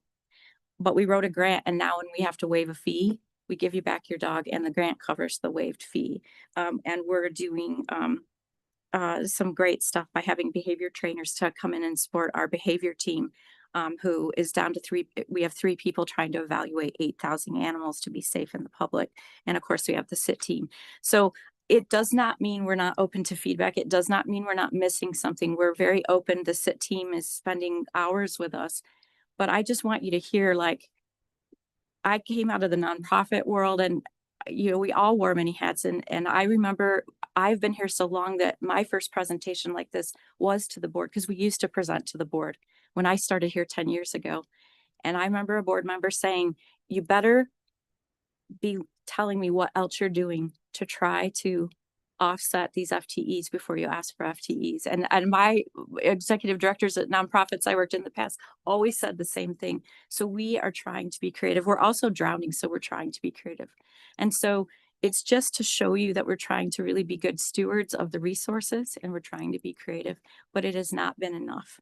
I will also tell you, if you turn the page, that we're under regulatory requirements for a lot of our functions. And we're slipping where we're having a hard time meeting those. Things like timely medical care. Sometimes the vets can't get to animals as fast as they'd like. Just it can go on and on. We have to spay and neuter every pet before they're adopted, state statute. We have to do a behavior evaluation to do a behavior release. And so I'm going to move to this now, and there's more data you can look at and all kinds of cool stuff. But I just kind of wanted to give you where we're at first before I go through this piece. And I would ask if you have any questions right now. And I will go fast because I know you're so excited that you're on your last one. I thought that would be more helpful. Yes, Yeah, incredibly helpful. Yes, oh, very much so. Thank you. All Sounds of good, really as if you great brought kittens. Okay, I have pictures of some kittens. So anyway, you know, I think it's we're the souls. Who, if we go to the, is someone scrolling? Oh, You can use. Marla. Oh, Marla. See Marla? The mouse. Sorry, sorry. What? And then it'll scroll. Yeah. And so I think the thing that I've already said all this, but we're the solo open admissions facility. Open admissions is the more modern term for what a pound used to be. It's to where the animals that don't have any place to go in a community are taken. And these are our core services. The big four is what every shelter that's an open admission shelter, whether it's county, city, or a private profit that contracts heavily with animal control. Those are the big four. We have a few limited community services. We do a low-cost vaccination clinic every other week. We do emergency pet sheltering on a very small scale for people who might need, like a senior in the hospital that might need someone to take care of his cat while he's having surgery as no next of kin. We did shut some of that down during the mass impounds. So it's as able, it's mainly funded by donations. And then we do some events that are very focused more on the community. So like going to the back to school bash and giving out vouchers and things, and for vaccines, or we're in the Brighton parade, things like that, that will enhance the community. And we turn down a lot of events because we only have one event person who also does 10 other jobs. Our municipal impound services also include strays, and then all those different statuses that animals come in. We do disposals, and then court holds would be like the mass impounds, which we usually don't have a ton, but we're having a ton. Are other people going through this? Like, are other people going? Okay, yeah, okay. He's gone through their power. Oh, okay. So, I already talked, while it's not like the economic vitality value is not so much like our focus, this robust volunteer program we have from like high school students all the way up to seniors really often inspires people to get interested in animal welfare. How do I know that? Because Marla here, 9 years, was a volunteer with us and often happens to be a brilliant accountant, knows how to do pivot tables, everything works. And she's been one of our most awesome employees. I've already talked about the work career program and the internships. So between internships, veterinary internships, we would love Dr. Vlasis and Dr. Patterson are both CSU vets, or Commissioner Ordoricio. And we'd love to have CSU externships and things, but right now we're too busy to manage them. But that could be a growth area. High performing, fiscally responsible government. Animal shelters are expensive to build and maintain. They're like giant animal hospitals. But I do know we have one of the smallest budgets of a front-facing department in the county. And we also are charged with two things: to serve the public with excellence and to take care of animals well per statutory requirements. And so all the FTE requests that we're asking for today are focused on those that have statutory regulatory components and that help us do those two main functions: serve the public well and care for animals well, and also those that enhance service to our residents. Quality of life, 97% Pew Research says of people in the US consider their pet a family member. Again, pets are very important to people. When we adopt, or more important, when you see a reunification of a pet that's been lost with a family, that is supporting quality of life. It's a smaller service, but we just got a letter from a dad who we did end of life service for their senior pet.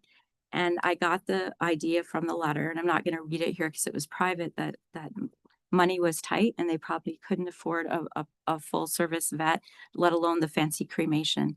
And we do a little paw print with plaster. It's very inexpensive. And we gave it to him. And what he said was, my kids is helping them so much to cope that they have this paw print. And he wrote this whole letter, this dad. And so these things we feel tie into quality of life. In the quality of life survey that was done a few years ago, the shelter was ranked way up there. And so it's not always the first thing we think about, but it really does play in to those. And then a safe and healthy community. Now that the health department is here, we're partnering a lot with rabies samples. I showed you all the animals that we vaccinated and spay and neutered. And we also contain dangerous dogs that could harm someone. So all those things tie into safe and healthy communities. We administered over 9,000 vaccines last year.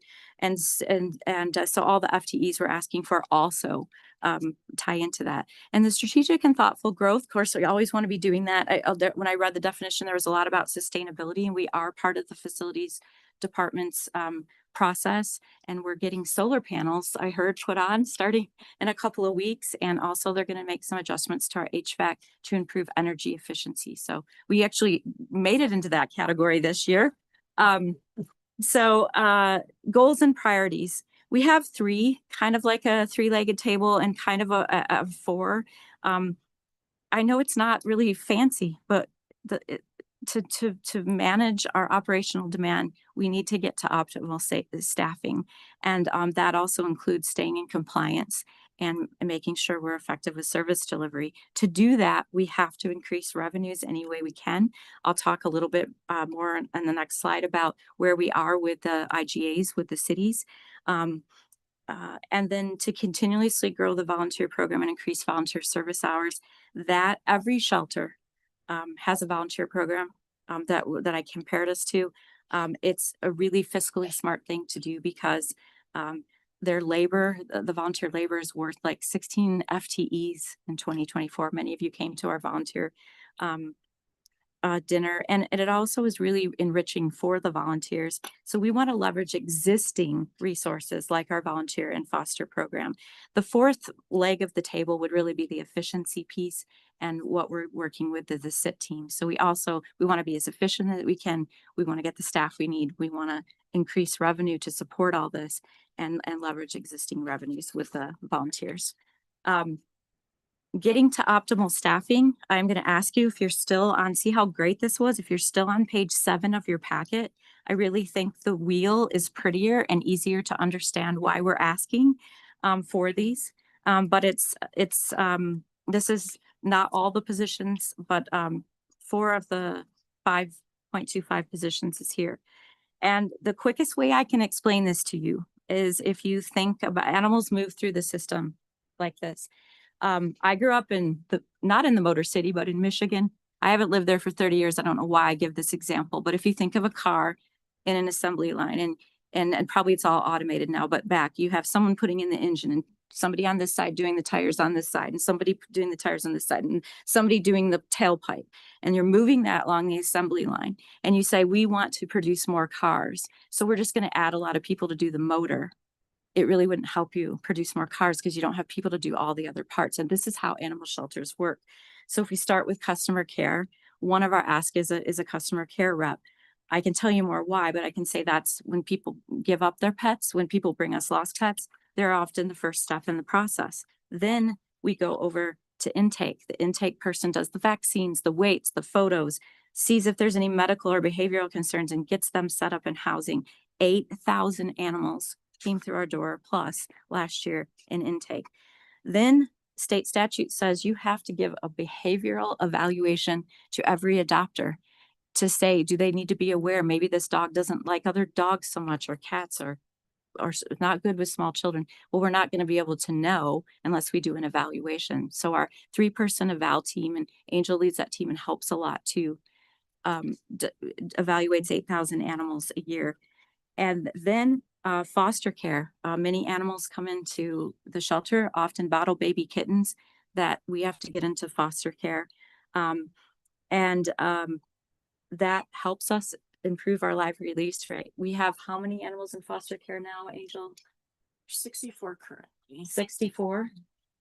And so over 100 during the summer. That's 64 kennels we're not having to clean and feed those animals, and it also improves their outcomes. So that really helps us to save money, and it also helps us to save lives. And then healthcare. You cannot adopt a pet unless they're spayed and neutered. So our team performed almost 3,000 spay and neuters. And by the way, Dr. Vlasis is the fastest spay and neuter. She can neuter a cat while she's having a conversation in like 3 minutes. So she is very fast and awesome in that way. Not a skill we see every day. And she also self-taught herself to neuter rabbits by watching YouTube videos because they didn't teach it in vet school. And I won't have to tell you why we need to neuter rabbits, but I'll just say. We need the healthcare team, and then customer care then adopts. So we're right back, and this is how this works. And so we're asking for positions. I will say the 0.25 veterinarian is is we don't want a tiny 2.25 veterinarian. We want our 0.75 veterinarian to go up to full time. So that wouldn't add actual body to the FTE count, but the rest would be a new FTE. So that, and again, we're focusing on things that have positions that have a regulatory component, a customer service component, and a compliance component, because if you look at the above slide, all these things tie into compliance. We can go to the next slide. And well, and the cost for these we'll do a grand total cost, but you can, yeah, you don't have to go back. It's fine. They can see it. They know numbers, budget folks. So if this may look like we're asking for 150,000 increase to the budget, we are, but there's no budget impact because all those great donations we're raising, we just want to use for things next year. So this is just a pass through. So, Marla, did you want to say anything about these briefly, like why we're doing them or anything you want to add? I don't think so. It's just that right now we have to basically ask for the request so that we can book them, so that we actually can deplete them as we pay expenses. They have to go into the budget for us to deplete them down. So they allocate the donation funds, they can actually be used. Yes. And And the funds are there. Yes. And another workload mitigating strategy is, bringing in the temp vet techs and veterinarians. And so we've set aside some money to pay for those. And then we wrote a grant to have these trainers come in because our 3 behavior folks, because they're trained, they're doing so many evaluations, they don't have time to actually train that dog that keeps jumping on you. But if the trainer could come in and get the dog to not jump so much, they'd get adopted. Angel and Marla and Tabby worked so hard on this grant from the Animal Assistance Foundation, and that we are finding animals are getting adopted faster. We applied for it again next year. So some of this is in anticipation just to move these donations through. The rest is a grant we write to the Pet Overpopulation Fund every year, also through the Animal Assistance Foundation. That gives us spay and neuter supplies because we do so many, and we usually use that in the first, 2-3 months, if pretty much. Yeah. So this is just a pass through, and I'm going fast with this because it's not a budget impact, but do you have any questions about this? Does anyone? No. Okay. No question. Okay. Moving quickly along, our second goal is to increase, where are we? Oh, the third goal, to continuously grow the volunteer program. I've already spoken a little bit about why this is important. I will say that good practice is when you get to about 150 to 200 volunteers, you want an FTE per every 150 to 200. And I would agree with that, having done that work in another shelter, being the director of volunteer services and community outreach. We are at 400 volunteers with 1 very tired volunteer coordinator. And especially if we're not going to get more FTEs, a volunteer coordinator is the final ask, because I do feel like it is so fiscally smart. Volunteers cannot perform humane euthanasia. They cannot evaluate pets. They cannot do surgery, but they can do adjunct roles in every part of this wheel to help support our workload. And so I do know we've kind of hit a critical mass where even with this great software and all the things we're doing, AI training videos and all these things we've added to go faster, the one human who we did get from the Arvada Center, and he's awesome, is very tired. And with all the mass impounds, we had a lot of volunteer applications, and we have a wait list because we just can't get them through fast enough. But the biggest thing is we need more support once they're there. If you have 400 volunteers and just 10% of them send you an email in a day, like it is really hard. So that's why we're asking. Yes. Next slide. Yes. So you have in this, that you guys have over 32,500 service hours that you guys had in 2024. Mm-hmm. Do you have financial impact of how much have these volunteers helped your department? Kind of. So it's a really good question. And Angel, were you gonna say something? No, I was just gonna tell you the success. Oh. Yeah, so It doesn't have to be now, you can come back to it, but I just think that that's a really important message too, that these volunteers are a very amazing resource for the county, and so really incorporating that into the story would be helpful. That is, thank you for that. He did give us a handout and I can just say, 2022, there's different metrics that show just the number of hours, what it would translate into work from like work hours from an FTE. 2022, 12.9 FTE, 2024, the work of 15.6 FTE. We're anticipating 2026, it'll be 16 FTE. And so, I'd be open if there's other ways you'd suggest we measure, but I think that's really good. It is important. And shelters, you can go to ASPC or any national thing and they'll say the way you survive as an animal shelter is you have a robust volunteer base. Like it is part of it. But the other thing I just want to say is they contribute like maybe 3 to 5 hours a day. And you have to be careful to not. There's some illegalities about like putting a volunteer in what should be an FTE role. Yeah. And there's technical things, but we would not survive without them. And they help in healthcare. Yeah. They help in animal care. I don't know if every I department. see him walking the dogs all the time. Yeah. Love it. Yeah, they are just, and it's really that community connection. It's so, we have like the 18-year-old that's doing the internship or they're getting their senior hours. And then we have a lot of senior residents. They're almost all Adams County residents. And there's a ton of data that shows that it really improves quality of life, when people retire and also if somebody has lost their partner or spouse. And so it's just, we have everybody in between. We need more. I can say we have a little harder time with volunteers in Adams County than when I was in Jeffco. And I think it's just because it's a more resourced county and that people could have more time when they're not working and things to come volunteer.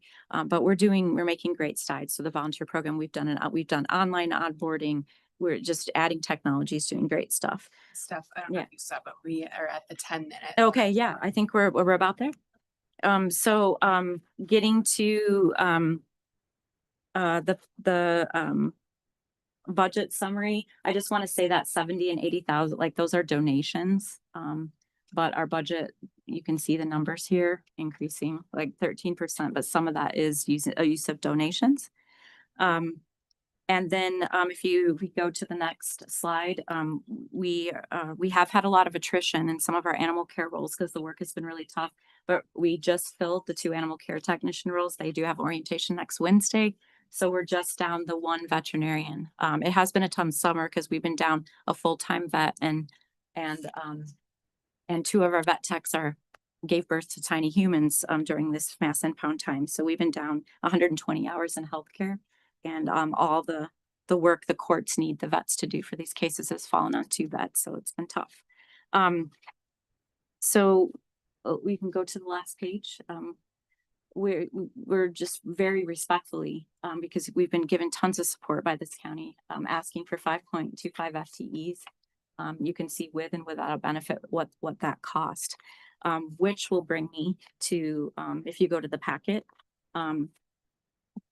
there's things in here that you can look at, but I'm going to ask you to flip all the way to the page 12 about where we are with the IGAs with the city. So I know you've seen some of these slides when Kristen presented the regional ask, but just to remind, that about 36 million investment into the shelter. And then we are getting about 371,000 or about 7% last we looked from the IGAs. And we have other money that comes in, that 774 in fees. We did increase fees in 25, some of our public fees, grants and donations. Kristen and I and Kristen and Marla, we went to I can't even remember Marla's name at this point. We went and had very sincere conversations with all the cities between May and July. And I know we're going to talk more about that, but what we believe is that doing an increase that could take place in 2027 with some phasing is going to be very doable. We went with a pretty high number, about a 300% increase. It didn't go over the greatest, but I think they all understood the need for the increase.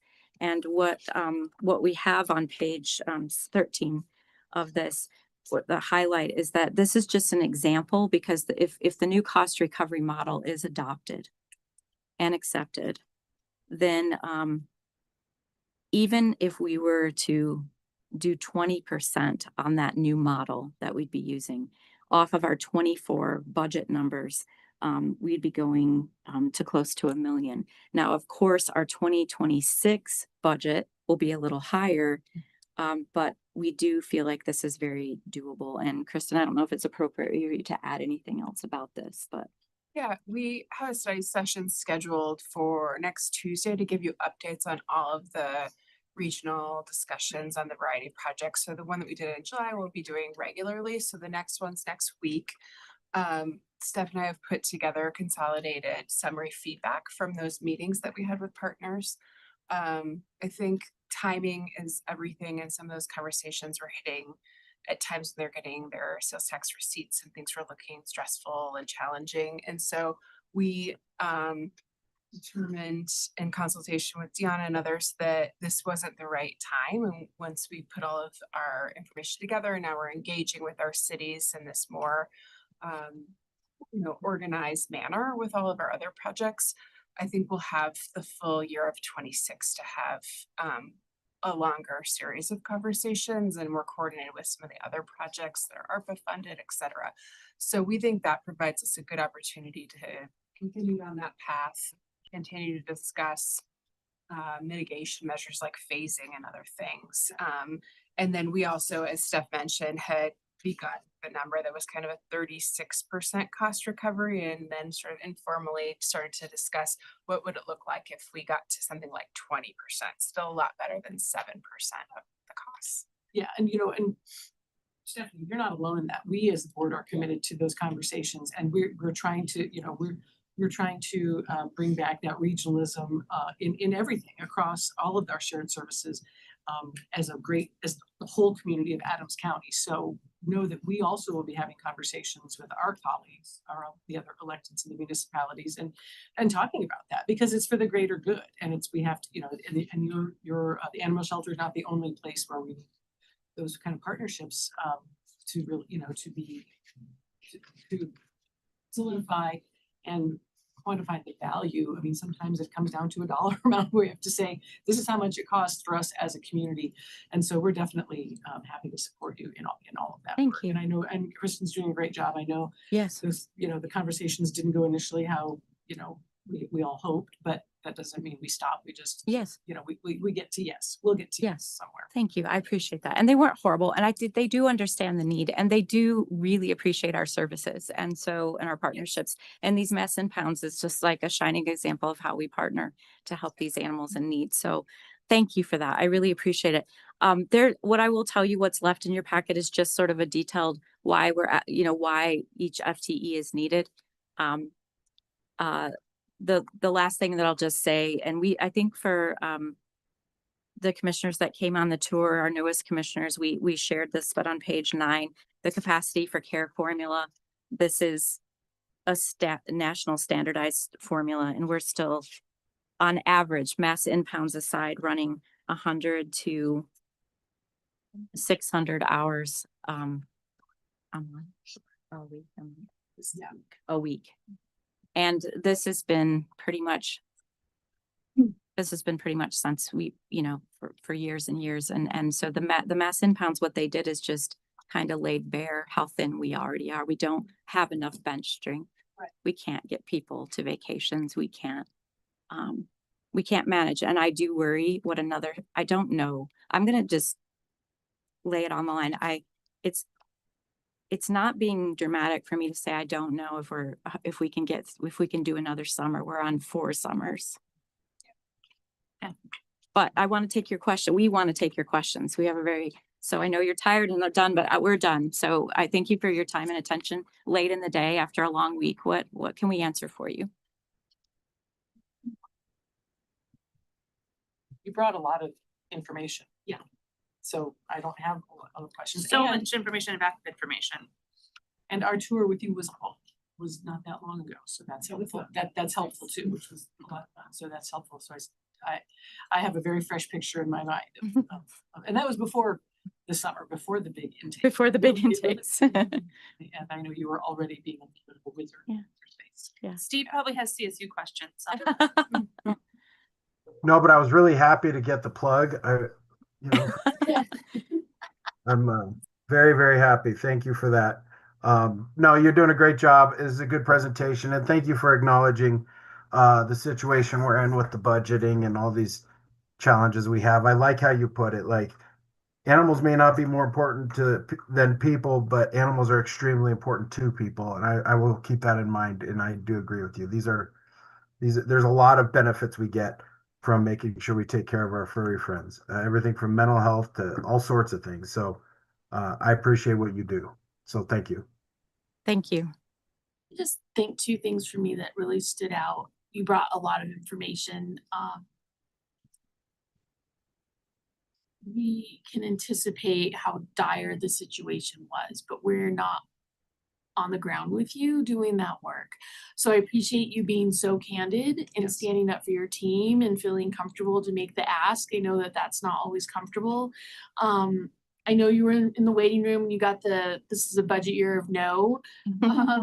We're gonna be really reasonable about what we can, move forward. I think is the thing. Staff has prioritized, finance has looked at it. I think one important thing in your situation is that you're not at baseline. And so we thought we open the doors and everything's great. And then before we knew it, we did tumble a little bit on staffing early on. At least since I've been here, there was a moment where we had to kind of fix the readjust the staffing and make sure that we were meeting, again, service needs and making sure that staff had time off and taking care of staff. That's really super important for this board. You're 5 years in and you think we would have been at baseline, but we're not, and that's okay. The other thing that really stood out to me is looking at the municipal share back or their share portion is not even 10% of our total operational costs. And I know they're probably gonna, everyone's going through budget challenges, our municipal partners as well. I just heard Commerce City was at $1 million shortfall. So they've had to make adjustments, but it's easy for me to say for the amount that they are putting in, that they're really getting great care for not only their pets, animals in their community, these hoarding cases. They're just getting a really great value for their return on investment. That's my opinion. It's easy for me to say that from here. And it's really shows, and I'd like to learn more, and I don't know if that's coming up of what do you think some of these hoarding cases, what does that cause? Is it mental illness? Is it probably a lot of things? And I know we're going to pick that a little bit and see what, we're also really determined as this board is to really go upstream and really address some of those root problems and how can we hopefully manage that so this is better down here. But I'm sure our municipal partners will have some concerns, but this is of such great value to all the animals, and then of course to their citizens that we have this service available for them. Emma. Yes to that. You. Also, can we have an informational session on the impact of the high volume impounds for all the city councilors and mayors in the next 2 to 3 months at the animal shelter and walk them through it? I think they'd come because they all want to know what happened, to drop the expletive, what happened, and provide some education and conclude with, and by the way, you think we're providing a high quality of care in a stressful situation, here's how you could honor your obligation. Kristen, is there a way we could fold it into an AdCog or do a one-off meeting? AdCog is such an awkward and cumbersome forum, and the next one is Broomfields, but everyone's asking me about this. They really do care. How do we both better explain from your perspective, health department, animal control, but then also here's the animal shelter, here's how it works, and incorporate their own animal control officers into a cohesive, like, hi, you should buy in, frankly, you already have, here's how you honor that. Yeah, we absolutely can think about the right strategy to have a venue like that and to encourage engagement and participation in it. I know that, law enforcement at each of the cities is well aware of these situations. Budgets. Right, so that's exactly what I'm gonna describe in 1 second. So what we learned when Stephanie and I met with leadership at each of the cities, the animal control officers and sometimes the police chiefs have a good understanding of things that happen at the animal shelter. And beyond that, it's a pretty big gap at the next level of leadership, which is typically city manager, and certainly the councils, I think, have even less engagement. So I was just gonna say an odd comment, but I'm gonna say it anyways. It reminds me a little bit about our discussion around the detention center, is that sometimes when you have an issue where there's really low level awareness, but we can see the crisis level resource needs, we have this divide between our two sides of the table here, and we probably need to spend some time thinking about how do we increase awareness and education and identify the right influencers in these conversations and put together a plan for next year. I think if we're smart about it, it will be received well instead of being received in terms of a pressure campaign, because that's not our intent. We think that there's a lot of value here. There's a lot of value in the service we provide, and there's a lot of benefits of doing this regionally, and it's a lot less expensive to do this together than to do it in another model. And I think we tried pretty hard to demonstrate the value of that investment and the cost escalation that we all know to be true. And it was just a difficult conversation because of timing and because of a lot of other conversations that were happening with other projects. But we have this opportunity coming up. I love your idea. I think I just also want to not just do one thing, but to use all of next year to do a number of things to help engagement with city council members so that they know and understand what a value proposition this is. I would agree, and the animal shelter is one piece of it. We've been talking about what that regional collaboration looks like on all of our budget asks. I do think we've heard loud and clear from our city partners that having earlier conversations and working together with their budget cycles is also something that they all want. And, I honestly think we should be starting now to plan with them for next year for their budgets with several of these big initiatives. It's not too early to walk through those conversations with them so that they feel like we've all arrived at the finish line together, and in coordination with the budget cycles, which are a little bit different from ours. And so that's a part of our strategy as well. Plenty of work ahead. Are you gonna ask us what one FTE we want? We heard that from everybody else too. I mean, it's really hard. It's like, They're ranked in the book. yeah. Yeah, we're good. Correct. We're good. All right, they're ranked in the binder. Good. Yeah, in the binder, we got a ranking. We're putting the healthcare positions at the top because animals can't move out of the shelter till they have their healthcare. And so, but really we need them all. And I just feel like it's fair to say, like, lifting one doesn't always really help us, but it will help us some. So we really appreciate your time and how engaged you were, us being the last ones. Okay. So thank you. Thank you. We're being pet. Where's the dogs? They're all staff meeting. They do pass cats around. We pass puppies around. Yeah, everyone gets to snuggle with the animals. We kind of had a tough meeting yesterday and the behavior team we have snacks and puppies.